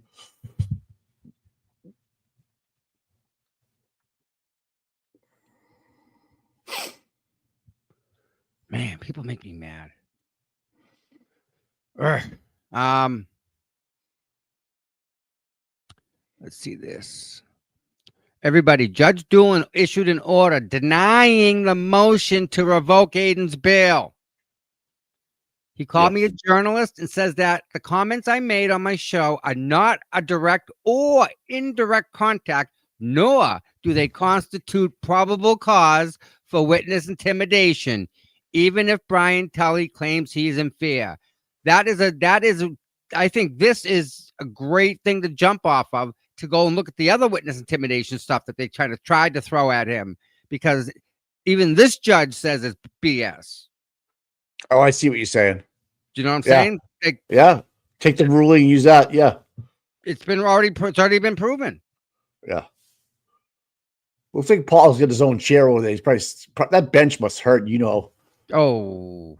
I don't know how they do it. Sitting in the corner? They got him in the corner? No. Well, he might be in a regular chair too. Who knows? Imagine that. Yeah, you're in timeout. You're in the bad chair. Yeah, Aiden, he was sweating him. He came vocal about that. Yeah, he's like, well, he had so much on the line, like Dude, revoking his bail throws him back in jail. That's freaking horrible to even have over your head, right?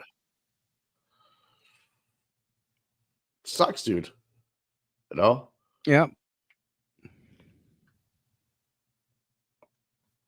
Everybody's agreeing with the Rita Lombardi comment. Interesting.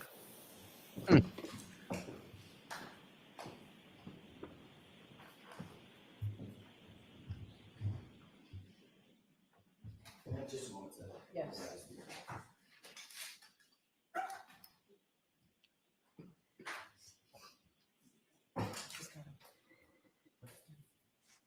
Why you always lying? Yeah, she is wearing a crucifix today too. It's like a medallion with the cross on it. I've never seen so many Catholics in one place at one time.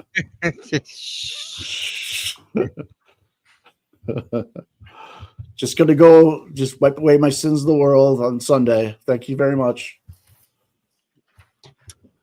I don't know.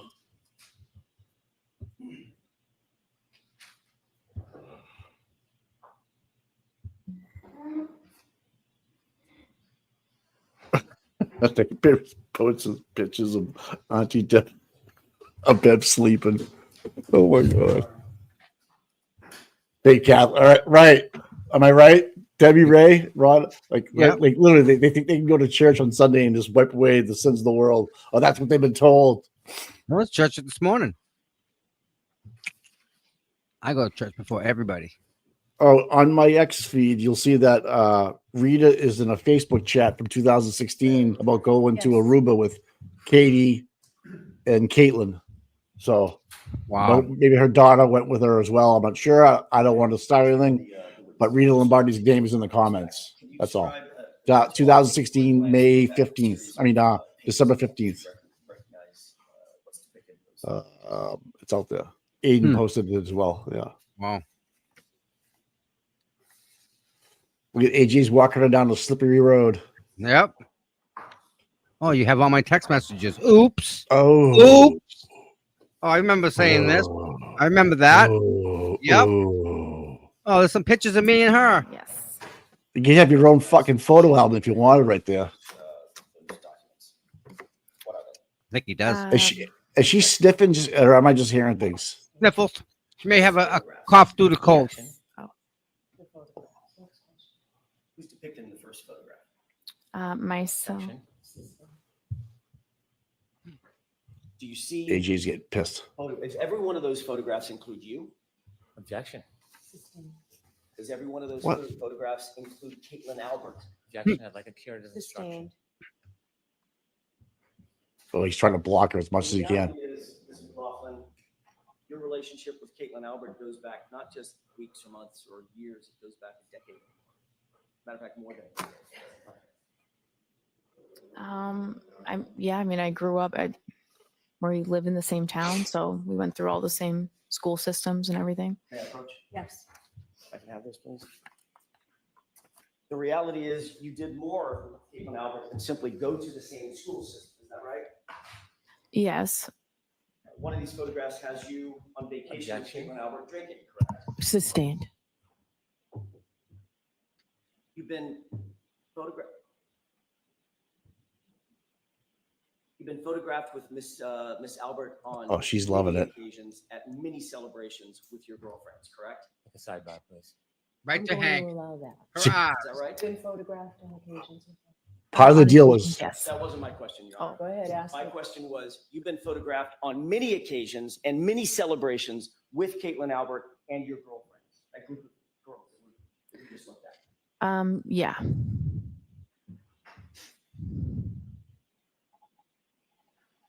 And those include, as we went over just a second ago, 4th of July vacations, correct? I'm not sure the dates on them.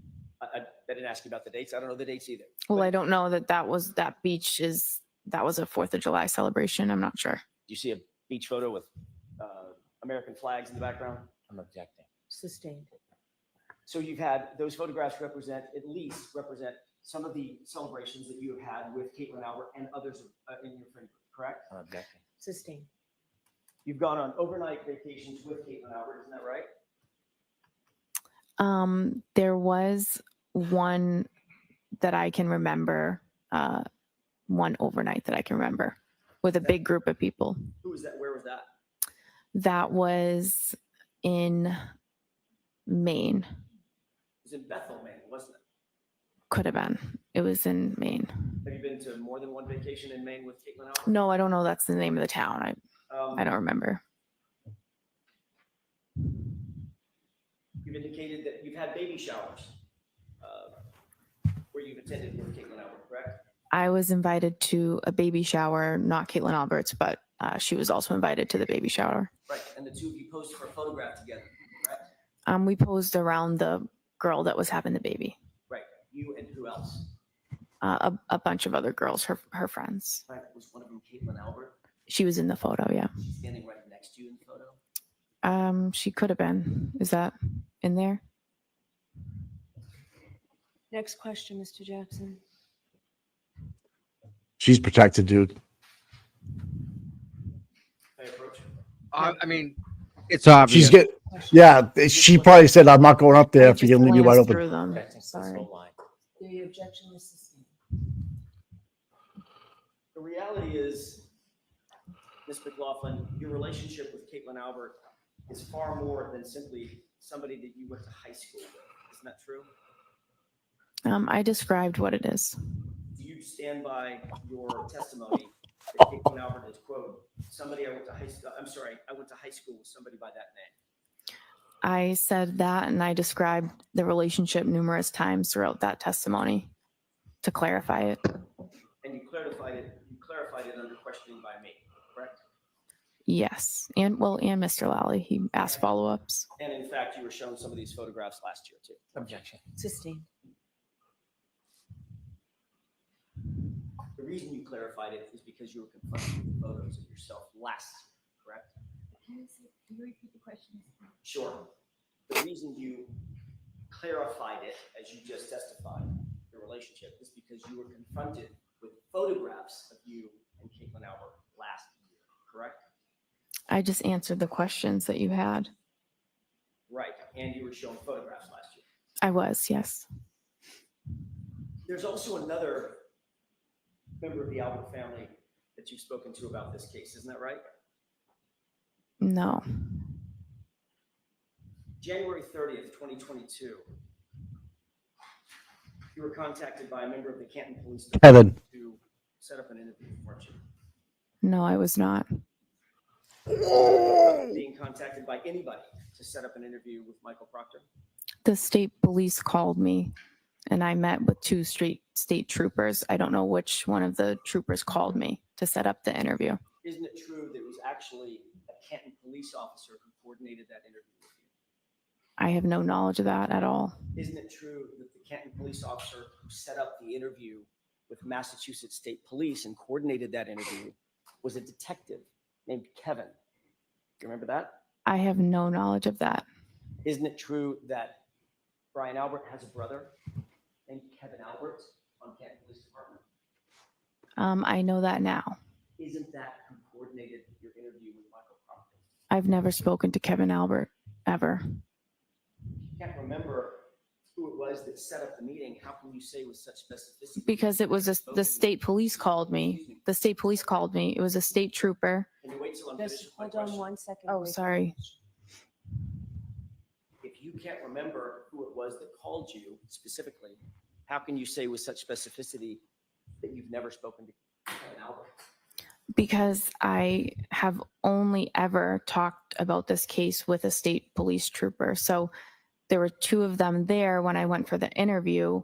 I don't remember which one called me, but I've never been contacted by anyone in the Canton Police about an interview or about the case. So I know it's not. I just don't know which state trooper it was that called me. Did you talk to Mr. Brennan about this issue when y'all met? No, I did not. This issue never came up No, about Kevin Albert or the Massachusetts State Police or your first interview? no. You remember testifying about this last year? I remember you asking me about who coordinated the interview. And now as you sit here, you're saying it was absolutely 100% Massachusetts State Police that coordinated that interview. It was I only ever spoke to the state police about that interview. I wasn't contacted by anyone else to go in for that interview. Are you saying that you now have a specific memory of how that interview was set up and that it was Massachusetts State Police? My only memory is, Do you have a memory or do you not? the question, please? I don't really get the question. Can you answer that question? I don't understand the question. Ask it again. Sure. Are you saying as you sit here now that you have a memory of how that interview was set up and it was by a Massachusetts State Police officer? I always had a memory that it was a state police officer. Okay. I don't know which one. That's why I said I don't know. Isn't it true that last year you were asked that very similar question? This is at 10-56, lines 10 through 15. Question, do you recall being contacted by a completely different officer to say, hey, Trooper Proctor wants to talk to you. Come on to Canton PD to have an interview? Answer, I don't remember exactly how the interview was set up. Remember that? Right. So as you sit here, you now have a specific memory that that interview was set up by Massachusetts police officers. That's the only memory I have of it. And when I said I don't know, you said somebody other than Proctor, and I didn't know if you were referring to the other state trooper that was there, because I didn't remember specifically who called me to come in for the interview. But I've never spoken to anybody in the Canton Police about that interview or the setup. In fact, Kevin Albert is Brian Albert's brother. I'm aware of that now. You're aware that Kevin Albert is Caitlin Albert's uncle. I guess so. How many conversations did you have with anybody before you actually sat down with Michael Proctor? Either in anticipation of setting up the interview or otherwise? None. I think once I got the call, I just called my chief that they're asking me to come in. And that was that. And you got the call from whom? I don't know which state trooper called me.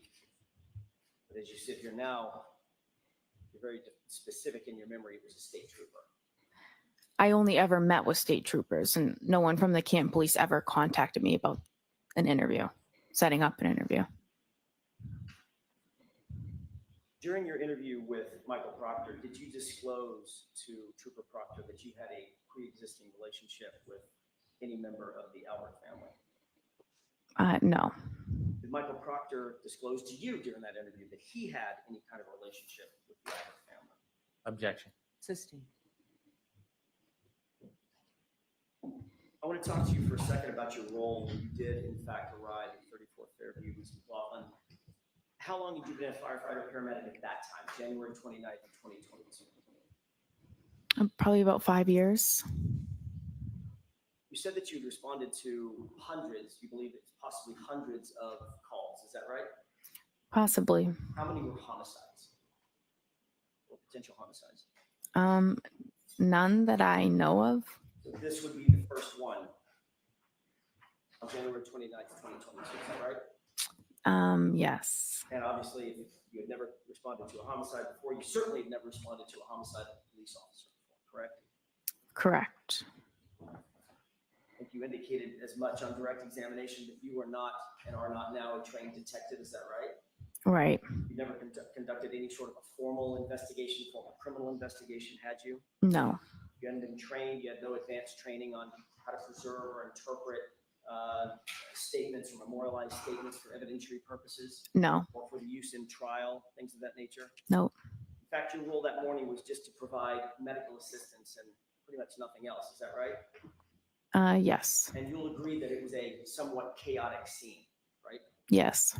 Lots of first responders on scene. Right? Yes. Everybody working furiously, or at least people working furiously to provide life-saving measures to John O'Keefe. Is that right? Yes.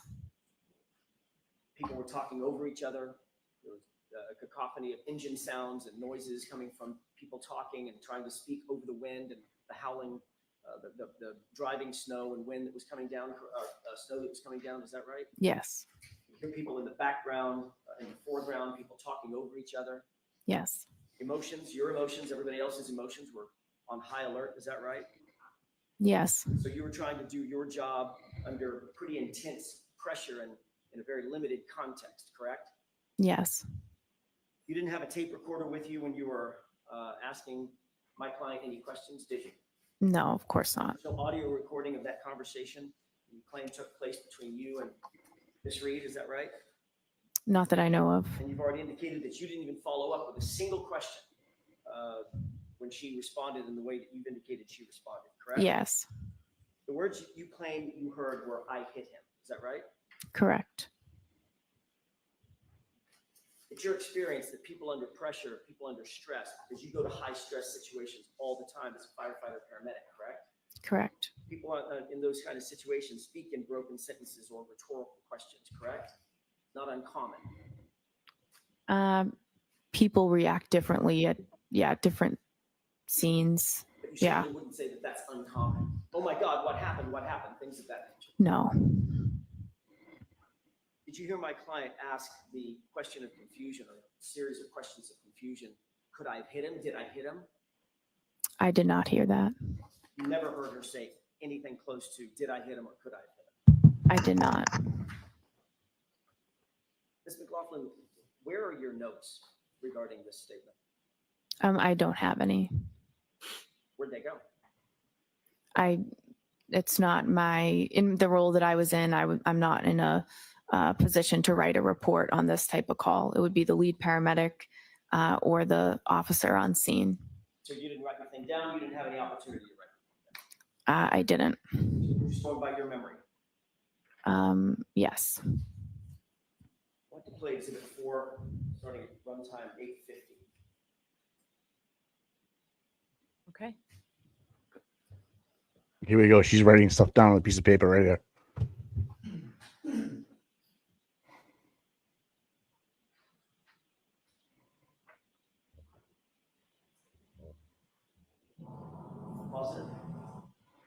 orient us? Can you tell me where you are in that video? I might be in the middle there.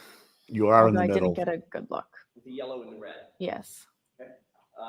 I'd like you to pay special attention, Mr. McLaughlin, to your right and your left hands as this video plays. Could we go ahead and play it?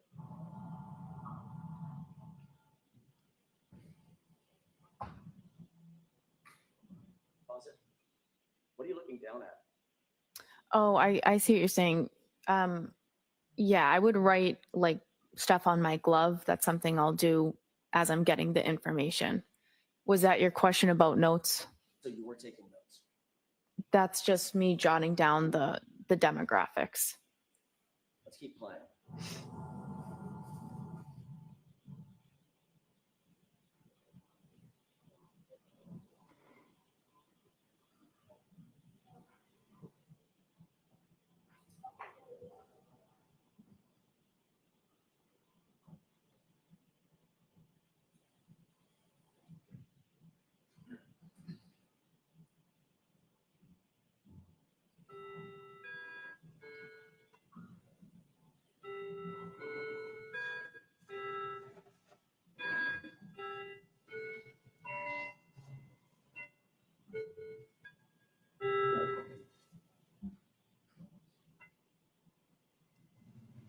Pause it.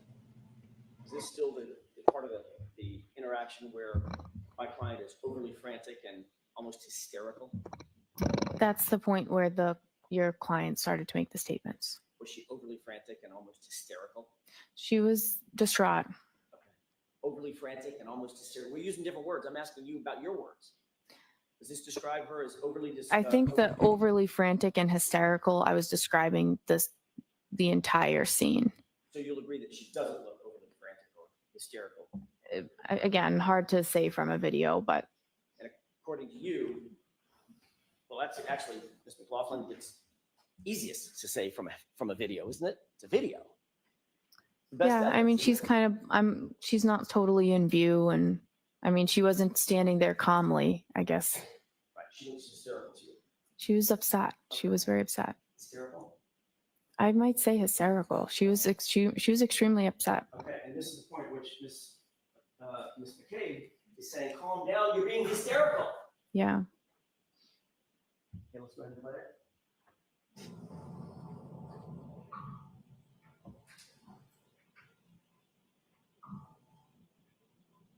Pause it.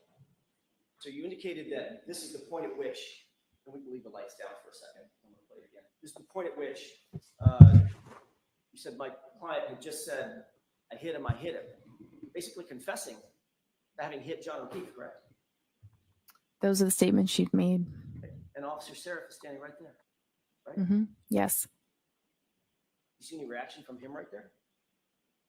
I know he turned and told somebody to go get the sergeant. I don't know if that already played. I'm sorry. Do you see any reaction from him? He responded, "You what?" And she repeated it again, and then he told someone to get the sergeant. I know that's what your statement is. I know that's your testimony. I'm asking about the video. Do you see him reacting right here? You'd have to play it again. I wasn't looking at that part. Do you see him handcuff my client? Oh, no. You see him call anybody over to handcuff my client? He turned to signal to get Goody down here is what. So they handcuffed her. No. They didn't handcuff her. No. Even though she just confessed in front of a police officer, according to you. That's what she said. I hit him.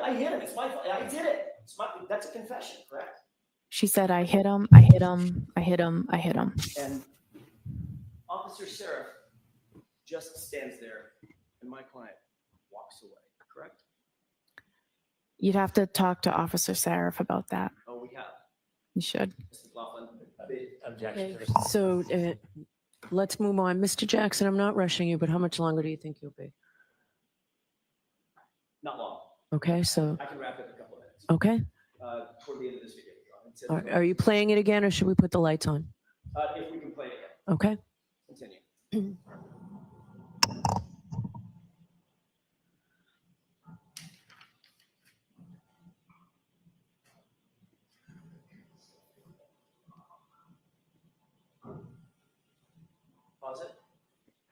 You appear to be writing something down, Yeah, I could be. and according to you, you're writing on your glove.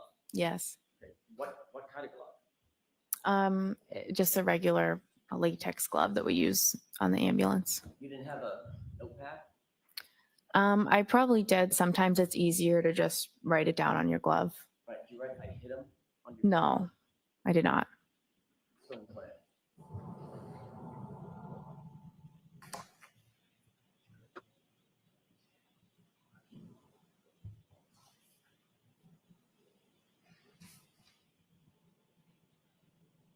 Still appear to be writing something down, looking down at your glove?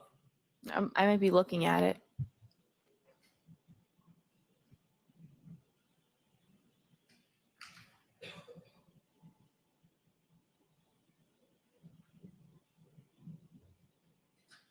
Pause it. Is this also an example of my client being overly hysterical and frantic? Oh, I wasn't paying attention to her. You can have the lights up.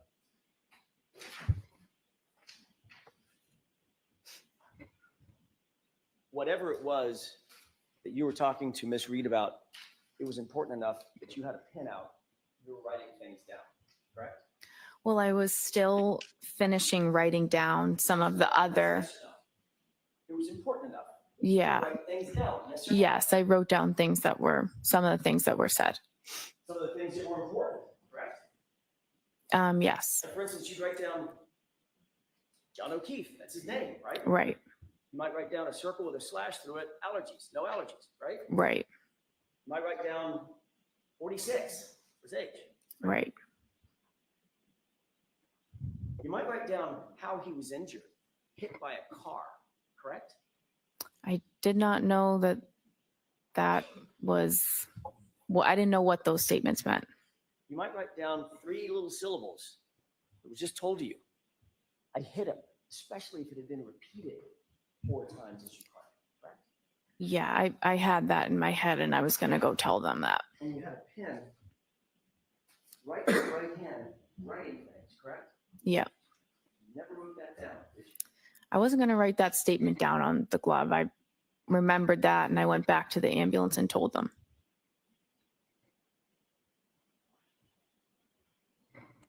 You did memorialize that statement on any note that we have, correct? No. You didn't memorialize that statement on any glove that you were wearing, correct? No. Whatever you wrote down on that glove, where is that now? Yeah, I don't have it, obviously. I don't know how obvious it is. What'd you do with it?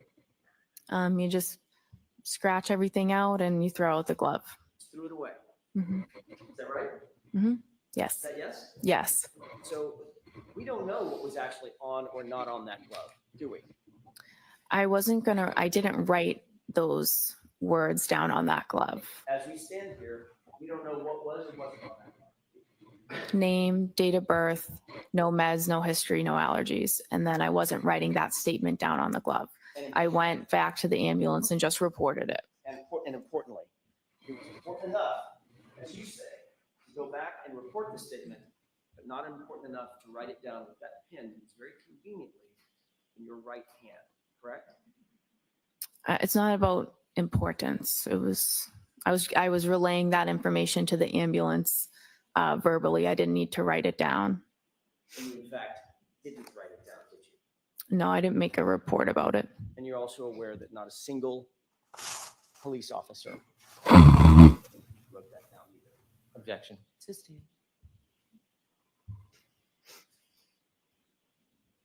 That's all I have. Mr. Brennan, can you do a redirect in 5 minutes? I can. Okay.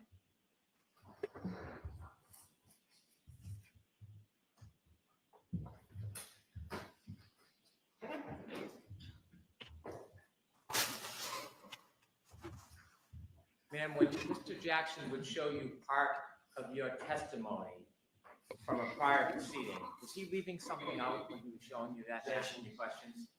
Sustained. When he asked you about whether you knew Caitlin Albert, and you said you went to high school with her, did you immediately then answer questions describing that relationship? Correct. Watch the phone. Were you asked immediately other questions about the relationship? I explained the relationship over and over again throughout the testimony. In fact, you described the relationship over 20 times, didn't you? I'm sure it was that many. You didn't simply just say somebody named Kate. I went to high school with somebody named Caitlin Albert. You didn't leave it at that, did you? No, I didn't. Do you remember saying, I would say more acquaintances, not close friends? Right. You remember immediately saying after that, I would say we had mutual friends. We might see each other occasionally because of mutual friends, but we don't have a one-on-one friendship or hang out regularly. Right. Objection, Your Honor. I'm going to allow You remember many more statements after that initial answer where you describe the relationship. Yes. Similarly, you were asked about a meeting with the state troopers, Yes. and the attorney asked you a question about your memory or suggesting that Mr. Albert set up the meeting. Remember those questions? Yes. You were asked questions just like that before at the last hearing, weren't you? Yes. Remember being asked about who set up the meeting and you saying that you didn't recall? Yes. And then you remember being asked about whether a completely different officer set up the meeting, and you said, I don't remember exactly how it was set up, Yes. followed by, so that was my next question. You may have told me this. Do you have any recollection who set that interview up and you said you didn't? Right. And you were specifically asked, does the name Kevin Albert sound familiar? Objection. Do you remember saying no?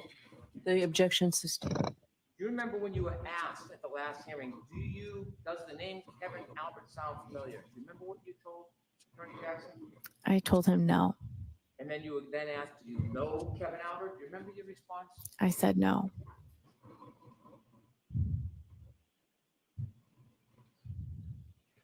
When you were there trying to help the gentleman that was on the ground, did you know this would become a homicide investigation?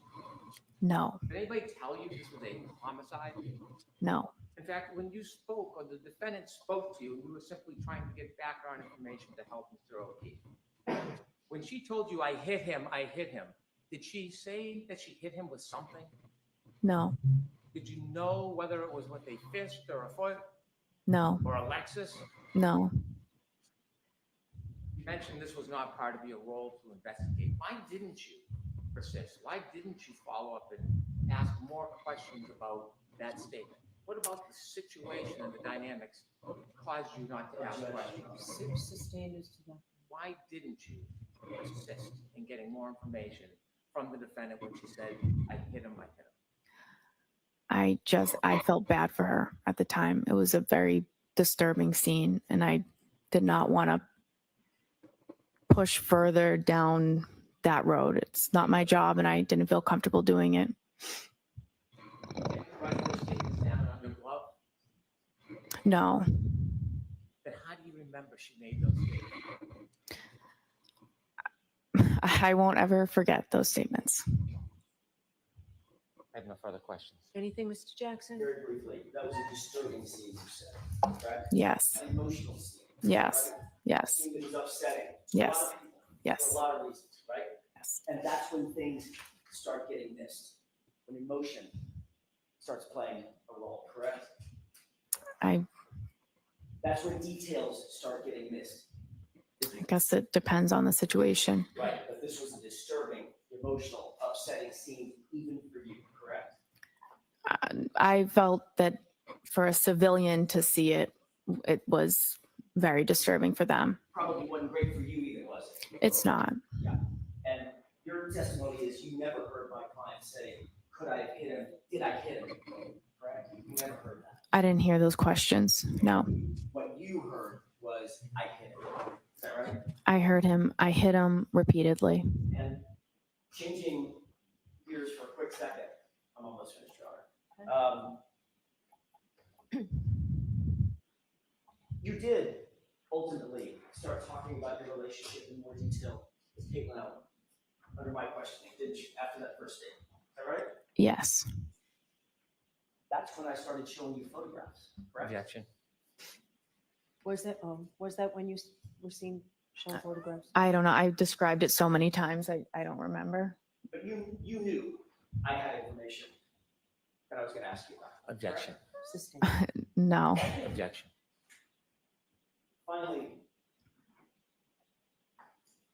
with regard to Kevin Albert, did Trooper Proctor tell you during that interview that he had texted with with Officer Kevin Albert about setting up your interview? Did he tell you that? I have no knowledge of that. Did Trooper Proctor tell you that the reason we're here, the reason we set this up is because Kevin Albert texted me that he had already coordinated with you? Never, no. Thank you. That's all I have. All right, Ms. McLaughlin, you are all set. Jurors, I appreciate you going a little later until lunch, just finish the witness. So why don't we do that? We'll give you 45 minutes, come back at 5 minutes past. All rise for the court, please. What do you think? You're muted. Yeah, that's a toughie, Mike. I'm not sure. I don't know.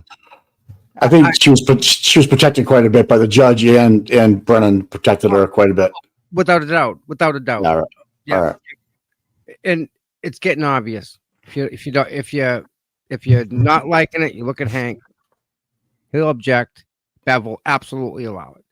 Yeah. Yep. I agree with that. It's a given. It's an absolute freaking given, and it's so absolutely and it's wrong on every level. He doesn't get carte blanche, Mike. He shouldn't, and it seems like he's getting it from the judge. Well, think about it, and I agree with you. I'm not going to think. I think if you're the defense, you know what's going to happen, how this is going to play out. So your words are prepared in such a way that it can't be sustained. You know what I mean? Do you think she was prepared, prepped before this? Fuck yeah, dude. Yesterday, yeah, all day. Why would you prep somebody for telling the truth? Well, it's a lot easier to prep somebody for telling the truth than it is to, Mike, and she looked, I'm not gonna lie, she looked pretty comfortable up there this time. Listen, people that tell the truth don't need to be prepped. No, you're right. No, I agree with you. I'm just saying. You notice, Just you notice that they didn't ask Levinson when was the last time she talked to Brennan, right? That never came up from the defense. Nope. When was that? So it's only like these key people that were prepped. We got to make sure we stay with this. We have to make sure this happens this way. And if you get in trouble, you just give me the nod, and I'll do my best. It's so obvious, guy. It's so obvious. I'm sorry, people. You're not that dumb. Yeah. I don't know why they didn't ask Ryan Nagel when was the last time he did anything. And they didn't even ask Ricky DiDubio up to the stand yet. No. Interesting. Mike, I sent you something on your phone. Yeah, it's I saw a 30-second thing. Play it and just tell me if you notice anything. It's something. Because I have my tablet, and what I've been doing is when people are testifying, I'm zooming in just on their face. So it takes everything away, just their face. Yeah, she's just looking for help. Watch up on her forehead. Look at her forehead. You can tell when she gets stressed. Boom. Oh, that vein. Yep. Hello. Can you see me now? Yeah. She's under a lot of stress, dude. I wonder if she's. Oh my God, guy. I would be too. And I hate to say it, but for these young children, young adults, for them to have to deal with this type of stress, I don't like it. I don't think it's fair. Let me show you guys what I'm talking about real quick. So you guys, you got this. You get this for a bit. Yeah, I got this guy. We're good. You guys all behave for me, right? Promise me you'll behave. Yeah, here we go. So guys, check this out. I'm going to show you what I sent Mikey. So on my tablet, I can zoom in. And I did. And I want you to look at her forehead. Look at the vein. So what I did is I zoomed directly in on her face to see how the facial reactions and to see how she reacts to the questions. So let's see how this works. This is the vein I'm talking about. Watch.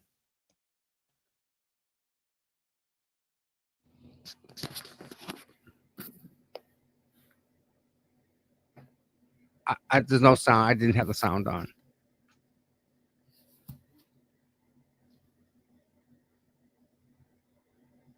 Just watch. Answer the question. Yeah. Just gonna look at Hank. Hank. Objection. See? So that's that. Stop that. Let me go to Twitter to see if I can find something to show you guys. I know I'm looking for something specifically. Where are we? I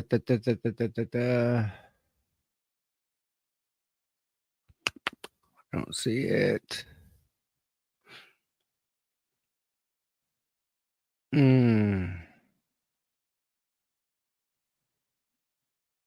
Hold on, I'm looking. I'm gonna take a deep breath. Now it's time to get some food. Stay here though. You don't gotta leave. We got stuff going on. All right. I'm looking for something that was from, I don't remember. I read it this morning. Yeah, let me check here, see if it was sent here. So what happens, I get sent stuff from lots of different places.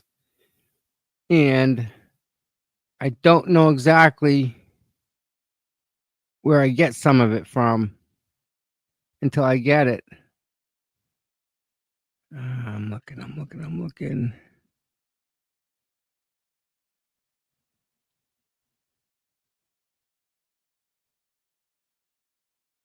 Hold on. Where is it?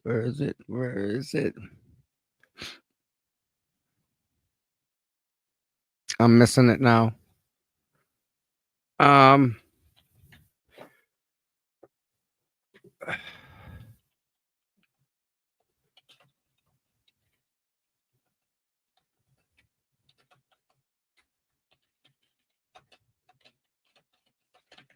There we go. Now I'll get a response to that. All right, chat. Oh, Dave, I know your dad? How do I know your dad, Dave? Mary, how you doing? I graduated in 88.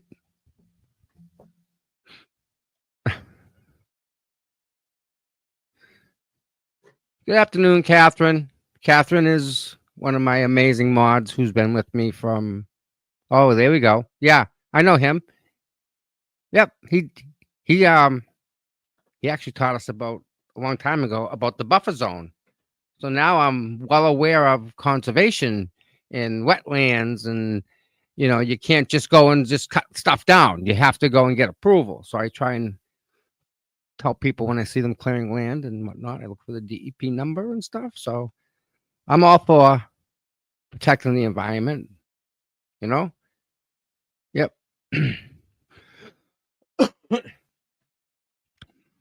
So where we built the garage is in the buffer zone of the wetlands.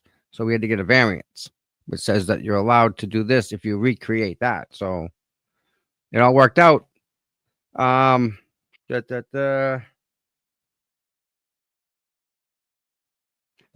And my phone, the stuff I'm getting on my phone, right? I think, you know what belongs on the board, guys? We didn't even say this. You know what belongs on the board? How about the medical examiner not knowing about the blood stuff? Right? Was that an oh my God moment? Or was that, did we forget about that?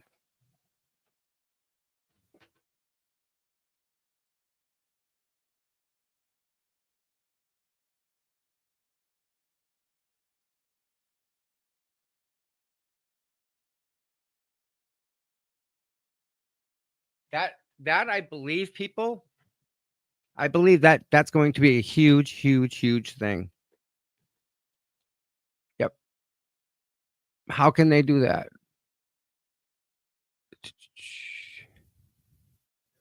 Let me show you guys this so you guys have the receipt. Put this in your pipe and smoke it here, people, right? That's what they say, right?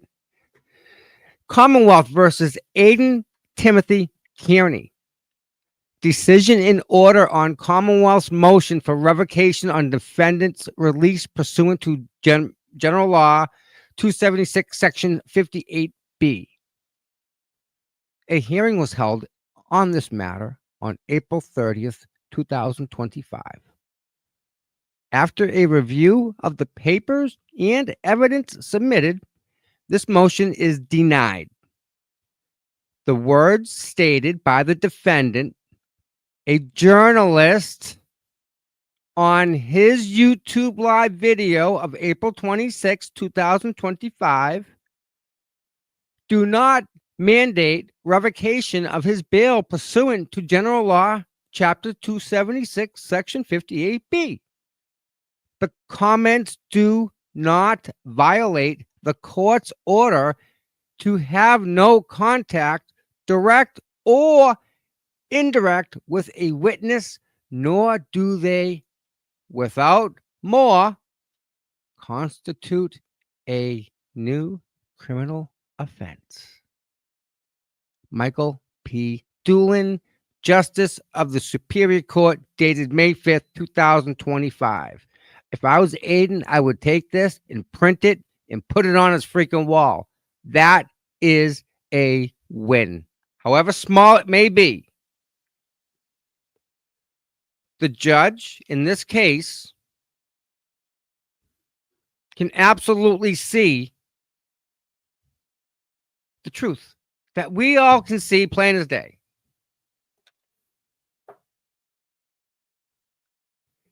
Now, hence now him being a journalist, as defined by this judge, that kind of gives him a little bit of breathing room. He don't have to worry about going to jail. 1, 2, he can still do his show. 3, he doesn't have to change who he is or what he says for anybody but him. So I think this is an amazing win for Aiden. I think we all need to look at it for what it is, right? You know, it's good for everybody here. Now, we just hope the judge in kill this. I was looking for, I can't find it. I was looking for, let's see real quick. Mark Randazza has me somewhere on his page. I can't find it.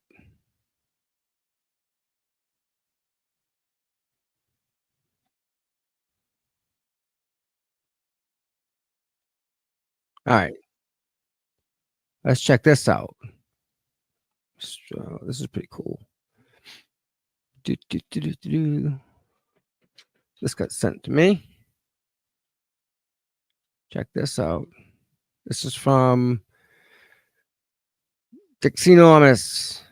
Please give him a like and a share. Great guy. Funny. But very Cantonish, very active, very accurate. His humor is what I wish a lot of people had his humor, or at least understood him. But here's a minute 27 of it. Check this out. You out earlier that night on the 28th? Yes, sir. I was at CF McCarthy's. What's CF McCarthy's? It is a local restaurant / pub in the Who- center of Canton. Who were you at CF McCarthy's with? My sister at the time, and then my friend Ricky and my ex-girlfriend Heather. What were you doing at CF McCarthy's? Just enjoying a night, having a few drinks. And where did you go, and who, if anyone, did you go out? I went to CF McCarthy's to begin the night with 2 of my friends, well, now my ex-girlfriend and my friend Rick, to meet up with my sister. And did you go just sort of the three of you, or did you meet someone else there? Met my sister there.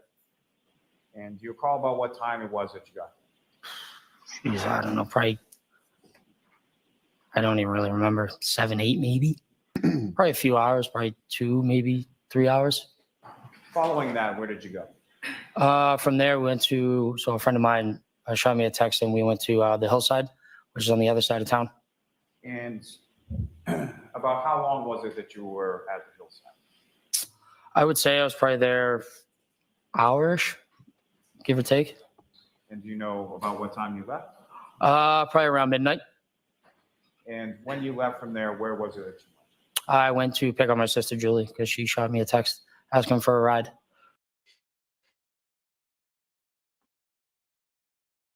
I call that pretty accurate. I would say he's telling the truth. When you can repeat the same story, within reason here, little things, but the essence of what he said is exactly what he said prior. So you have, that has weight. That's got an actual value to it. You know, that I would say he's trustworthy. I would put that on him based on what, you know, what he's telling you exactly what happened, like what he remembers. I think that guy, if you see him out there, please pay for his meal, pay for his drink or whatever, buy him. We'll just, there's not too many people that like that.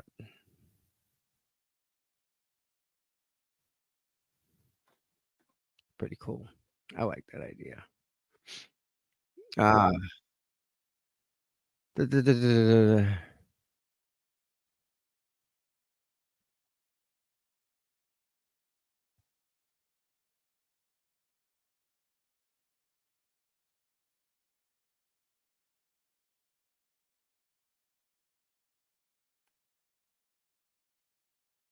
Check this out. This is an awesome example, right? Again, from same person, Dixie Lomas, his page. Check this out. Listen to this. Listen to the judge. Listen specifically to the judge. She's being a freaking prosecutor and a defense guy. If you asked me what time did he call you, I don't remember. Do you have any quarrel with the accuracy of that document? No, it looks pretty accurate. Okay. It looks right. It looks possible, yeah. All right. Did you receive, as you sit here, do you recall, does that refresh your recollection that you received a phone call from Michael Proctor about 10:54 in the morning? Does that refresh your memory now? I know I did receive a phone call from him, yes. At that time? I don't know the exact time. All right, so the answer is no. Was it mid-morning? Yes. Did you receive another phone call on the 29th? At that time? Phone call from him, yes. At that Guys, listen to the judge. your memory now. About 10:54 in the morning. Does that refresh your memory now? I know I did receive a phone call from him, yes. At that time? I don't know the exact time. All right, so the answer is no. Election that you received a phone call from Michael Proctor about 10:54 in the morning. Does that refresh your memory now? I know I did receive a phone call from him, yes. Do you recall, does that refresh your recollection that you received a phone call from Michael Proctor about 10:54 in the morning? Does that refresh your memory now? I know I did receive a 4 in the morning. Does that refresh your memory now? In the morning. Does that refresh your memory now? Nobody freaking objected.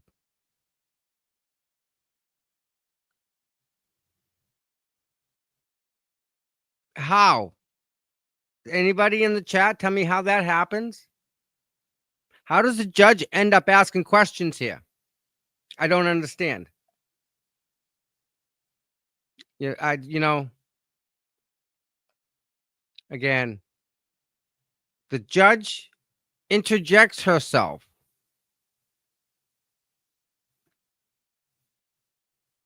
And she starts asking questions. How? Like, nobody objected. The judge jumped in, asked her a question, and then asked her another question. She took over the judge. The judge now has a say in the matter. The answer is no. It involves freaking Proctor. But why is the judge getting involved in this? You see this? 4 in the morning. Does that refresh your does that refresh your memory? Morning. Does that refresh your memory now? 54 in the morning. Does that refresh your memory now? I know I did receive a phone call from him. Yes. At that time? I don't know the exact time. All right, so the answer is no. All right, so the answer is no. All right, so the answer is no. All right, so the answer is no. Time. All right, so the answer is no. Like, what the F, guys? How? How's the judge asking questions? Like, I don't get it. Am I wrong here? Is it me?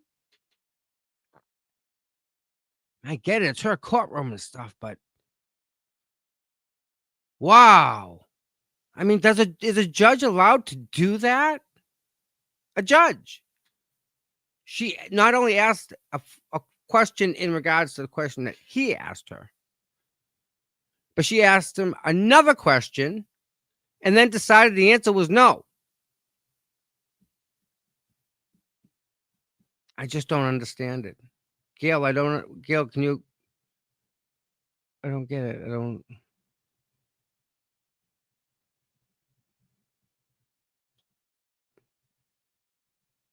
Gail, I'm interested in what you're referring to. I know you're smart, so I kind of want to know.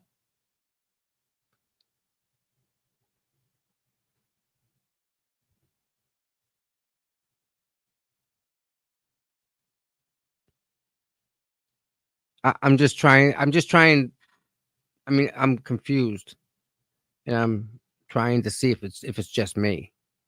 Is it like not professional?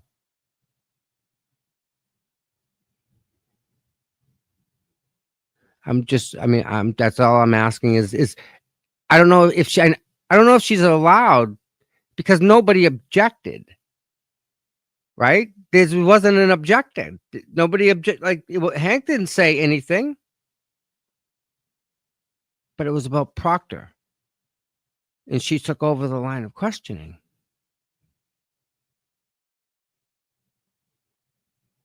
I don't know. Not just me. So it isn't just me, right? Okay. Oh. I get it. Gail, I'm absolutely sorry about that. I totally, you know what? It does to me too. And I'm the one playing it. So I know exactly what you're talking about.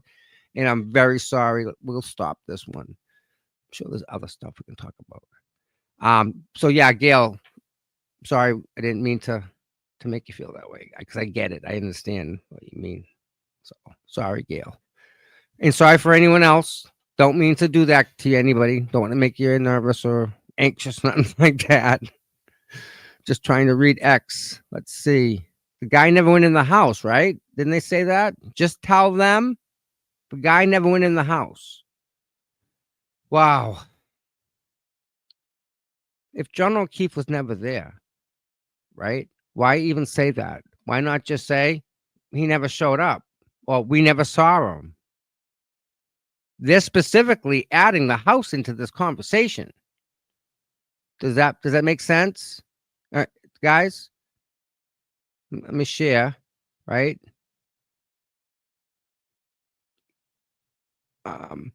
Yeah, why the need to wake them up if the guy never went in the house, right?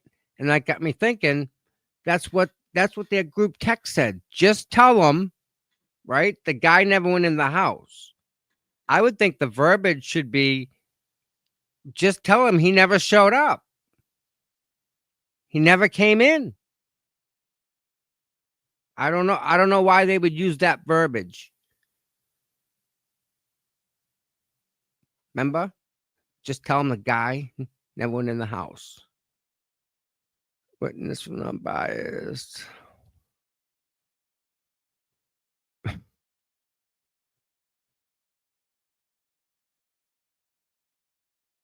Twitter's amazing.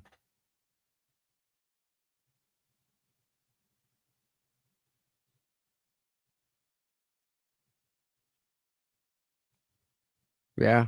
I mean, if your sister or your brother was in that house, would you not want to go wake him up? Right? And look at this timestamp. Timestamp 4028 2022 January 29th 02/27/40 minus 5 hours for Gretchen mean time.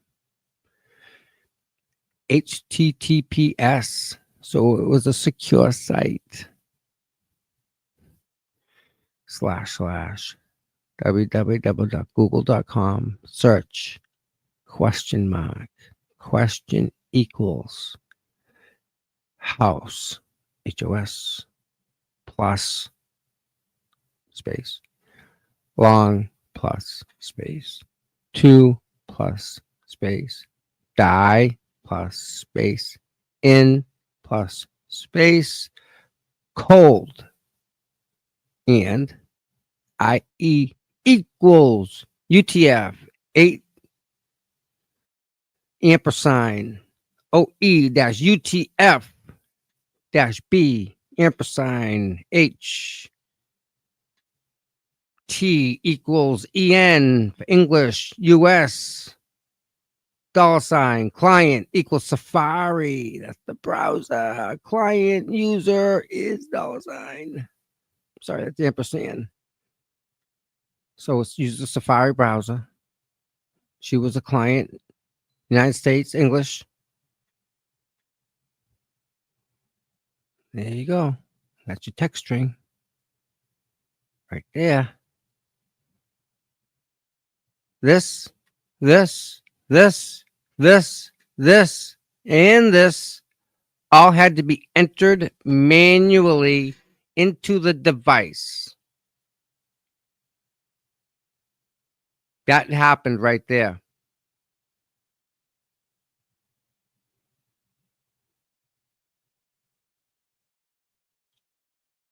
That's insanity.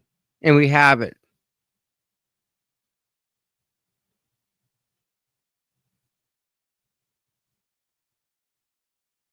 And they were definitely protecting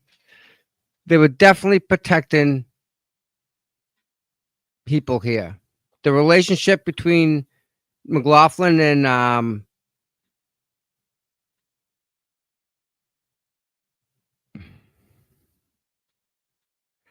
we found out that Kevin Albert called Katie McLaughlin to set up the interview through Proctor's texts, thanks to the FBI.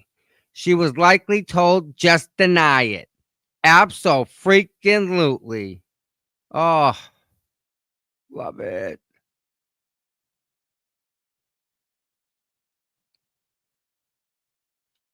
Man.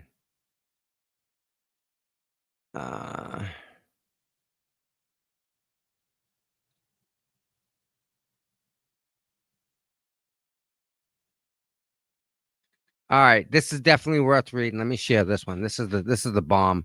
Check this out, guys. You like this one? All right, share. This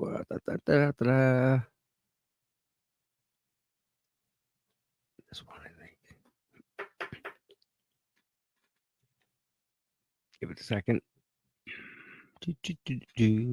Okay, Olivia, who's an amazing human being.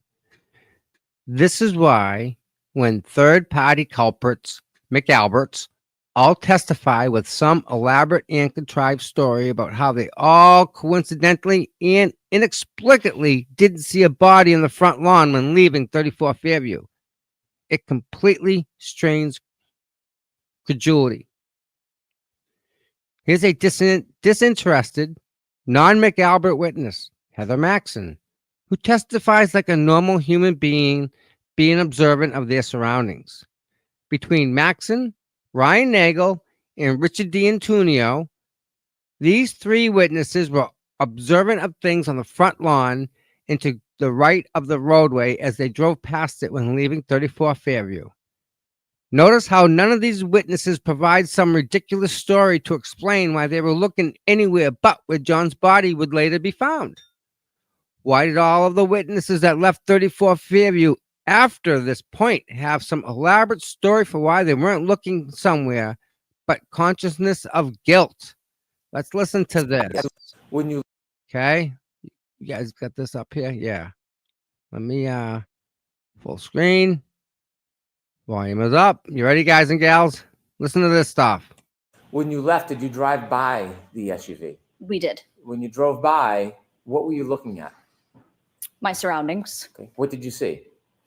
I saw the female that I saw beforehand, also still in the car, Where did you see her? in the driver's side.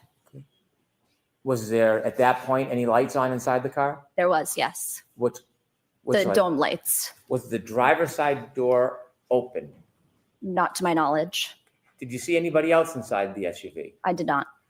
Was there anybody else inside the SUV? You didn't see anybody inside the car? Besides the driver, no.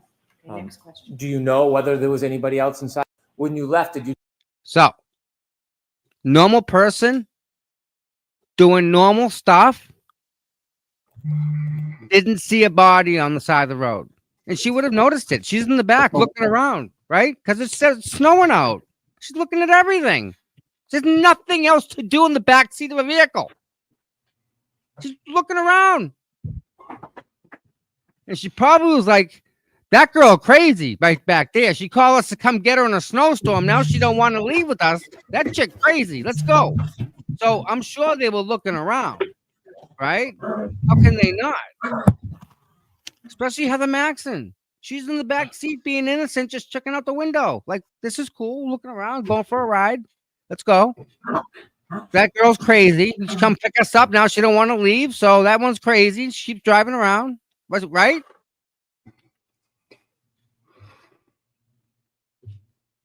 What are you talking about?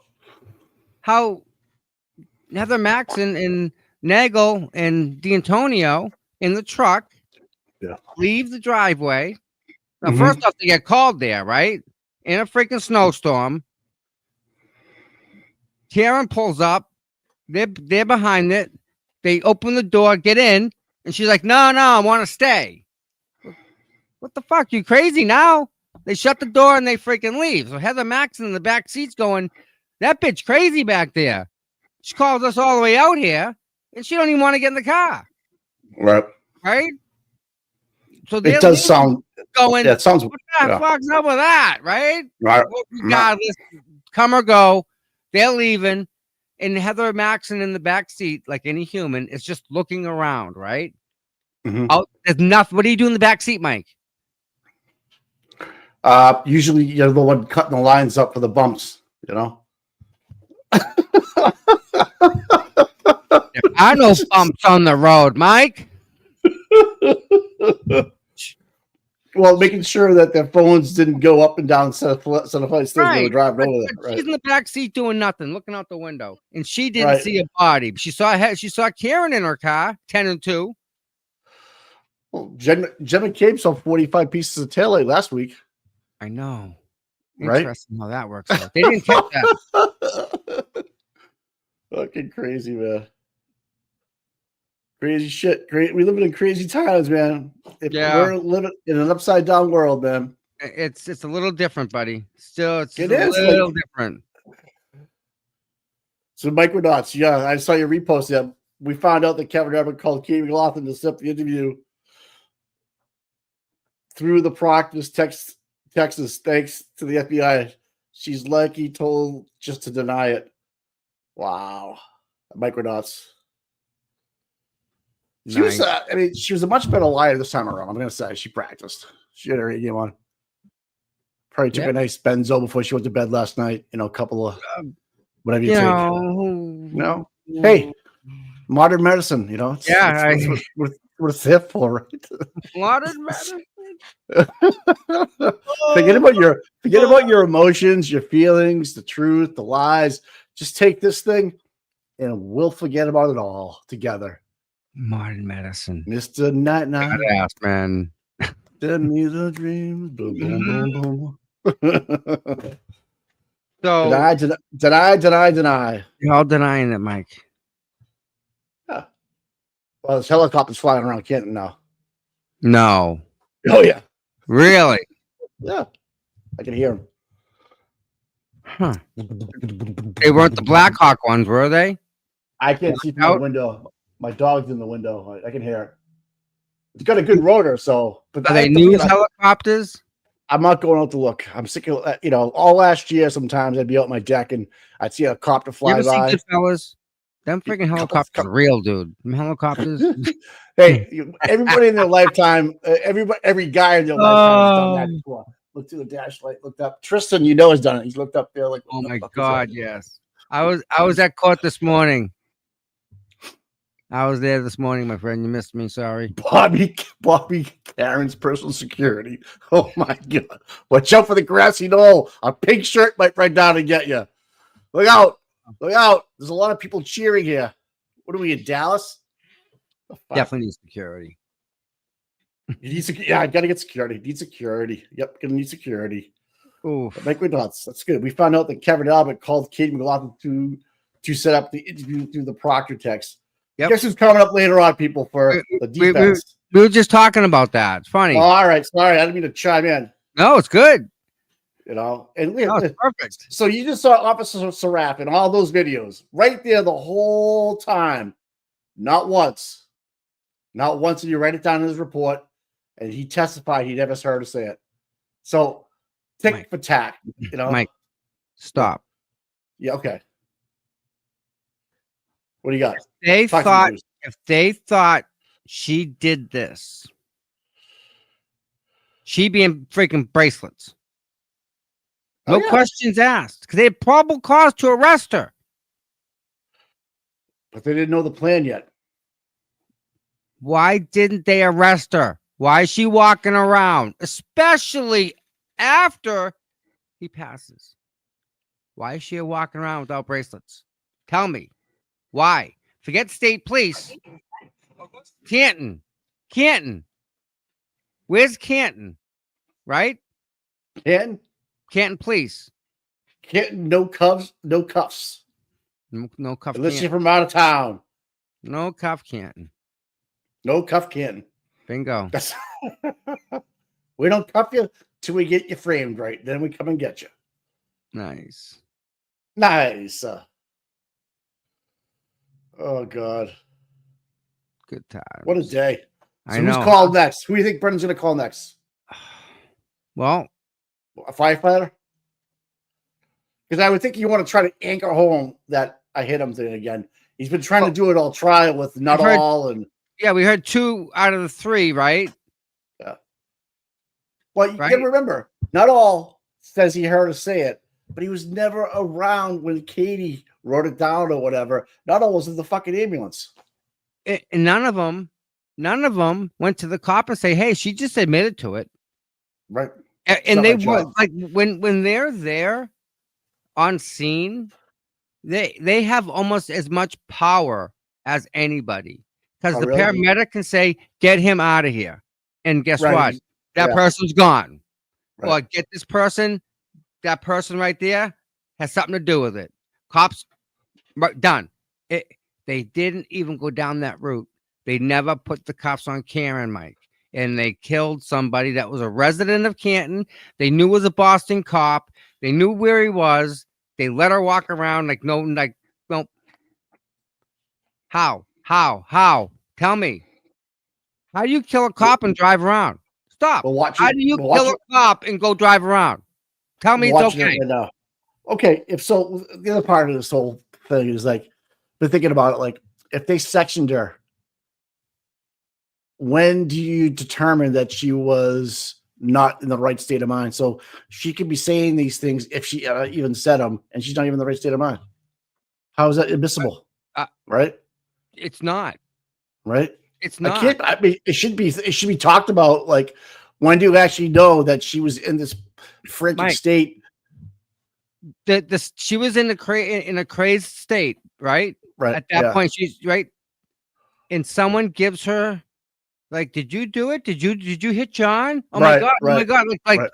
now Could I she's have- questioning herself, right? Oh my God, Right. did I? Oh my God, did I hit him? Like, how does she, nobody knows, but she's in this, Right. in that state that Right.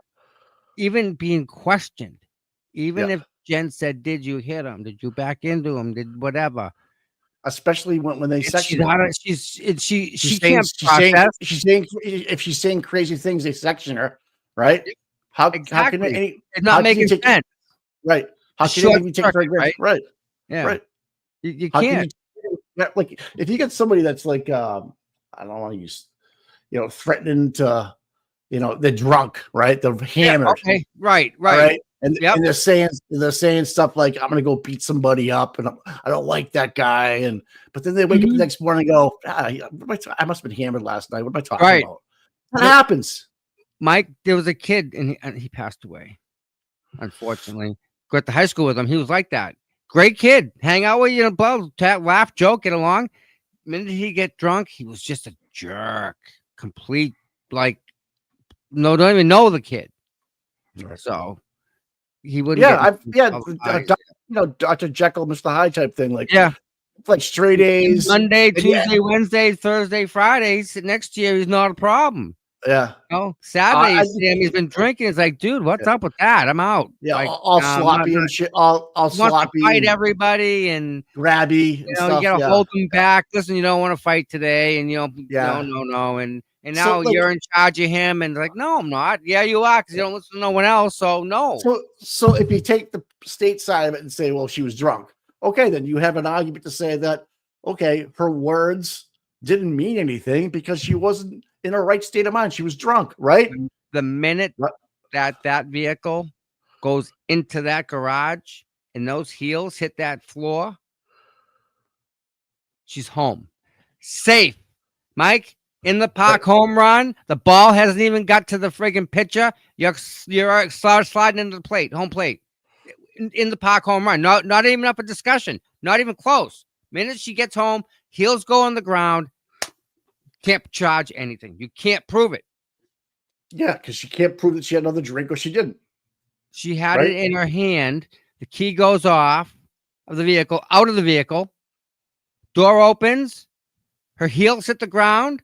She's now on the property. Boom.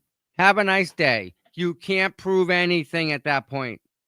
So for them to do this is incorrect. Like you don't have a legal right. You can't get her on an OUI. Legally, you So- can't. That's a I get out of guess- jail free card because it doesn't happen legally. Right.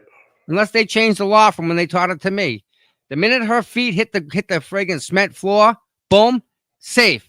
And it's not up for discussion. It's a safe. She's safe. She's home. She's Yeah, at her just like residence, so- right? So like, she's clearly holding a notepad and stuff. You can Hmm. see in the real pictures. She's got a pen out and everything. Like it's like legit. She's not Some- writing on her hand. Sometimes they do She's write got- on their hand. I've seen that. They write on Like, their hands, No, I understand. but they don't write on their palm. They write on the back of their glove. Does it look like the back of her hand? No, she's in the winter and she's not wearing gloves. If it was, well, they all wear gloves. Rubber Well, gloves. she looks like she's doing this. Like she's writing like on like Oh, something. okay. I don't know, a palm of her stuff, but it's Yeah, But I guess the defense can call her back if they want to. but I mean, you'd want to. I'm just curious to see how they're going to tie this testimony down and make it more believable with another witness to back it up. I just can't see how they'll do it. But who am I?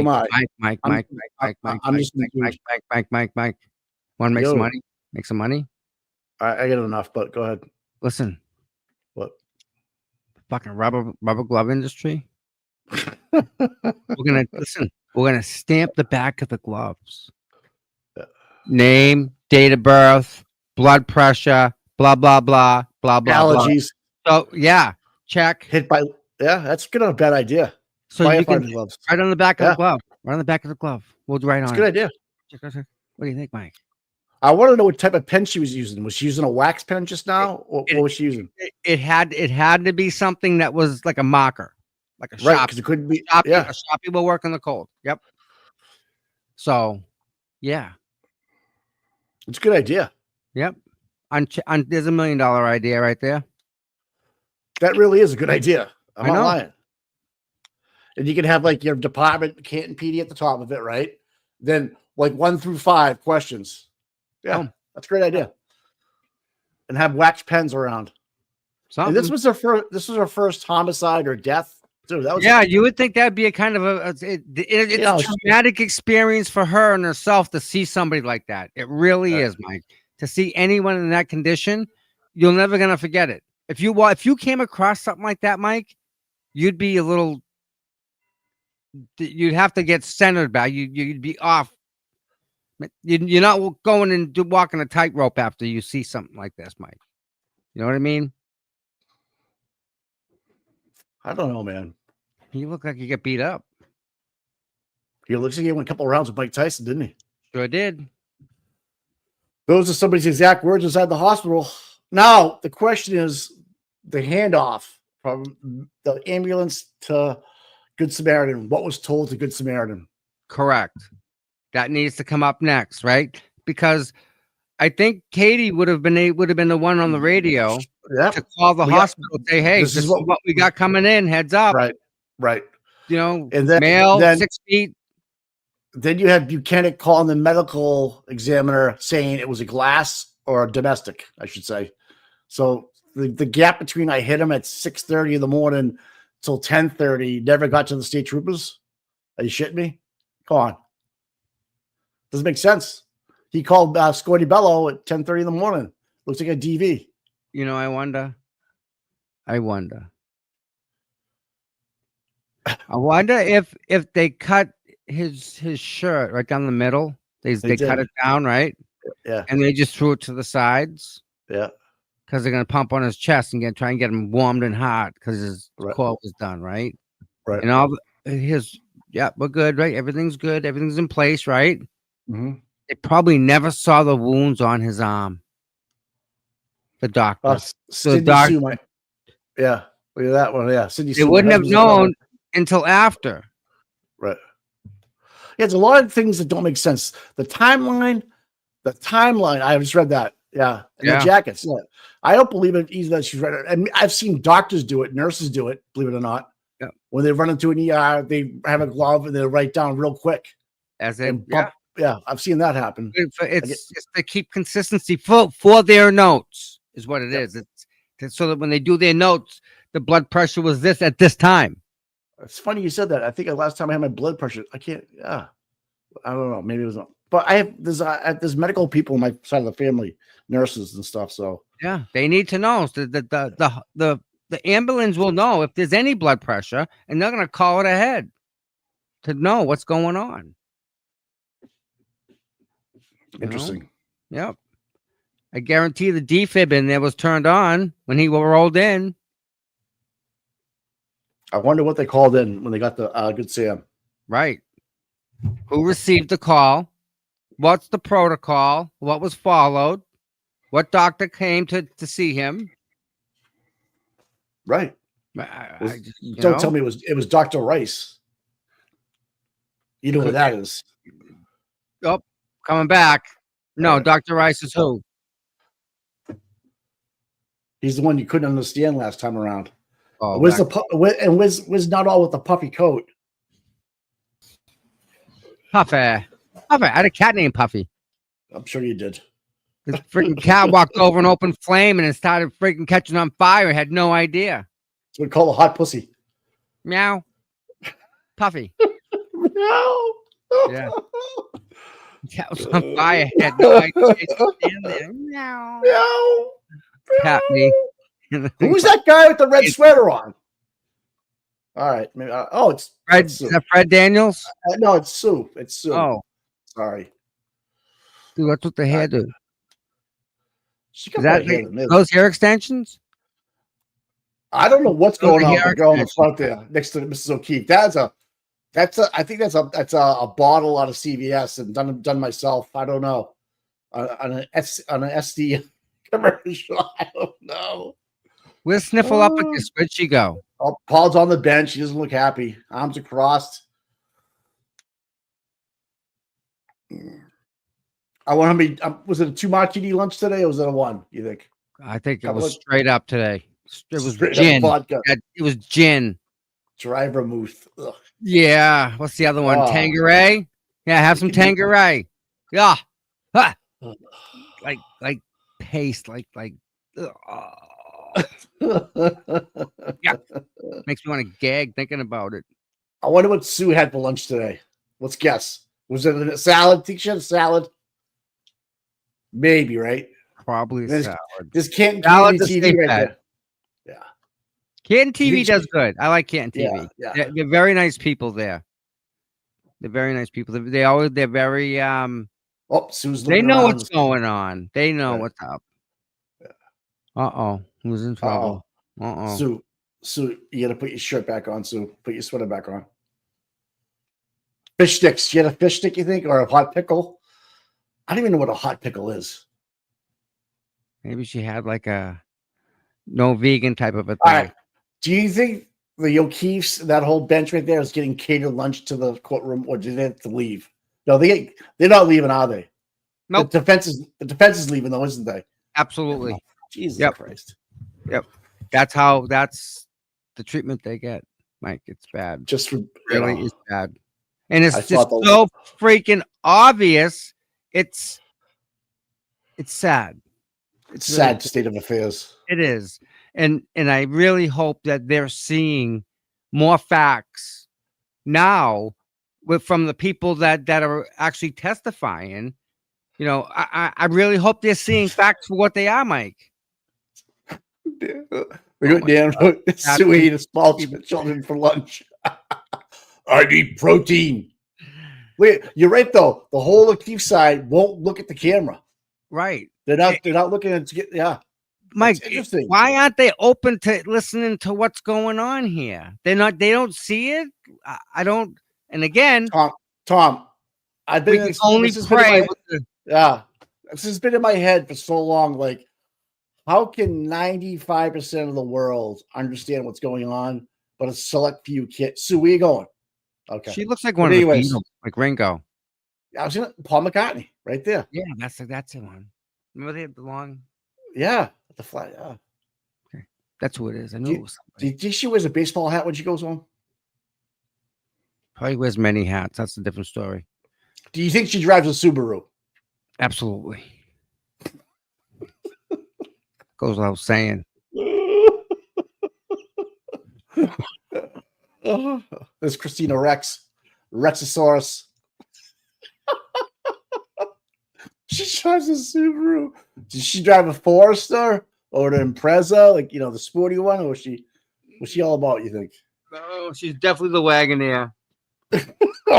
with a roof mount with like a Thule on the top of the weekends? Little cap. Go back to the jury room. We'll see you in 10 minutes. All What? right, please. Jurors, close your We just notebooks. come back. That's an OPEC. What happened? Did I miss something? Wait a minute. What happened? They were laughing too much because of our jokes. We had to tone it down. Did she just Oh, say God. the jury can come back in 10 minutes? Yeah, I think someone's taking a dookie. No, they just come back from lunch, bud. I don't Yeah, but understand. I think it was a 2 martini lunch, so we get a. It's the only benzo Monday, get- buddy. I can see that Is on someone- a Friday. It's only Monday. We're supposed to do work. Oh my god! What's going on? Oh fuck me! I did. This is too funny. I have too much fun on this channel. I do. I laugh too hard. Oh my god! Just said Oh, 10 this, minutes. She just said 10 minutes, though. guess who brought Eve from True Crime? Eve is saying that Stop and Shop sponsored lunch today. They have the brown bags to prove it. probably save them. Save them bags for the cruiser. Yeah. So yeah, anybody who's got some leftover Stop and Shop bags that are folded nicely, please bring to Canton Police Department for evidence collection. They're in shortage. Yes. If you have extra bags, let them have them. You got Great place to do it. It's like a recycle center. Living in Canton, we're gonna. Yep. We're gonna cut off all supplies for collecting evidence and just have donations from the public. I mean, that's what it takes. Solo Mike, cups from the. Look at the budget savings. You're running for mayor. You're cutting the budget as we speak. You're saving so much money. Right. So just all your parties that you're gonna have for graduations, keep the solo cups. We'll rinse them out. That's easy. Yep. Brown we'll bags. Take the crinkled ones. We'll take the crinkled ones. We can recycle them. Yep. Even if you have the small little ones for solos, we'll use them and we can donate them to Canton PD. I think that's a great idea. Uh-oh. She probably had to take a dookie. No. This is big time. Something ain't right. Something's wrong here, Mike.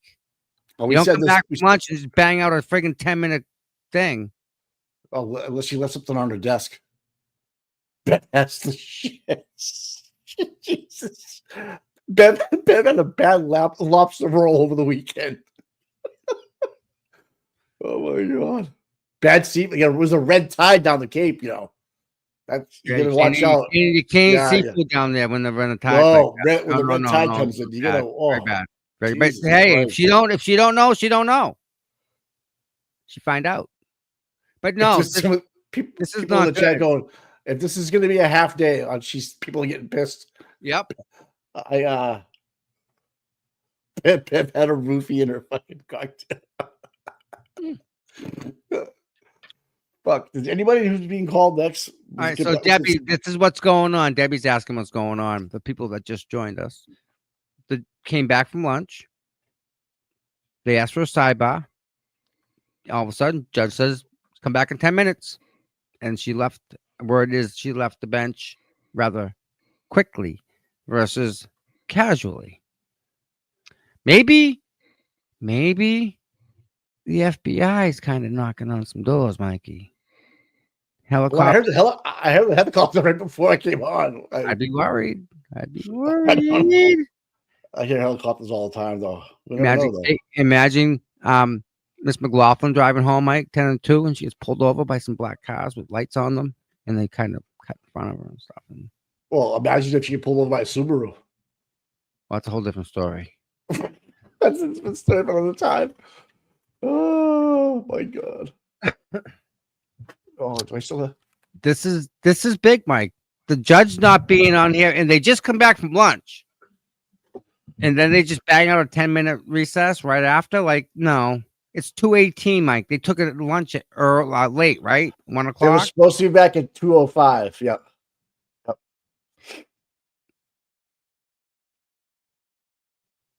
Who knows what's going on? It's Cinco de Mayo. They got Coronas. They got a bucket of Coronas downstairs. Iced in a big tin, black dollar store tin, a big yellow with 2 handles on the side. What do you call the Marachi band come walking through the courtroom in a second? This is such a fucking joke. Oh my. Oh yeah, she's definitely got dogs too. I bet you she has Shepherds. Saint Bernards. Saint Bernards. Or Goldens. With the jowls. Oh yeah. Definitely. And she wears those hiking shoes that and likes to hike, but really doesn't go hiking. It goes out in the woods for a little while and walks up a hill. A beast. I think she's allowed. I mean, I know she's pounding on the water, right? It's good for her. Yep. People are actually stretching their legs and just chilling out, milling around the courthouse. I'm hoping that I get like my press pass, Mike. Wouldn't that be something? Yeah, that'd be like dynamite. I'd be able to mill around with everybody else. Out in the hallway. You get to sit next to Sue and her brother, her twin brother. I'm trying. I'm really looking forward to that. You can't tell those two apart, man. Dude, listen, I'm telling you, Mike, I'm going to be right next to her for you. Well, tell her I said what's up. And you know what, Mike? I'll even look at our notes and just maybe copy. Look at our notes. Like Well, I want Gretchen Voss's notes because I know she takes plenty of them. Oh my goodness, we're having so much fun. This is so not right. We shouldn't be. Tom is a journalist. Period. I agree. I try my best, guys. It's And Cinco de Mayo. I'm telling you, man. you know what? I can show you guys. Can I? I think, and I believe Katie McLaughlin said she was from the Mexican heritage, so she's actually on holiday today on double time leave and Double overtime pay time. from the Canton PD. So Canton Fire Department. So I'm just saying, Can I who see? knows? File, save image. All right, save it, desktop, and then I go to. I'm trying to play with StreamYard to see if I can add something else. Image file. Oh, maybe. What's this? 7:30. 2:21.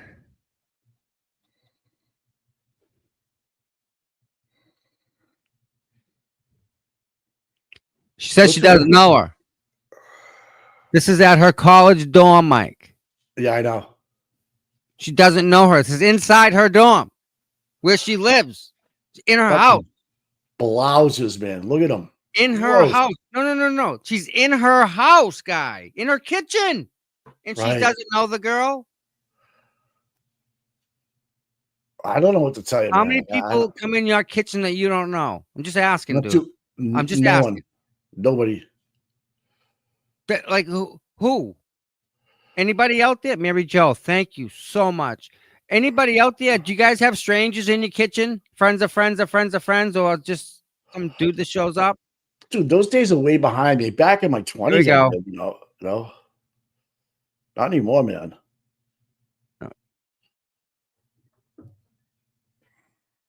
Guess what? Sidebar. They just came Oh, back. yeah.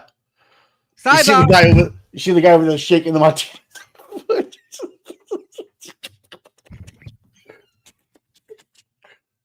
Every time we have a sidebar, we have to get a martini mix up here with and just shake the sidebar.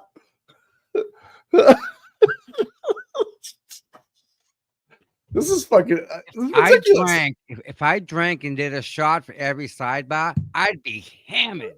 You've been drunk I'd be at 11. Done. Yeah. Done. Please don't try that at home because No. we don't want You end to up poisoning yourself with liquor, man. Yeah, we won't see you tomorrow, probably. Oh, fuck me. Oh, imagine that. This is a murder trial. They should make a drink somewhere, around here called the Bev special. The Bev special.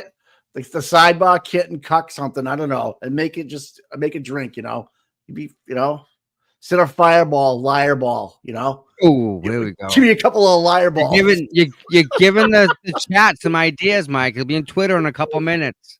What? Sit a fireballs. Yeah. Give me a shot of liar ball. Yep. That's the best drink around Canton right now. It's liar balls. Think of Can't the even find wines. You know what's funny, Uh, Mike? For whatever reason, on my feed, I think it's on Facebook or something. One of the things that pops up is a guy that opens vintage bottles of wine, and he gives them to people. But he shows about the wine, like this is the 1991, and it's all dusty. And I'm looking at it, going, "Dude, I remember that. Remember 91." So, I mean, the guy's trying to say that this bottle of wine is so old, and I'm going, dude, 1991 wasn't that long ago. So, but it kind of is for wine. Oh, Oh my god, people! I know. I see. I love it. I love it. Oh my god! All right, Gail, here we go. They go to sidebar, right? Then Bev gets up and leaves the courtroom. Now Bev's back in that sidebar. So why does she keep leaving? Like, I don't like. She must be doing something in the back room. Ice The ice machine. machine's downstairs, dude. She's going to get ice. That's what Ice it is. machine.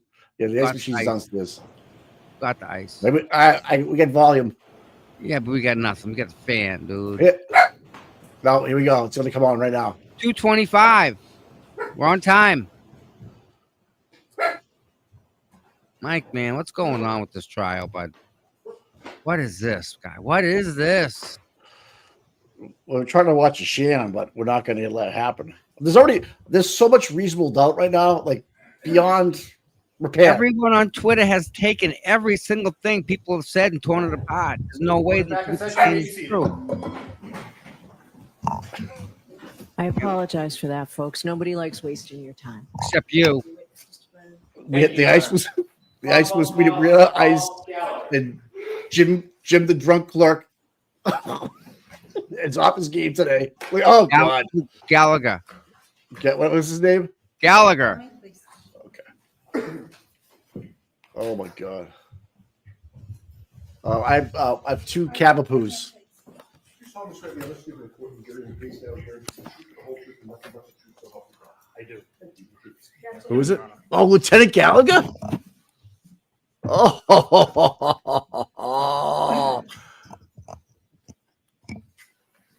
right, Mr. Here we Bailey, go with whenever the. you're ready. I think he looks good. I like the tie. Introduce yourself to I like the it. jury. I think he looks good. Yes, my name is Paul Gallagher. For the court reporter, would you mind spelling your last name? Gallagher. Mr. Gallagher, do you presently work? As a police officer, I'm retired. When did you retire? August 31st, 2024. When you retired, what department were you working for? Canton Police Department. How many years had you worked for the Canton Police Department upon your retirement? I was credited with 32 years, 8 months of service. Did you have a particular rank when you retired? Yes, I was a lieutenant. I want to go back to the beginning of your law enforcement career and share your background with the jury. When did you begin your career in law enforcement? I became a permanent intermittent police officer in Canton in 1992.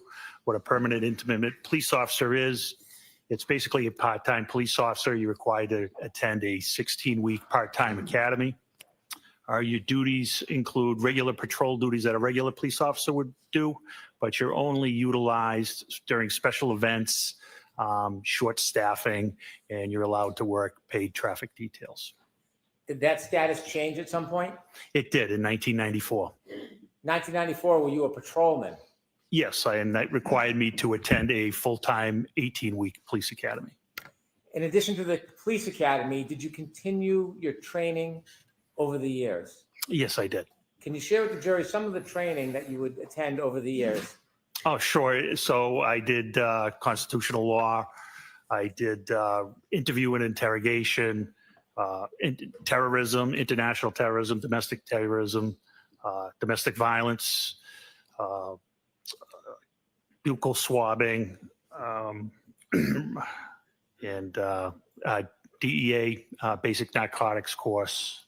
And last duties were I did background checks, so I attended background training, and I did internal affairs. Before I talk a little bit more about your experience over the years and your progress through the Canton Police Department, I'd like you to share with us generally and briefly the structure of the Canton Police Department. The Canton Police Department, how big is it? How many officers are typically employed by Canton at the same time? We would like to have 45, but unfortunately, we're short-staffed at this time. At the Canton Police Department, is there different ranks? There is. And what are they? They are patrol, sergeant, detective sergeant, lieutenant, deputy chief, and chief. Given the size of Canton, is it a small department or a typically large department for that size? I would say it's a medium-sized department. Is Canton, do you receive traffic from other areas nearby? We do. Is Boston part of the crossroad through Canton at times? It is. Route 138 runs from Boston, and it goes all the way down to the South Shore through Brockton, Taunton, et cetera. Other cities or towns nearby that bring traffic through Canton as far as law enforcement is concerned? They do, and other states. 95 runs through Canton as well and brings up traffic from Rhode Island. For a relatively small town, is Canton a busy police department given all the crossroads and intersections? It can be very busy at times. You mentioned in Canton that there are different ranks. You started as a patrol officer. Yes. Did that change at some point? It did. When? July of 2001, I became a detective. Did you have any particular or special training to become a detective? I started attending how to dust for fingerprints. My focus was narcotics. I had several narcotics classes. Did you engage in those type of investigations on behalf of Canton? I did. Did you work with other agencies? I did in 2005. I started working with the Drug Enforcement Administration in 2006. I was assigned as a task force officer for the DEA, initially out of Worcester Tactical Diversion Squad, which their mission goal was to eradicate OxyContin and oxycodone distribution at that time. It was during our oxycodone phase. In 2008, I was moved to Boston Division, and there we focused on all narcotics, not just oxycodone, heroin, cocaine, etc. How many years did you spend as a detective before you received your next promotion? Approximately 15 years. What happened next in your career as far as progress? I took the sergeant's exam, and I became a sergeant. In order to become a sergeant, do you have to pass an exam? An exam and an assessment, yes. Is that enough to become a sergeant, or is there another process you have to go through? That's where they rank you after the exam and the assessment. What year did you say you became a sergeant? I became a sergeant in 2017. Was that your first supervisory position? Not actually. I also worked as an officer in charge, which you're not technically a sergeant, but when there's no sergeant to fill the shift, they'll use experienced officers to work as a sergeant, and you receive sergeant's pay. How long did you work as a sergeant for at the Canton Police Department? I worked as a sergeant for 1 year till 2018, and I was promoted to detective sergeant. As a sergeant, did your duties change or expand from that of detective? I was still assigned to the Drug Enforcement Administration at that time. And you just shared a year later, you were promoted to lieutenant. Did you have to take and pass an exam for that?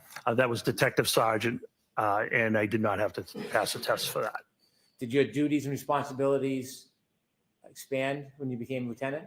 Yes, I was brought out of the DEA to work in Canton specifically. Were there other lieutenants on the Canton Police Department when you worked as a lieutenant? I became a lieutenant in 2021.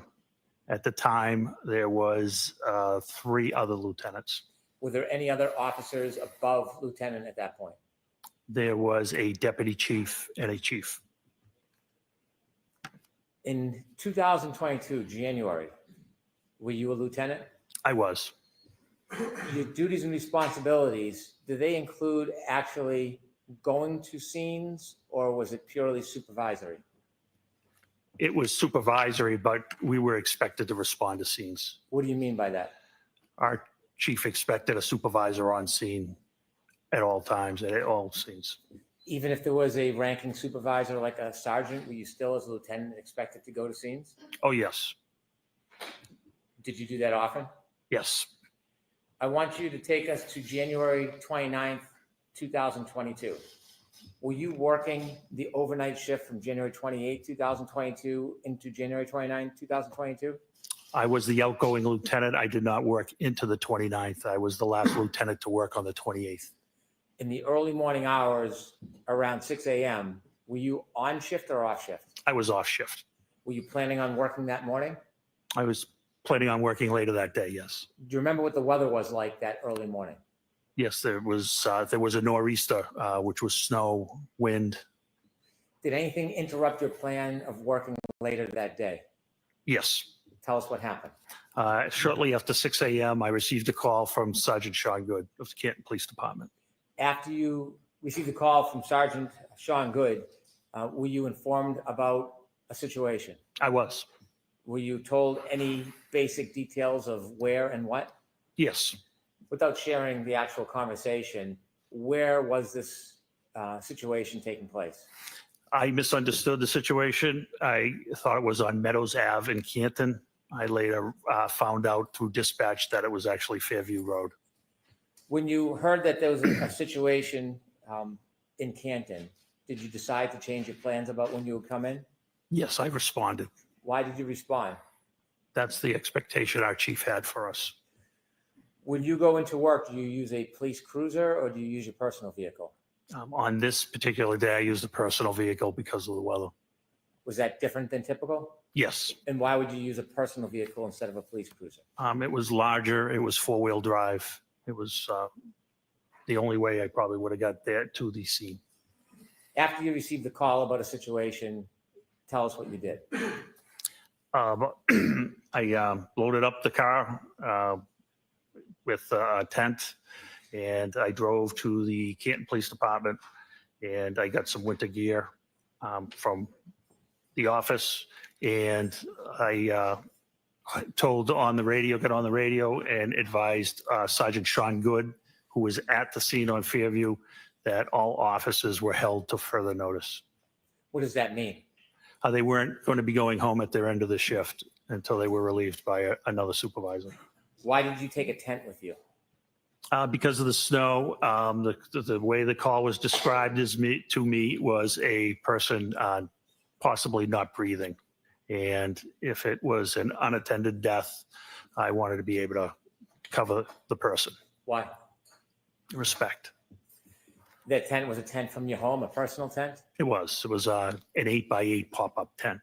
You went to the Canton Police Department first before you went to the scene. I did. Why did you go to the Canton Police Department first?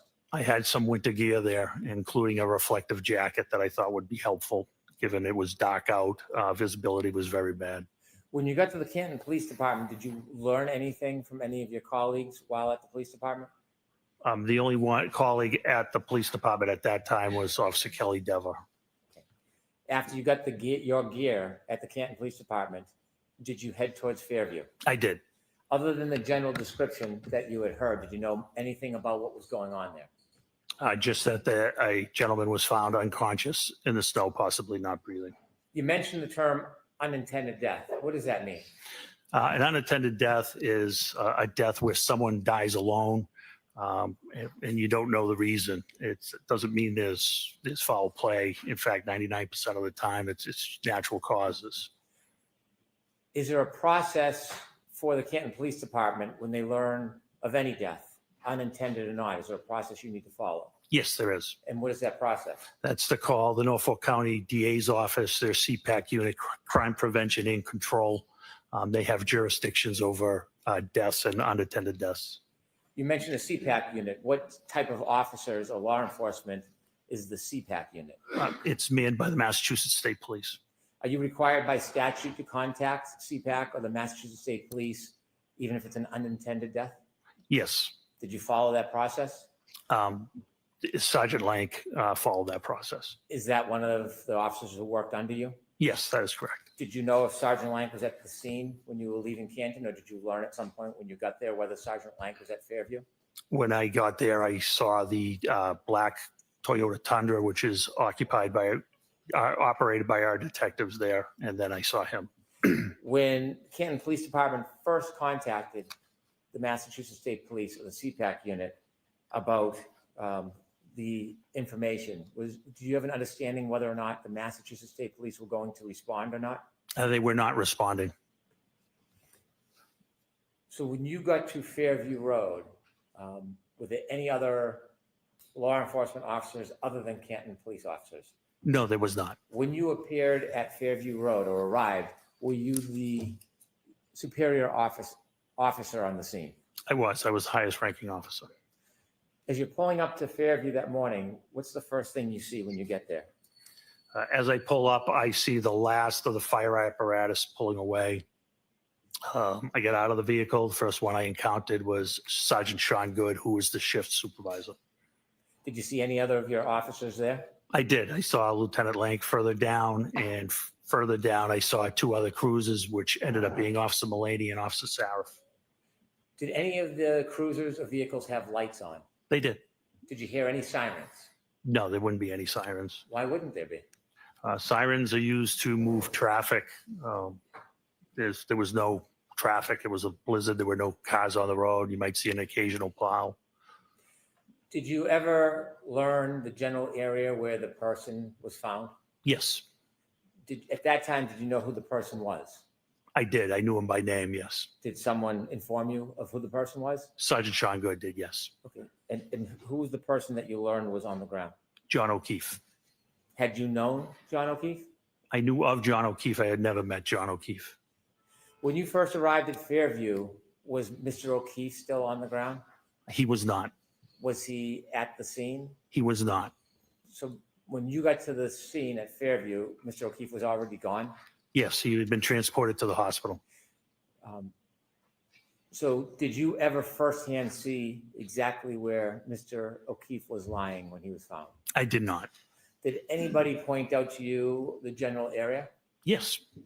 Did you have a chance at that point to, well, obviously you didn't have a chance to examine or look at Mr. O'Keefe. Did you have a chance to look in the general area where you were told he was found? I did. Tell us a little bit more about the weather now that you're standing outside Fairview Road. What's the visibility like? What's the temperature like? What are the conditions like? So it was terrible. It was blizzard-like.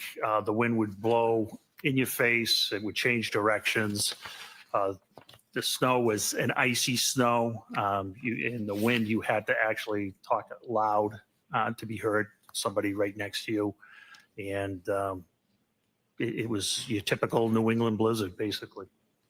At this point, did you have any position as you assessed the area, whether this was a criminal investigation?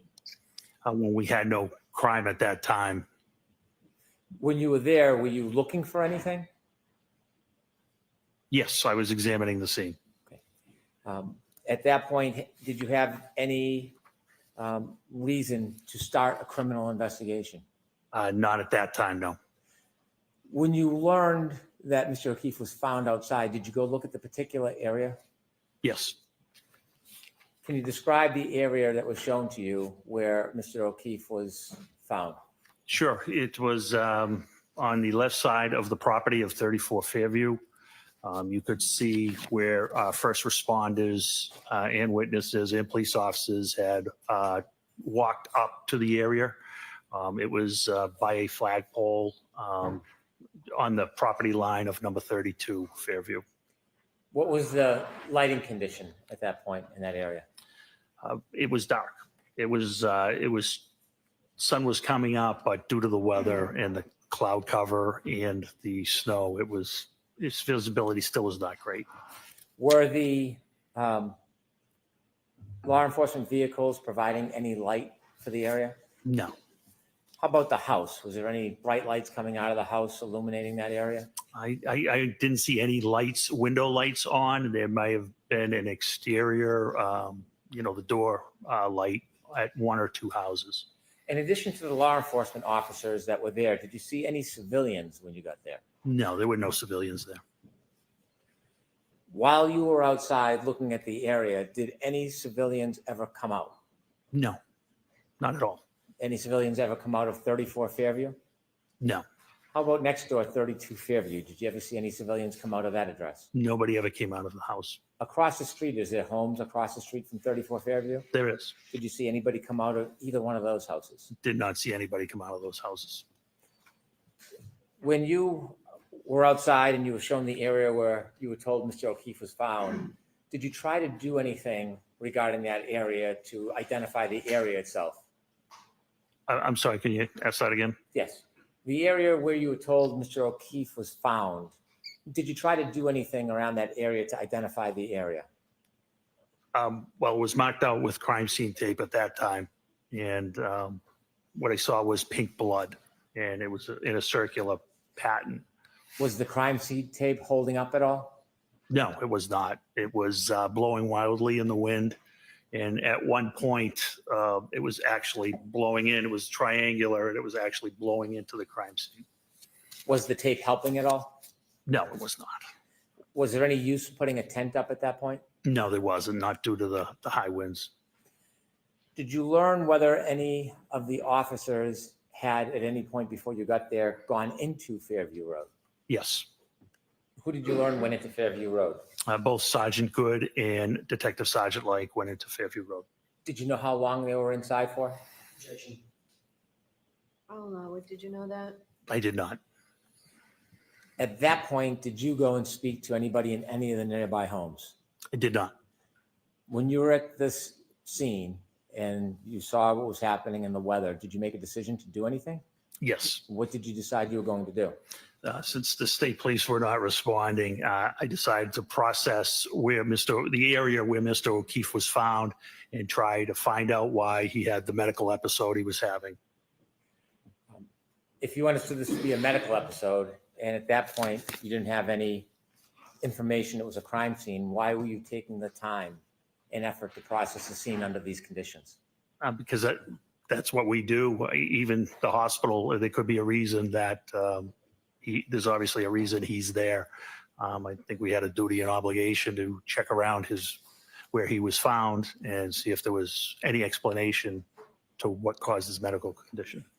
Did you focus on a particular area when you decided to look around? I did. What area were you going to look at? Where it was pointed out he was found and where the blood pattern was. Were you thinking about looking in any other areas around that? Not at that time. Why not? We didn't have any reason to. We only had the area where he was found. And at that point, did you have any idea what caused his injuries? We had none. At this point, when you were pointed or you're looking at the area where Mr. O'Keefe was found, was the area getting covered up at all? Yes, it was. With what? Snow. How quickly? Very quickly. I believe it was forecasted to come down to 1 to 2 inches an hour, if I recall. Did you have any idea how hard the ground was at that point? It was frozen. Did you have any idea? It was frozen. I'll allow it.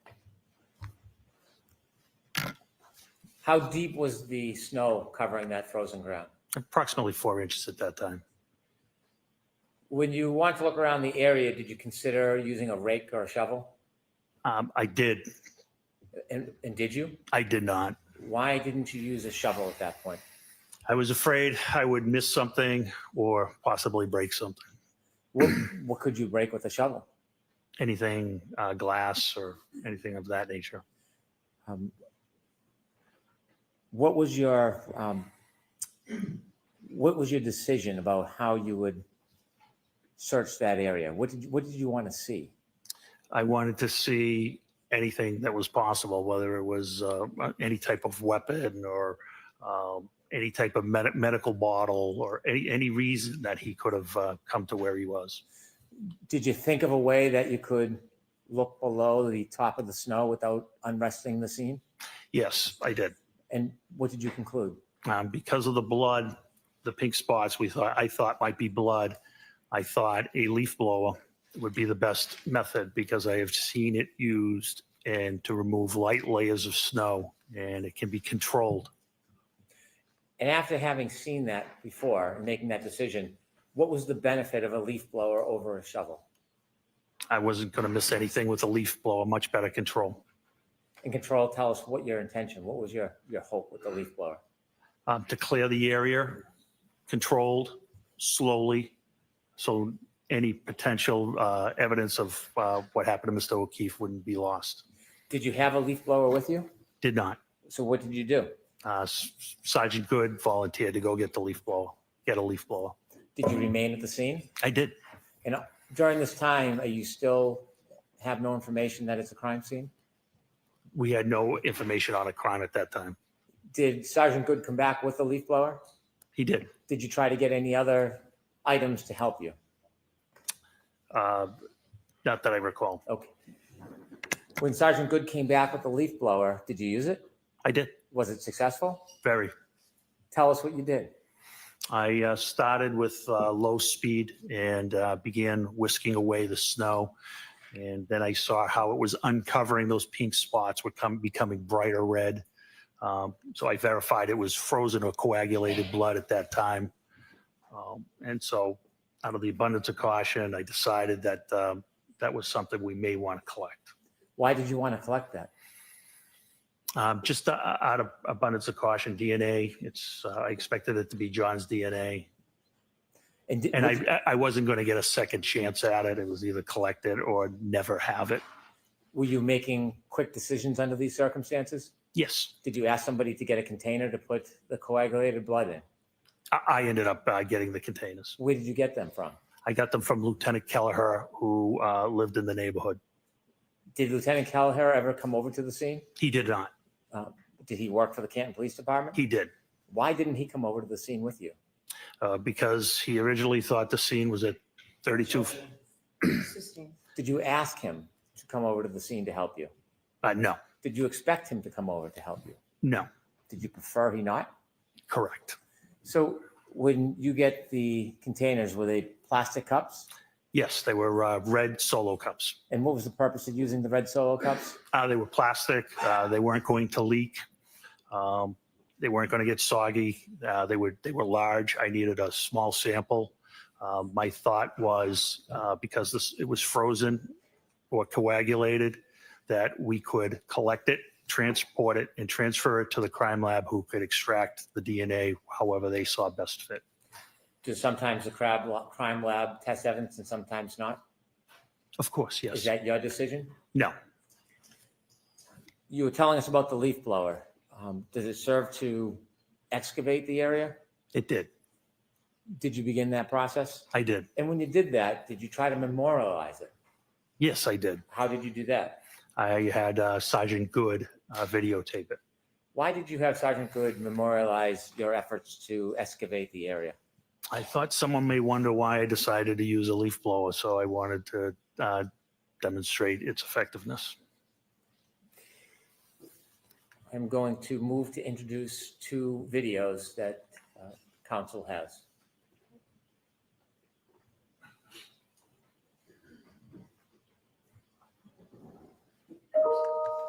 So there's no objection to these videos, right? No objection. Exhibit 51. Thank you.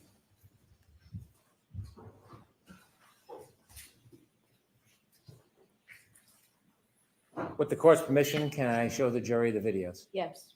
Ms. Gilman, can we show number 1, please?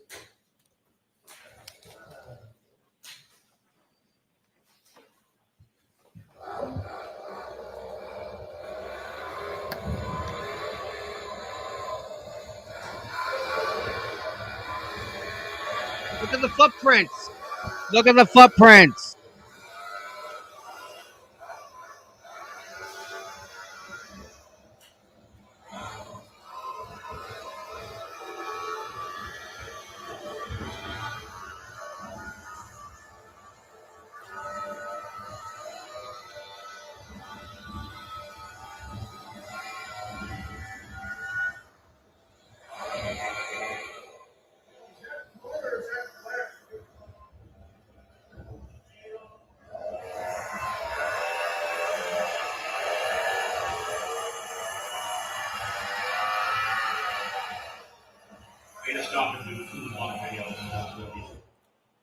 Could you, Ms. Gilman, stop at the end of the video so it's a still frame?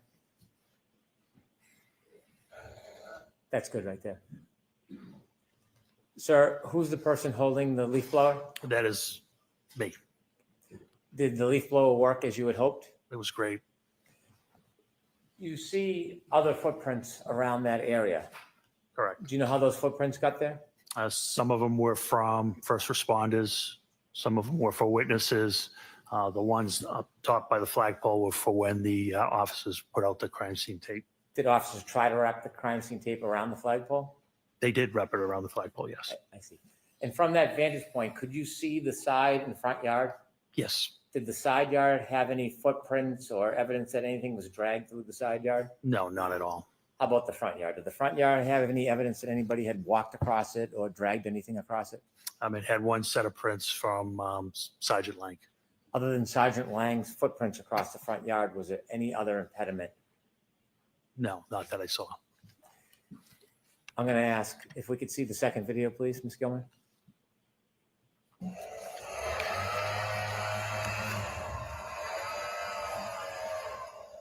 Could you stop there, please? You see the end of the leaf blower? I do. There's an object just below it at like 7 o'clock. Do you see that? I do. Did you discover something in that area? We did. What did you discover? It's a cocktail glass. Was it, did it have any damage to it? It did. Describe that for us. It was broken on the top. Could you continue the video, please, Ms. Gilman?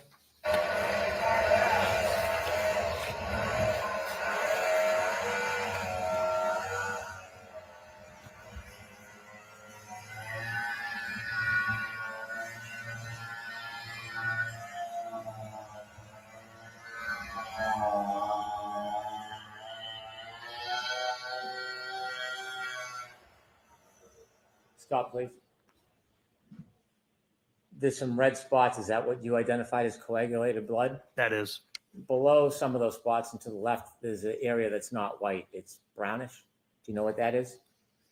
That's, I believe, just bare ground. If we could finish the video, please.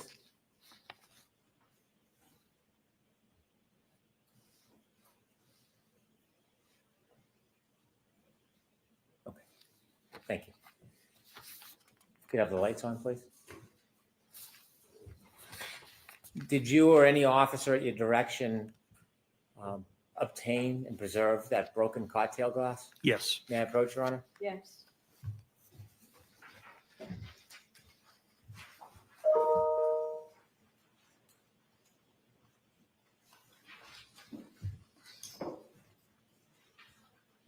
So I'm showing you two photographs. The first photograph, do you recognize what's in that photograph? I do.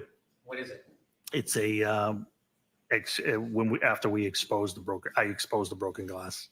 Is the broken glass depicted in that photograph? Yeah, it is. Is that similar or substantially the same way it appeared to you that morning? That's exactly how it appeared. Yes. Do you know if that photograph was taken as a still image of the video or not? I do not. Second photograph, can we take a look at that? That's a close up of the cocktail glass. Of the same photo? It is. Yes. I'd move these two photographs into evidence, please. Okay, do you want to be 52 and 52A? Please, Your Honor. It's 52 and 52A. Lieutenant, what was done with that cocktail glass? It was bagged and seized as evidence. Was it brought anywhere that morning? It was brought back to Canton Police Headquarters. What happens when it gets back to Canton Police Headquarters? It gets logged into evidence and it's assigned an evidence number. The officer types in a description of the item. In this case, it was a broken cocktail glass or broken glass. And once he hits the space bar, it automatically generates a property number for it. And I believe in this case, it was 22-18-PR, which means 22 is the year, 2022. 18 is how many pieces of evidence that the department as a whole had collected that year so far. And PR, I believe, means property room. Why is it assigned a particular number? Everything is assigned a number by the computer.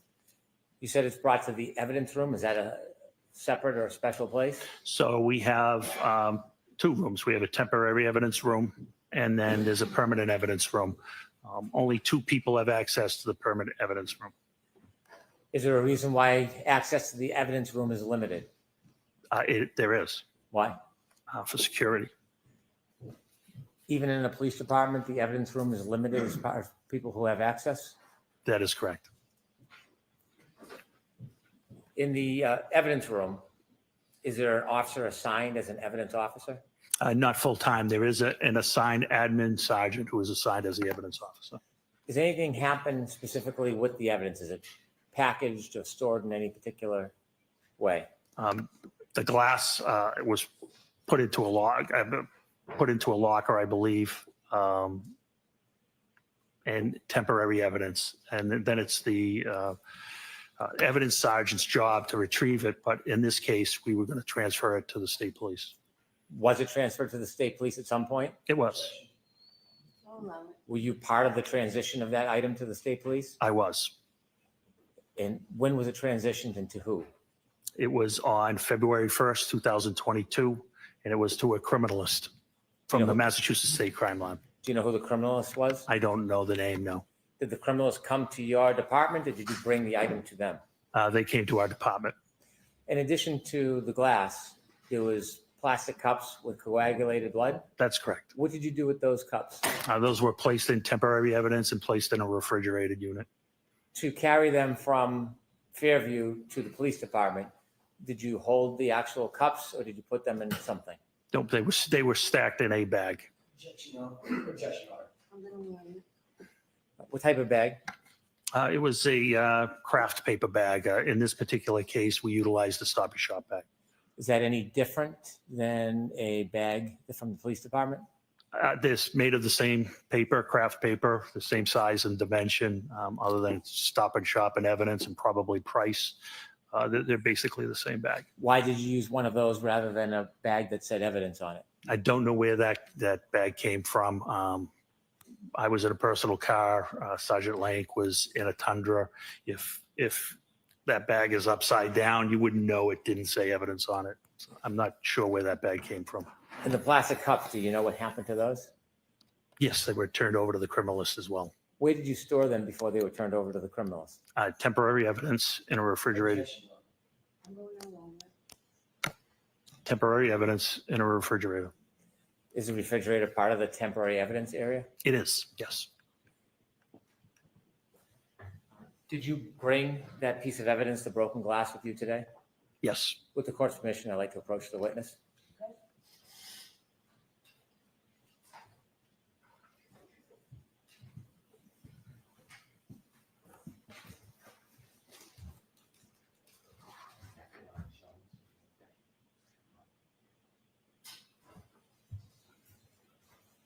Handing you a box, gloves, and some scissors.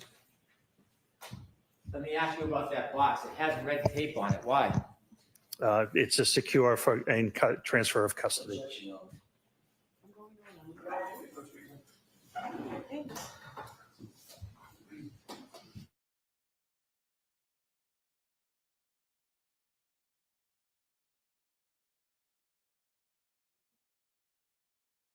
Think they're trying to get the taillight thrown out or the glass.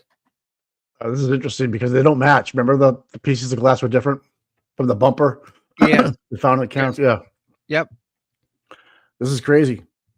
And it was left in a non-sterile specimen bag. Can you believe he just said, if you wouldn't know the difference if it said Stop and Shop or said evidence? Yeah, I would, because it said Stop and Shop on it, sir. Canton's finest right there, my friend. Like, again, so people, we need your Stop and Shop bags. Please don't throw them out. We can save a bundle. Telling you, you're gonna just take the budget back, Mike. I think John Conley could have won this election if he just thought of these things. I'm just saying. Bring the bags to the police station. Stop and Shop bags. More than welcome. They could use them. He's not sure where the solo cups came from. Okay. Beer pong. All right. Okay. Did he say it came from across the street or the Stop and Shop bags? He wasn't sure. I forget. He wasn't sure. I think, I don't know. I think he's trying to keep him out of it. Mr. Kelleher, who recorded there was a bunch of footprints in the back too, Tommy, that went into the woods in the little brush area right there. Yeah. I don't know, man. It's just shady. It is. I've never seen. Now we need to find out is like, what do they do in Canada? Because they got all this stuff all the time. What do they do? How do they collect the stuff? Yeah. True. How it's got to be protocol for it, right? Right. There's got to be. This is how you collect specimens. No. Any Canucks was Danielle. Danielle's good. She's in Canada. Oh, I love Danielle. She's so awesome. Love her. Love her. Oh, those were from Hagen BA. Okay, yeah. All right. Hey, Mike, you're not just picking up a 300-pound dude. How much did he weigh? 275? 215. Who, Johnny? Yeah. 250? 215? 215. All right. Well, you're not moving 200 pounds of dead weight by yourself. No. Maybe a sled. I don't know. Front. Dude, why was a Ford Edge there? To block the view, or was it to move him over there? Block the view. I don't know. It was to block the view. Yeah, the bag does say Stop and Shop. I know, I'm embarrassed. I live in this town. Imagine if I ever get hit by a car on my skateboard. All right, just grab a Glad trash bag and just pick up the pieces of his head and put them in there. Yep. Yep. Now just kick it to the sewer. Don't worry about it. Just hose it off. What's up? The water will go away. Call Duty down here. Yeah. We're speaking of Duty. Where's his daughter? I don't see her being talked about. She's not on the She witness was- list, is it? I know. No, she wasn't. Must be who you know. Imagine Hey, that. I don't remember them ever talking about a tent being set up last year, but I could be just off. I don't know. But You'd have to stake it to the ground because it was windy out, remember? yeah, but you don't even see the wind there. You don't see howling when he's doing the snowblower. True. But Right? it's too windy. Yeah. Now, did you guys see how much snow was gone when we got to the ground already? It wasn't even, it wasn't even. Yeah, it wasn't that deep. And No. that was later in the morning. There was even less snow. So remember they dug them out? Said they shoveled them out. Right. They dug them out of the snow. Lieutenant, before you open the box, were you one of the officers that discovered that broken glass? Yes.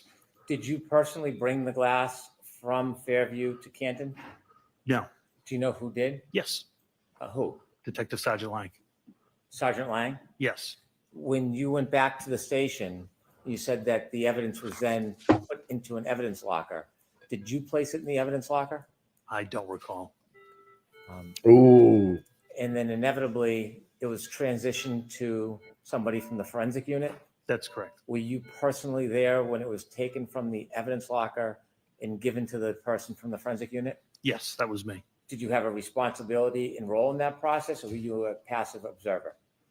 I had an active role. I was the chain of custody. I was turning it over to the criminalist to the state police lab. You weren't chain of custody, After dude. that glass was given to the criminalist, did you ever have possession of it again? Never.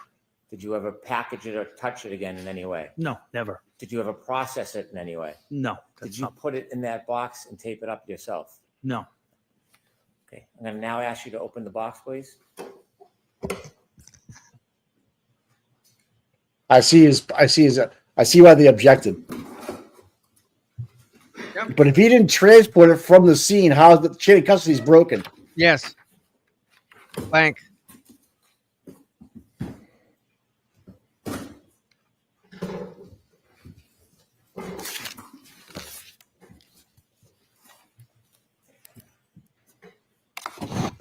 Is there an item in that bag? There is. Would you please open the bag and show us what's in that bag? Just cut it.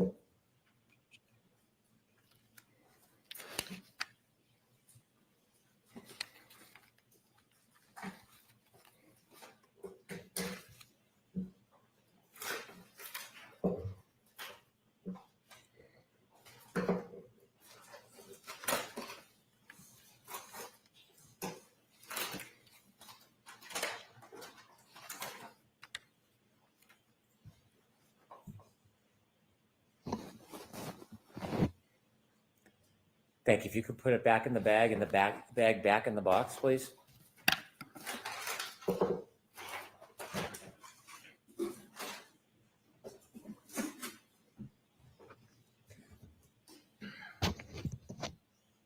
Lieutenant Gallagher, does that appear to be the same item that you found in the area where John O'Keefe was at Fairview that morning? Yes, it does. I'd like to have the box and the item marked for identification, please. Okay.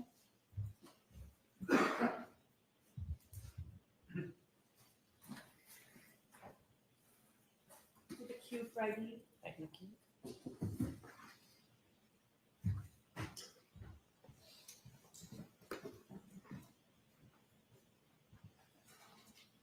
When you were looking around the area that was pointed out to you as where John O'Keefe was found, did you expand across the front lawn into the street during your search? No, we didn't, with the exception of uncovering the 6-foot asphalt berm. Did you say 6 foot or is it? Excuse me, 6-inch. What's a berm? It's it's basically a curbing, but it's made of asphalt. It's curved. You probably have seen it. It's asphalt. It's curved. It separates the street from property line. Why did you clear that piece? Wanted to see. We're trying to find out why John was having a medical issue, and we didn't know if he could have tripped over a curbing or what turned out to be an asphalt berm and possibly hit his head. After you made efforts to look in that area, did you return to the Canton Police Department? I did. About what time? It was shortly after 8 a.m. After you returned to the Canton Police Department, did you receive any information or have a reason to return back to Fairview? Yes, About what time? a little after 9 o'clock. Why did you go back to Fairview after 9 o'clock? Sergeant Lank got a phone call that Jen McCabe had more information And where did you understand Mrs. McCabe was? at 34 Fairview. Did you go back to 34 Fairview? I did. Did you go with anybody? I went with Sergeant Lank Did you travel together or separate? together. When you got back to 34 Fairview outside, what did you do? We parked in the driveway. We walked up, and next to the garage, there's a side door. I don't know if we rang the bell or knocked, but Brian Albert, the homeowner, answered the door. As you walked up to the door, did you have a chance to look around at the doors in the area in front of that side door? Yes. Did you see anything out of place? No. You've been a police officer at that point for a long time. Yes. Do you receive any training in observing areas or people? Always. What type of training? What are you told to look for when you're speaking to people? I've been BOSAR trained, which is behavioral observation, suspicious activity training, and you look for clues when you're speaking to people. Whether they cross their legs, cross their arms, is certain behavioral characteristics. At this point, did you have any understanding that this would later be a crime scene? I did. Yes. What happened? Can How you- did you come to that conclusion? Oh, not at that time. Oh, not at that time. No. Okay. Not at that time. When you went into the house, what part of the house did you go into? I went into the room. It's adjacent to the kitchen, and I stood there with Brian Albert. Can you describe what kind of room that would be? Yeah, it was just a typical family room type room. It was not large. It was between the garage and the kitchen. You met with Brian Albert? Brian Albert answered the door and let us into the house. Did you understand what his relationship was to that house? He was the homeowner. Did Sergeant Lank walk in with you? He did. Did he stay in that living area? No, he went to the kitchen area and sat down with Jen McCabe. Could you see the kitchen area from where you were? I could see a portion of the kitchen area. Did you see anybody else in the kitchen area with Mrs. McCabe and Sergeant Lank? There were people in the kitchen area. There was nobody with Sergeant Lank or Miss McCabe. Could you hear their conversation? No. Were you trying to listen? No. Were you speaking to Mr. Albert? I was. Did you take the time to make observations of him? Objection, Your Honor. I'll allow it. Did you take the time to make observations of him? Yes. Did you speak to him? Yes. Did he speak to you? Yes. Was there anything about his mannerisms or affect that caused you any concern? No, it was just a social conversation. There was nothing of concern at all. Was there anything about it that caused you to hone in or be concerned? No. Was the dog barking when you came into the house? Did you get a chance to look around that living area? You don't know Items? nothing. I didn't look around, just with my eyes. This is where he gets stupid right here. This Did guy. you get to see that area? I did. Did you see anything broken or looked out of place? No. Nothing. Anything that caused you any type of concern? Nothing. When you looked towards the kitchen, did you see anything that looked different or suspicious in any way? Nothing. Was the interaction, did it cause you any alarm or concerns? No. After Sergeant Lank had an opportunity to speak to Mrs. McCabe and you spoke to Brian Albert, what did you do next? We left. Where did you go? We went back to the police department and were informed that the state police were going to respond to the hospital and that we didn't need to respond to the hospital. When you heard that the state police was then going to get involved in the investigation, what does Canton do when the state police takes over an investigation? Well, it was based off of a conversation I had with my chief in the detective sergeant's office. Was there a decision about Canton's involvement in the ongoing investigation? There was. What was that decision? That we should recuse ourselves from any further investigative interviews. And why was that? Because our best detective, his name was Kevin Albert, and he was the brother of the homeowner. And I didn't want any potential bias, whether unconscious or subjective, to be perceived by the O'Keefe's, by the O'Keefe family. So when the state police got involved and you had the conversation with the chief, Was that the end of your efforts towards this? It was the end of our efforts until, I helped facilitate during the search warrant on February 1st. And so at some point, was the defendant's Lexus brought to the Canton Police Department? It was. Was it put in a particular area at the Canton Police Department? It was. What area? The Sally Port. What's a Sally Port? Sally Port is where, when we have an arrest, we bring our prisoners in. It's basically a extra large garage. It has 4 doors, they're numbered 1, 2, 3, and 4. We typically go in door 4 and pull towards door 3. Door 4 is lowered, and then prisoners are walked into the booking area, which is also secure. The exterior doors to the Sally Port can only be opened by the dispatch council. When crime scene services came to look at the car, was that the same day, the 29th, or later time? No, it was February 1st. Did the Lexus remain in the Sally Port area from the 29th until February 1st? Yes. When representatives from the crime lab from the Massachusetts State Police came on February 1st, who provided them access to the Lexus? I was one of the people there that was there. I don't know if I provided them direct access, but I certainly would have. And I assisted them if they needed things. That's when the chain of custody, the exchange of custody for the blood samples and the glass occurred as well. And during their processing of the Lexus, were you there for parts of it? I was in and out, yes, but I did not partake. Thank you very much.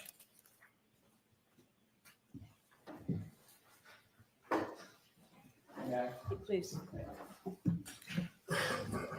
Showtime. I'm just glad he gets a chance before he leaves today. He's been waiting for this. Oh yeah.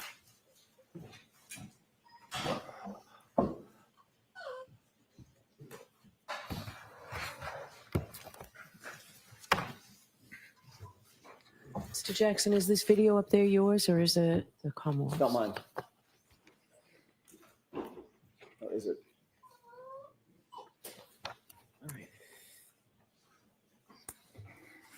May I, Your Honor? Yes. Mr. Gallagher, you have already established that you were at the scene on January 29th, early morning, January 29th, 2022. We've seen the video of the leaf blower, correct?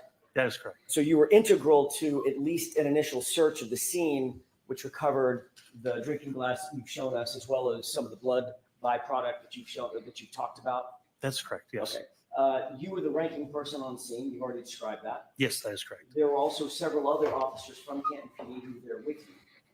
Yes, there was 4 other officers, yes. Can you just name those other officers? Yeah, Detective Sergeant Lank, Lank, Detective Sergeant Good, Goode, Officer Mullaney, Mullaney, and Officer Saraf, Saraf. Okay. When you initially, let me back up and ask a different question. Given the fact that you were the ranking officer, the way that it works in a police department is everybody sort of reports up the chain of command, correct? That is correct. Yes. So they would have all reported up to you in some particular. That's correct. And then, of course, you report to you're the deputy chief, and then the deputy chief reports on up to the chief, correct? That is correct. You were involved in not only the exposing of some of that blood byproduct, but also exposing the glass with the leaf blower, correct? That is correct. You were responsible for utilizing certain equipment. You chose a leaf blower at the time, correct? I did, yes. There was also, I'm guessing, there was also some use of your hands and or the gloved hands with some others to recover some of the items. Yeah, I didn't use my hands. How did you get the glass into a bag? That was Detective Sergeant Lank. Somebody had to pick it up, right? Correct. That's what I mean. The use of hands to manipulate some of the evidence, correct? Yeah, I apologize. I didn't understand that question. That's okay. I thought you were speaking about me. It's probably my fault, not yours. Nope, that's okay. There was also some plastic cups that we've talked about. We'll talk more about those in a second. Those were utilized as well, correct? They were, yes. And you were responsible for the use of those as well. Yes, it was my decision, yes. In terms of the search of the scene, the recovery of evidence, the recovery of biological material the use of tools to recover those biological materials, all of that rested at least ultimately at the scene on your shoulders, correct? Yes, it did. Isn't it true that you weren't interviewed in this case with regard to anything having to do with this case until April 3rd, 2024, correct? Yes, we can call it an interview. It's when I met with the prosecutor, yes. And that was about 2.5 years, nearly 2.5 years after this incident, correct? Yes, that's correct. Michael Proctor, you know that name? I do. Who is Michael Proctor? He was one of the troopers assigned to investigate the case. As a matter of fact, he was the lead investigator for the case, correct? I don't know if he was lead or trooper mechanic. I don't know. As you sit here, you don't know that Michael Proctor was the lead case agent for... I know he was one of them, yes. Okay. Do you know that he was the lead investigator assigned to the case? I don't. I had nothing to do with the DA's office. Right. I know you didn't have... I don't know how they assign their cases, counsel. I don't know what you want me to say. I can't say what I don't know. Mr. Gallagher, I'm not asking you to. I'm just asking if... I did not know he was lead. I knew he was one of the leads. Okay. I believe they do it in a tandem, but I'm not sure. Okay. He may have had a partner, correct? That is correct, yes. But it's not unusual to have a lead case agent, the person who's responsible for most of the search warrant writing and the memorialization of documentation of evidence collection and the movement of evidence and booking into evidence, things like that. That is correct, but I don't know anything about who wrote their affidavits or who logged their evidence in. I wouldn't know that. You're also familiar with Yuri Buchanan, correct? I know who he is. You're also familiar with Lieutenant Tully? I know, yes. They're all Massachusetts State Police officers, correct? Yes, they all are. Did Michael Proctor interview you before April of 2024? He did not. Did Yuri Buchanan interview you before April of 2024? No, he did not. Did Lieutenant Tully interview you before April of 2024? No, he did not. Did anybody else from the Canton Police Department, your deputy chief or the chief, interview you formally about your conduct and responsibilities before April of 2024? I don't understand that question. Did anybody at Canton PD, separating out Massachusetts State Police, did you sit down at Canton PD and provide an interview with anybody at Canton PD about your conduct at the scene? What do you mean by conduct? Going to the scene, collecting evidence, securing evidence, transporting evidence, booking evidence, those kinds of things. Your conduct at the scene, sir. Yeah, I briefed my superiors, yes. Okay, other than briefing, was there a formal report written? No. Or a formal interview conducted of you? No, absolutely not. Okay. Tell us when you wrote your report about what happened at the scene, memorializing what you did at the scene. I didn't. And right one. Write a report? About the scene that day at the scene? Correct, about this investigation. I only did the metadata report. I did not write a report at the scene. You never, in fact, the fact is you never wrote any report about what happened at the scene, correct?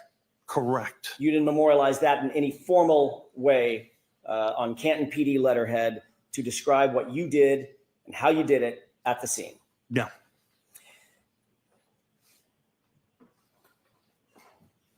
Normally, when you report to a scene as a first responder, you would be expected to write a report about that, whatever that conduct is. I'm not the supervisor, no. What if you're the ranking person at a scene that ultimately turns into a homicide scene? Well, we don't know it's a homicide scene at this time. We don't even know if there's a crime committed at this time. My Understood. responsibilities are to make sure reports are written, not to necessarily write the reports myself. I'm the supervisor.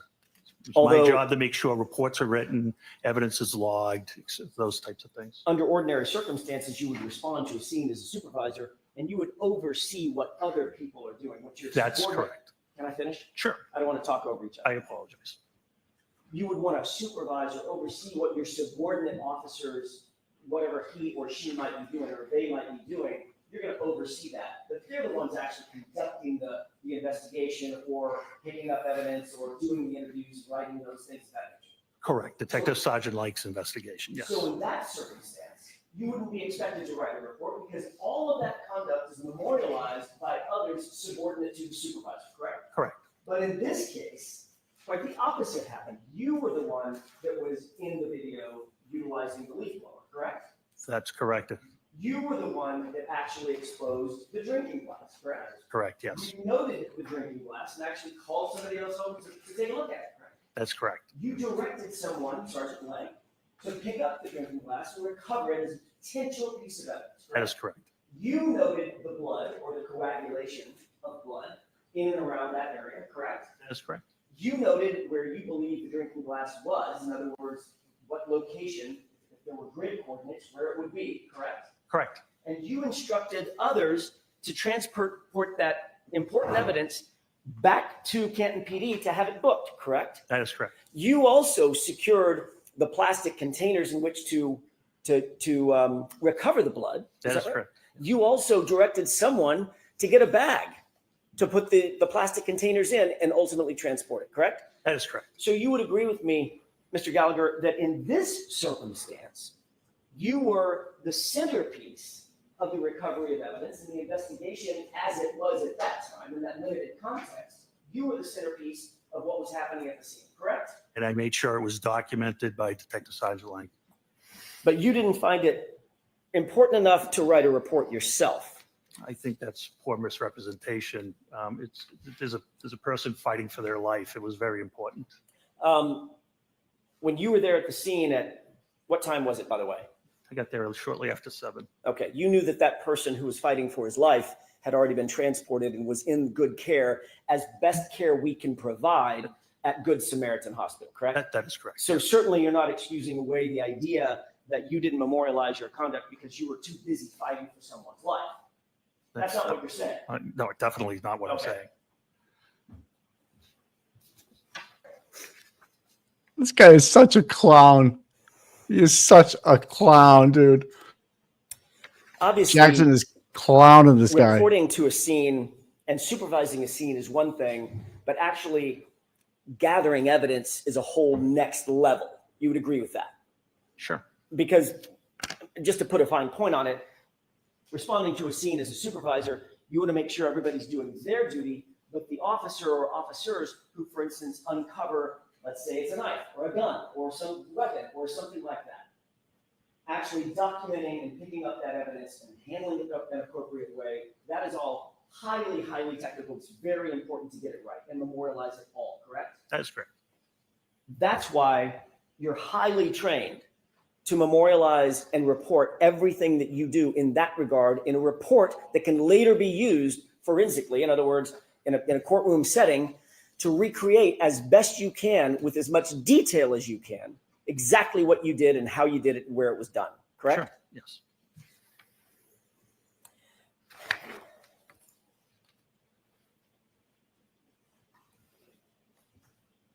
Officer Lank wrote a report in this case. Sure. Did Officer Mullaney? I believe he did, yes. Did Officer Seraph? Yes. Officer Good? Sergeant Yes. Good? Yes, But you did not. I did not.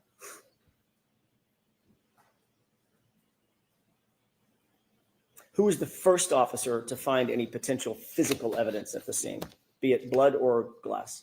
I can't answer that. It was not me. I was not the first thing that was spotted was the pink spotting, not the glass. Okay. Who was the first person to see the glass? I think it was myself as I uncovered it with the leaf blower. One of the important things that we've talked about, Mr. Gallagher, is documenting the details of evidence recovery, not just the fact that something was recovered, correct? That's correct. So you'd want to know what time of day it was recovered, correct? Sure. You'd want to know who was there and who was around when it was recovered, correct? Yes. You'd want to know what the item is, the condition of the item, right? Yes. You'd also want to know exactly where it's recovered, correct? Yes. In other words, as best you can to pinpoint the exact location where an item was found. That could play a huge role in any investigation, be it criminal or otherwise. It could. It could.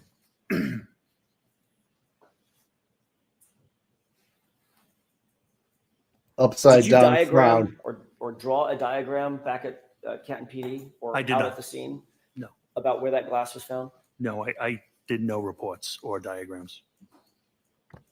Did you diagram exactly where you recovered the blood spots that you did recover? No.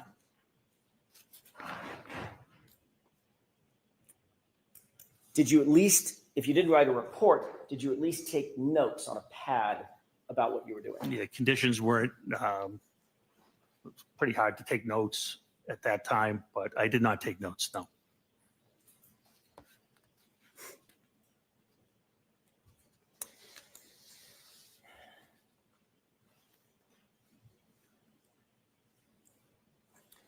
At some point, you mentioned a person by the name of Tom Kelleher, Deputy Chief Kelleher. That's correct.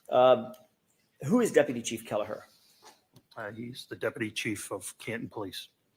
He was active on active duty at the time? When I say active duty, I don't mean that morning, that hour. I mean just generally. Yes, he was a lieutenant at that time. He was someone to whom, as a matter of fact, probably the only person to whom at Canton PD you actually reported, correct? Up the chain of command. He was the only person to whom you reported up the chain of command, meaning he was your direct report. He was in charge of detectives at that time. And then, of course, the chief would be above him, correct?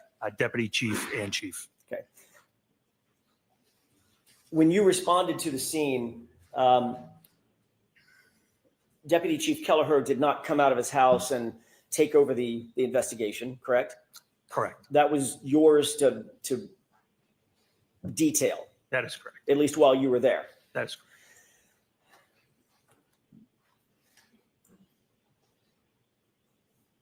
So can you describe what you did to preserve the crime scene? I'm sorry, to preserve the scene, because at that time you said you did not know if it was a crime scene. Is that right? That's correct. What did you do I in mean, terms of actually preserving the scene for later investigation? What steps did you take? For later, can you explain later investigation? So let me take a step back. Sure. Have you been trained to preserve scenes? Yes. What's the reason that you want to preserve a scene? What does that mean? Collect evidence. Collect evidence to make sure nothing is disturbed, correct? Correct. Civilians can't kind of trace through or walk through evidence, correct? That's correct. You've heard the phrase forensically, evidence in, evidence out. Someone traipses through a crime scene, you bring Correct. evidence with you, and you take it back out, it's on your shoes or on your feet or your breath or your saliva, whatever it might be. Very familiar with that, yes. Preserving the scene is best efforts, is best practices to make sure that nothing is moved, touched, messed with in any way, correct? That's correct, and that's what was done here. What did you do? That's my question. What did you do to preserve that scene? So there was nobody, there were no civilians ever to trample through. Were rescue efforts made on Mr. O'Keefe? Yes, that's priority. So rescue workers do go into any type of scene. Medical life-saving measures come first. Once all apparatus was off scene, the original officers put out crime scene tape to mark an area. And later, it was documented, it was photographed, and evidence was collected. And it was searched by you, at least initially with the leaf blower. Correct. Okay. So you were interested in the area that, by the way, I want to clear this up, make sure I'm not mistaken. You described for Mr. Brennan basically where Mr. O'Keefe's body was. Correct? Yes, yes, You never saw his body in situ. You never saw his body in place. that is correct. You were told by Sergeant Lang generally where his body was, correct? Yes, and Sergeant Lank actually never saw Mr. O'Keefe either. That's my next question. Okay, Sergeant Lang- and Mr. Good, and Sergeant Good as well. Right. Never saw, Sergeant Lang never saw John O'Keefe actually in place, correct? That is correct. So you're receiving information from Sergeant Lang that he did not have personal knowledge of, and then you're providing that information later to crime scene investigators who are trying to establish a diagram or some sort of a chart about where that evidence was, where the drinking glass was, where his body was, correct? No, I never spoke to anybody in that manner about that. Didn't you ultimately go out to the scene along with others at Massachusetts State Police when they had a drone overhead?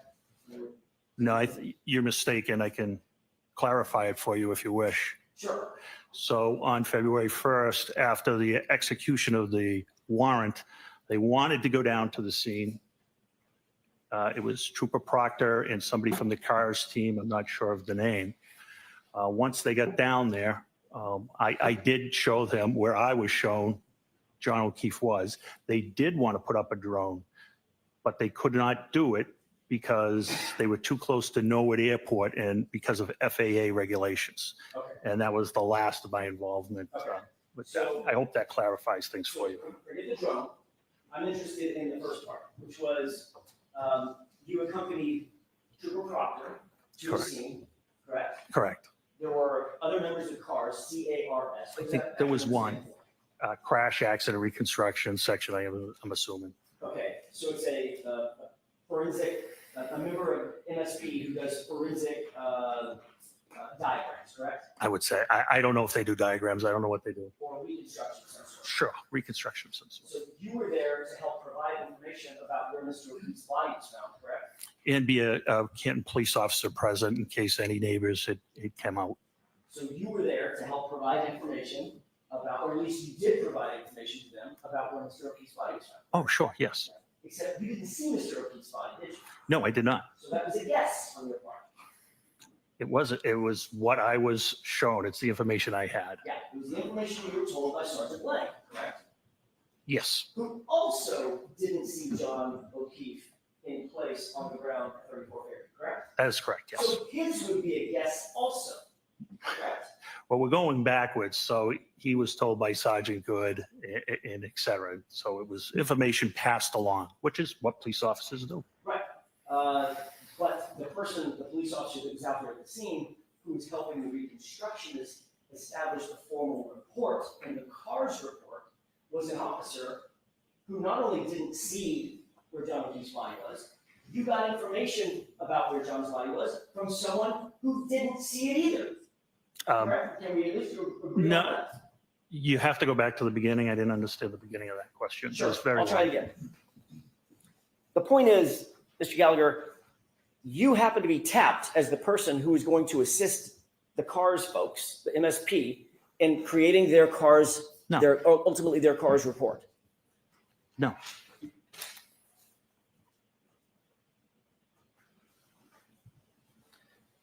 Isn't it true that you accompanied Trooper Proctor and members of the CARS unit to document Fairview Road and the scene of the incident? Yeah, I thought I explained it could not be done. Okay. So I'm not I asking wasn't, you- I only went to show them where Mr. O'Keefe was and in case any neighbors came out. I wasn't there to assist in any documentation at all. You were there.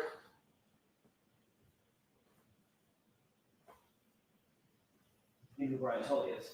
I do. Have you reviewed Brian Tully's report? I have not. You showed me one section of it. Is it true that what you actually told Brian Tully is that you went with Trooper Proctor and you're already shaking your head now. I didn't finish the question. No, I got that part wrong. You accompanied Trooper Proctor? no, what's wrong is I was interviewed by Lieutenant Tully. That was a meeting I had with Prosecutor Lally. Okay. Trooper Tully was present. Trooper Tully never asked me any question. I don't recall Trooper I Tully see. ever asking me a question, sir. So let me be a little bit more defined. So in Trooper Tully's report, where he reports what you said, you were actually talking to Adam Lally, my colleague sitting up in front. Correct. Okay. So now we've got that cleared up. Let me ask you again. Did you say in front of Trooper Tully that you accompanied Trooper Proctor and members of the CARS unit to document Fairview Road? Meaning they were documenting Fairview Road. It's not clear. The report's not clear. They were going to document Fairview Road, not me. So you just said something that I want to follow up on. Okay, The report's not clear, correct? that's correct. So that's an inaccurate report. I wouldn't call it inaccurate at all. I'm just saying you're misinterpreting the wording. I see. And I'm misinterpreting it even though I just read it directly from the report? Yeah, sometimes sentences have different meanings. Okay. Yes, you are. Okay. The reality is you did end up going to the scene, correct? I did. And you accompanied, I don't want to use a word that you'll challenge, you went with Trooper Proctor, correct? I took my cruise into 34 Okay. Fairview, yes. You were there at the same time Trooper Proctor was? Yes, And you were aware that the CARS team was there so that they could document the scene, correct? I don't know what the purpose of the drone was. I'm not familiar with that section. I thought I answered that question. I'm not familiar with what they do. But you do believe that as you sit here, you were there, we weren't. You do Right. believe that that's the reason that they were there was to document the scene. Put up a drone. Okay. I don't know what you mean by document. I don't know if it was to photograph, I guess, which if you mean by document photograph, I guess it could I would agree. If it means take measurements, I wouldn't know. Okay. Did you tell any of the members of the cars team where you believed John's body was? I believe it was Trooper Proctor, but I believe he was there, yes. Trooper Proctor obviously was not there when John's body was there either, correct? That is correct, So yes. he would have gotten that information. From you. That is correct. So now that's 3 people. It's probably more, quite honestly, yeah. Well, I'm just talking about Yeah. this report. Correct. Cars report. That's 3 people in line. None of them saw John's body, John O'Keefe's body, as it lay in the lawn with the car. That is correct, yes. And there's no photographs Of, Mr. O'Keefe oh, no. at the location. No, we wouldn't, nobody would photograph somebody undergoing life-saving measures. Wouldn't be appropriate. There's no video specifically. They wouldn't take video of somebody there's undergoing no- life-saving measurements. There's no either. body cam. We don't have body cameras. There's no dash cam that shows it.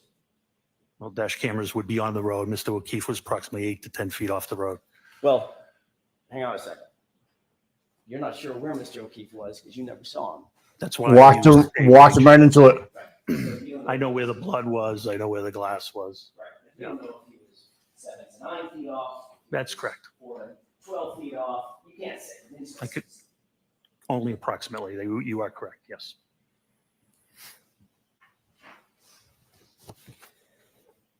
You did meet with Officer Seraph.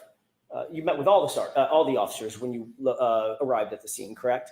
Yes. And Officer Seraph had been there from the beginning of the morning. Yes.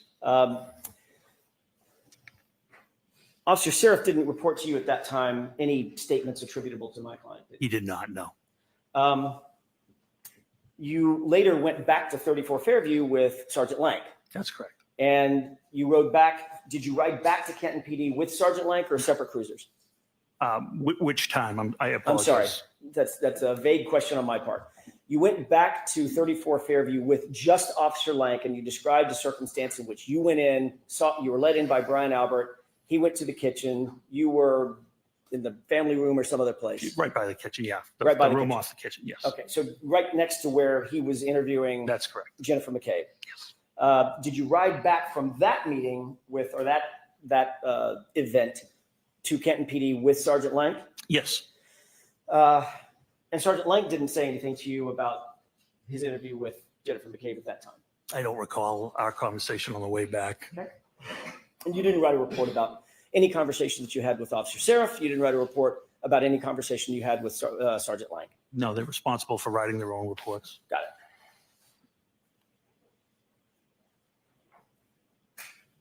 You did say that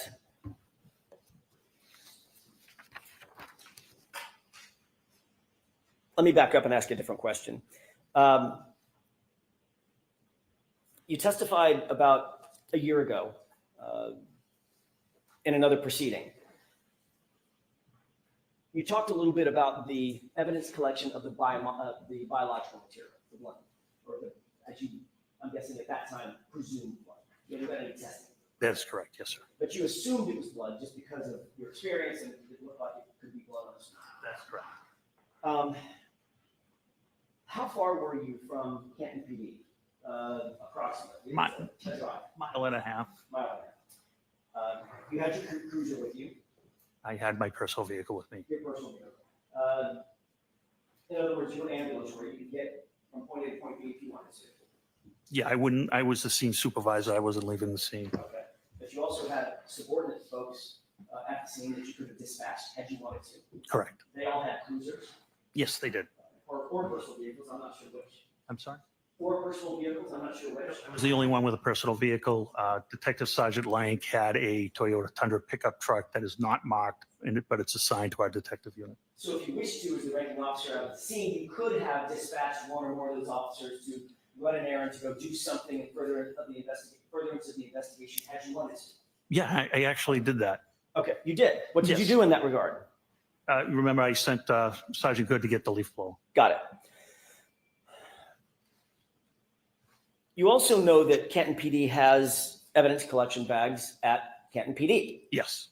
You also know that they have materials and tools to gather biological material, correct? We do have swabs, yes. And those swabs go in little containers to maintain their They're sanitary nature, correct? That is correct. In other words, if you see a blood stain, you don't just walk up with a Kleenex that you find on the ground and wipe it up. There's your blood stain. There's a process for gathering that type of evidence, correct? Sure. If you're looking for DNA, you can use a bloody Kleenex, to your point. It'd be kind of an emergency. Yeah, absolutely. My point exactly. But if you're a mile from the Canton PD, Yeah, you could have gone back and done the swab, could have. but you didn't. Didn't want to because of the weather, because you just said because it's an emergency, and we thought it was an emergency there. I mean, the storm was coming down terribly, and I believe if we didn't collect that biological matter, we weren't going to get that biological matter. But Canton PD was a mile and a half away, 4 or 5 minutes. In a blizzard. Still, in a blizzard, I feel it's 3 minutes in good weather, probably 4, 5, 6 minutes in a blizzard, correct? I'm not sure. So let's call it 12, 15 minutes. You certainly could have gone back. If you wanted to, you could have dispatched one of your officers to go back and get swabs and properly collect the blood material. Sure. And I believed 15 minutes would have made a difference. And what you did instead is, well, 15 minutes would have made a difference, but you asked Sergeant Good to drive to his house and get a leaf blower. Yes, and while he was doing that, we were documenting the scene with photographs. You could have documented the scene photographs even if you went back and get a swab. What's the difference? Because we were ongoing. It was ongoing. I wasn't leaving the scene. I didn't ask you to leave the scene. I didn't ask if you were I leaving the needed scene. the other officers. We talked about scene security. I already let one officer go. I now have 3 left. We're securing that scene. So you saw pink stains in the snow, correct? That's correct. And you said, Officer Good, probably called him Sean, Sarge, go home and get a leaf blower. That is correct. Could have said, Officer Mulaney, get your butt over to Canton PD and pick up 10 swabs, correct? He wouldn't have had access to the swabs. Oh, so now one of your officers could have gotten the swabs, even if the lieutenant, the ranking lieutenant had dispatched him to go get a swab. Because he doesn't have access to the BCI, the Office of BCI, where our stuff is kept. Could you have made a phone call? No, nobody there would have had access at that time. It was only Officer Dever on the desk. So you're the only person that could have gotten those swabs? Sergeant Lang could have gotten them as well. So Sergeant Lang could have too? Sure. But you didn't say that? No, definitely didn't. Okay. What you did do, however, is you went to the neighbor's house. Happened to be Tom Keller, correct? The lieutenant of detectives, yes. Right. And Lieutenant Kelleher gave you red Solo cups. Yes. I asked for plastic or glass containers. He had Solo cups, and I utilized them. The same kind of Solo cups that we all see at backyard barbecues. Yep, they hold liquid terrifically. They're also not sealed, correct? They are not. They're also not used normally. I mean, they were here. They're not normally used for evidence collection, correct? Oh, absolutely not. And then you decided you needed to transport that very important biological material back to Canton PD for storage and safety, right? That's correct. And why was it important to transport that blood material so quickly? What are the factors that you considered, weighed and balanced, in terms of getting that material back to Canton PD in good condition, sanitary condition? So a criminalist could extract a proper DNA sample. What would happen, for instance, if that blood material, I don't know, were contaminated? Contaminated how? You tell me, you're the professional. So DNA is pretty hardy, pretty forensically stable. The only things that are going to harm it are radiation, ultraviolet light, harsh chemicals such as bleach. That's not present here. I wasn't. Then you would have 2 sets of DNA when it's tested, which would benefit you. Well, depends on whose DNA it is. That's correct. That's correct. Yeah, Your Honor. Yes.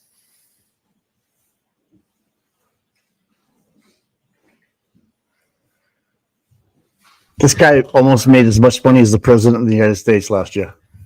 This guy right here. This fucking clown. He's in charge of Canton. Think of that. He was fucking horrible, dude. There's a reason why blood swabs or biological swabs are handled with Looks like he might have got sober too. the DNA analyst is going to put on gloves. Correct. Oftentimes they're going to put on a mask. Right? I don't know about that. Oftentimes they put on goggles, is that right? It depends what they're testing. Right. Yeah. But when you go out and collect something, you'll see CSI, crime scene investigators, in full body suits when they Sure. walk into a crime scene. Yeah, you can. Because you don't want to contaminate the scene with your own hair off your arm or an eyelash falling into a blood stain, correct? That is correct. So there are protocols. I mean, you said just a second ago, Mr. Gallagher, well, it's DNA, unless somebody pours bleach in it, you're pretty much golden, right? That's not quite the fact, is it? And that's not quite what I said. No, it's not quite what you said. If you were suggesting that it's hardy enough that it doesn't really matter No. if it's contaminated or not, if there's multiple people's DNA, it just benefits everybody. No, I simply asked what you meant by contamination. Okay. So it could be contaminated with debris, is that right? Sure, it can. It could be contaminated with other people's DNA, is that right? It can. It could be contaminated with foreign items, foreign either aerosols or somebody's spittle when they're talking, correct? Sure. It could be contaminated with 1,000 things. Hypothetically, Right. Of course, these solo cups didn't have lids on them, right? they did not. They were open. Yes. You didn't photograph where you picked up the samples. No. You didn't document where you picked up the samples. No. So if the samples were in 6, how many solo cups were there? 6. 6 solo cups. We don't know as we sit here where each of those solo cups contents came from specifically, do we? Specifically, no. Okay. Then those solo cups with no lids were placed into a bag, right? That's correct. You said on direct examination that this was a brown paper bag, right? It is. Stop and Shop, I believe. And you said that Stop and Shop bag is, other than having the words Stop and Shop on it versus evidence on it, basically the one and the same thing. Same dimensions, made out of the same materials, yes. Right. But with an evidence bag, we know exactly where it came from and who's handled it. Not necessarily. Comes from a manufacturer Sure. whose job it is to secure those bags so that they are not mishandled, so they can have some sort of bona fides that they're clean and ready to accept evidence in, say, for instance, I don't know, the investigation of a homicide of a police officer. Okay. Important stuff, right? We're not at a homicide of a police officer at this point. I'm just talking about evidence bags in general. Evidence bags in general. In other words, I'm trying to think about some of the most important investigations around. The manufacturers of those evidence bags manufacture them and send them in a way so that their bona fides, the provenance of those bags is maintained, correct, and protected. That's the way they ship them, yes. Right. And Kenton PD pays extra money for those bags for that very purpose. I'm sure they do, yes. You mentioned almost tongue in cheek, look, except for the price, Yeah. they're probably pretty close. Yes. There's a reason that there's a price difference, right? What would the reason? What's the reason? Well, it's not the shop, I can go pay 10 cents Yeah. for that bag, because I don't really give a hoot where it's been or who's handling it, right? It's got my milk and my eggs in it, really don't care. Yeah, I don't know. I don't know how they price it because of how they package it. I don't have any knowledge of that. Well, you're the one that mentioned the price. I'm just Oh, trying to no, make no, a no. point. Yeah, I There's a agree with reason- you on that. I'm sorry, we're speaking over each other. Okay. I apologize. I'm sorry, Mr. Gallagher, you gotta wait. Yep. There's a reason. My point is, there's a reason, right? Yes. That evidence bags are more expensive because there is a way they're manufactured and they're taken care of, and Canton PD is willing to pay that extra price, like every other law enforcement agency, because of that, correct? All right. So they're not quite the same, are they? No.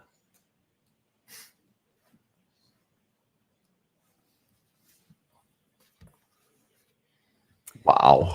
Those Completely different answer. solo cups were placed in the evidence bag uncovered.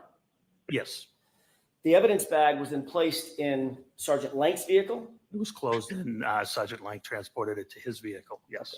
When you say closed, you mean the top of it was rolled up? Correct. Or folded over? Correct. It wasn't forensically sealed. Not at that time, no. There was no evidence tape that went on it. Not at that time, no. Matter of fact, the cups were still open and could slosh around. Assume they melted. Yes. There's liquid blood and liquid water, like That's correct. snow. That's correct.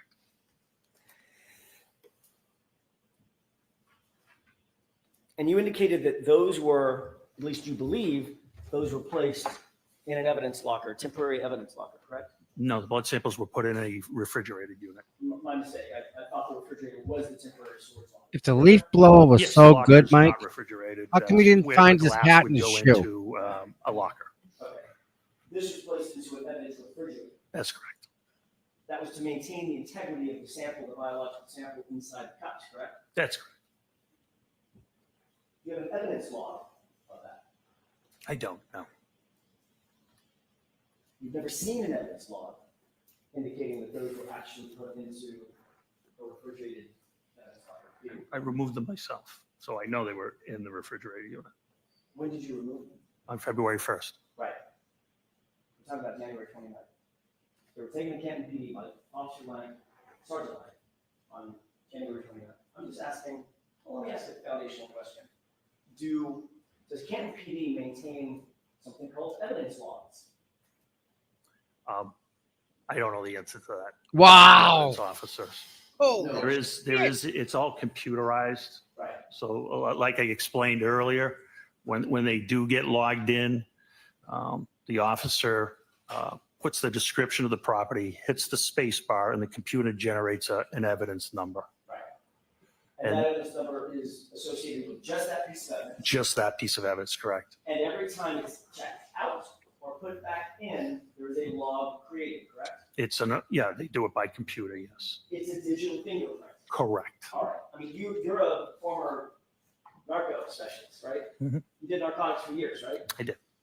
Drugs, about the most sensitive thing out there, right? I mean, you get a bottle of fentanyl, you're not just going to set it on the evidence subject's desk. You're going to make sure that damn thing gets logged exactly how it's supposed to, correct?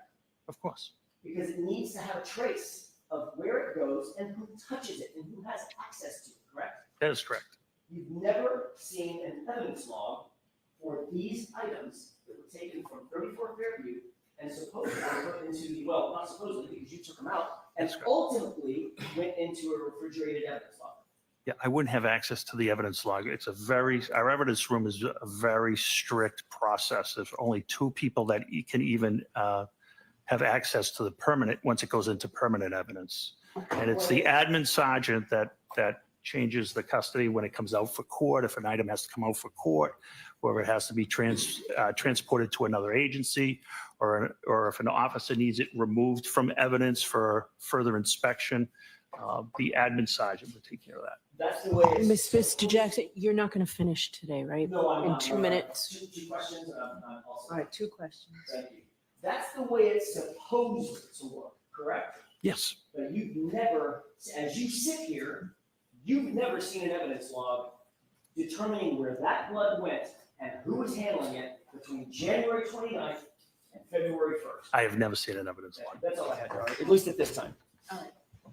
All right, Lieutenant, we're gonna have you come back tomorrow morning. Thank you, with Your the jury files that you can file. Thank you. So jurors, that's it for today. The same 4 cautions. Please do not discuss this case with anyone. Don't do any independent research or investigation into this case. If you happen to see, hear, read anything about it, please disregard it and let us know tomorrow, and be very careful with your social media use. All right, see you. All rise for the court, please. Jurors, close your notebooks, follow me. I think he's getting destroyed. Now you're gonna give him a night to sleep on it. He's gonna come back first thing in the morning, 9 o'clock, and chew him up. Mike, that's the best Canton has. $322,000, Tommy. What? Bad. 300 and how much? 22.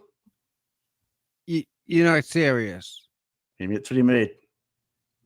Jesus, Mike. $322,000 that guy. He can't He even does- tell you. doesn't He's know never nothing, seen. know nothing. He's never seen an evidence log in his career. Up, go back. What's going on? Oh, there's an issue. One issue. They're going up. Sidebar. Yeah.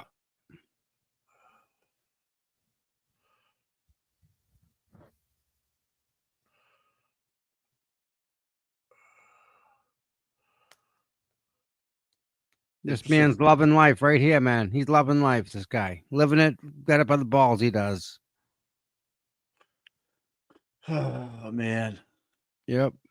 If that leaf blower was so good, how come it didn't find all the other evidence, Mike? Yeah. Glove, I hat, said the gun, shoe, right? the The shoe. straw. The straw they found eventually. They The did. glass. Yeah, they found the glass, but no pieces of taillight. Like Jen McCabe says she saw 45 pieces of taillight. Remember? Yep. Well, Amazing. she mentioned she didn't know if she saw it, but she mentioned that was there. How'd she know that? Like, you know, so there's so much more to this. There's so many layers. So many layers, man. And it's just, it's ridiculous, guy. Really. There's a is. sidebar going before they dismiss everybody. Not that we're even going to know what it is, but we don't want to leave it. I think We'll figure it out. Paul Gallagher is probably living in Florida, maybe, and has come back up, or he's not. Here they go now. There we go. Who knows? Maybe he got sober. Who knows? Don't Remember know. that one time he was shaking in the parking lot with that Dunkin' Donuts cup in his hand. He was getting talked to. He's like holding the cup. He couldn't even stop it. I was like, whoa, dude. Hey, girls, come on. I'm trying to find the snow event I made. What? Remember that video I made with the snow?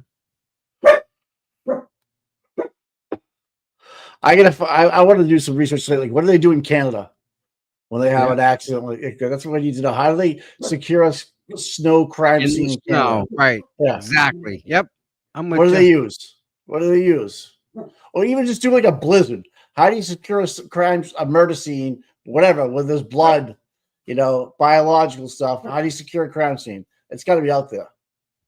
Colorado, you know, whatever. Some of those states, Maine. Sorry, my puppies. They sit there and they look out my office window, and all the dogs walk by. They go fucking ape shit. So everybody, work. just a heads up. What I did last year, we had snow coming. And I have a friend who has a son that is the exact dimensions as John. So let me stop this. I'll let you know if anything comes up. And what I did, so you guys know, is I put the sneakers outside in the snow. Right here. It happened. These are John's. These are sneakers amendments. the same size. Reports as facts change. Fast forward a little bit. Now it's snowing pretty good here. Blizzard stuff. That the police officers use. It's got the extra I just threw them in the middle of a like I'm gonna blind you beam. right. How How do you miss? so yeah, so How? Yeah, you don't, man. It's just bullshit. And I let it go through. This next day, Mike. but yeah. Next day, sneakers still there. Next day, Mike, still snowing. It's in the house, Wow. I know. Right? Still Yep. snowing. How? In- How? How in do you the- miss that? In the grass. In their natural state. Intentionally. Either way, the shoe was And- laying on its side. Right. Yeah, you would miss it. Right? How? And I did it. It's for a while. I got an hour of watching this Appreciate all the snow time. falling on a shoe. I mean, who watches that, right? So yeah, I've done all that, and I tell you, you don't miss a size 13 shoe, guy. You don't miss a size 12. You just can't miss that shoe, let alone a ball cap. Right. Two things missing. We have blizzards every winter. We have blizzards. Well, ready for tomorrow? Yeah, I'm like, I still can't get over Lieutenant Gallagher. I don't write reports. Dude, you were the one snowblowing. Sure, they write the reports. Wait, Yeah, it's so whacked out, man. yeah. It's so whacked out. I don't think he's ever written a report. That guy's And whack. That guy's because of weird, this, dude. he retired because of this, because he's going to get called and he's going to have to answer for his job duty. He doesn't want to. Gotcha. Wait till Helena takes the fucking stand. Can't wait for that one. Yeah, this is crazy.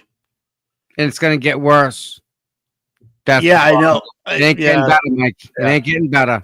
He tried to dance around Proctor big time today too. Why would he do that? What's the purpose? I don't. You I know, don't. you know who buried him? It was Trooper Paul said he was down there with Lieutenant Gallagher because Lieutenant Gallagher was going to show him where John was. That's right. That's right. Remember? Yep. Remember? I do. So I do. Wow. and he's part of the cars, you know, Yep. crime The crime team. scene, whatever it is, you know. So it's gonna be interesting. So yeah, so we get off the rip. We get a great show to start at 9 o'clock in the morning. Yep. What time we go down? We'll be on 8:30ish. 8:30. Yeah. I'm gonna go to club Monday, Wednesday, Friday. All right, man. So tomorrow we'll stay Yeah. home, hang out.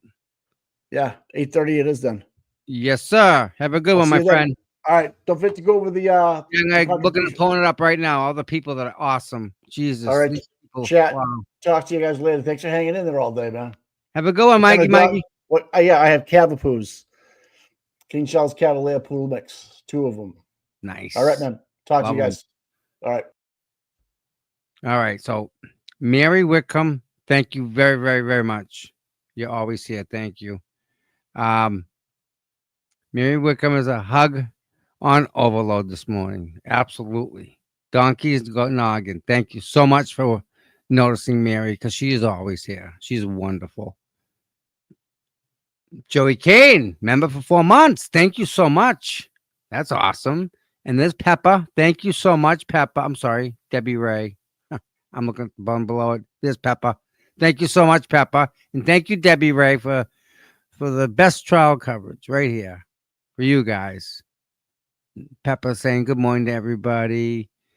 Oh, my goodness. Brennan shaking his head. Any thoughts? Well, funny, funny, funny. Have lots. The FKR is the focus. This is true. It's why we're here, right? What's this say? Happy to see you, Tom. You're the Boots OG, Tom, and yours is the first channel I go to in the morning. REFKR loves from Michigan. Thank you, Jenny, Jen. Thank you. That really means a lot to me. And me and Mike try and do our best for you guys every morning. So thank you for seeing that. Best channel in chat, Mary Jo says. Thank you. The chat is wonderful and the mods are great. And please thank the mods. They do so much and they're just great people. Mary Jo again for the best channel in the chat. Wow. Thank you so much, Mary Jo. And you guys here, everyone that's in the chat, Rhonda and Ann and Sunshine and Debbie and Jabberwocky. I know who you are. You guys are just freaking great. And Gail. So you guys are great. So let's see. Time to get something to eat. And then it'll be time to go to bed. And then tomorrow's a big day. So we'll get that tomorrow. We'll get that going and go from there. With that said, we appreciate and love every single one of you guys. Get a second, hit that like, subscribe button. The thumbs up helps so much. And if you guys could come and hang out here tomorrow morning, it'd be great too. It's kind of fun. So try and bring you all of the Karen Reed stuff as much as we can. And we don't try to interrupt court. We only try and talk during the breaks and stuff so that everyone can get the full picture because some people just put their earbuds in. And yeah, we try and talk between and hope you guys are enjoying it. So with that said, I know I am. I know Mike is. And with that said, we'll definitely talk tomorrow, 8:30. See you all tomorrow. I love you all.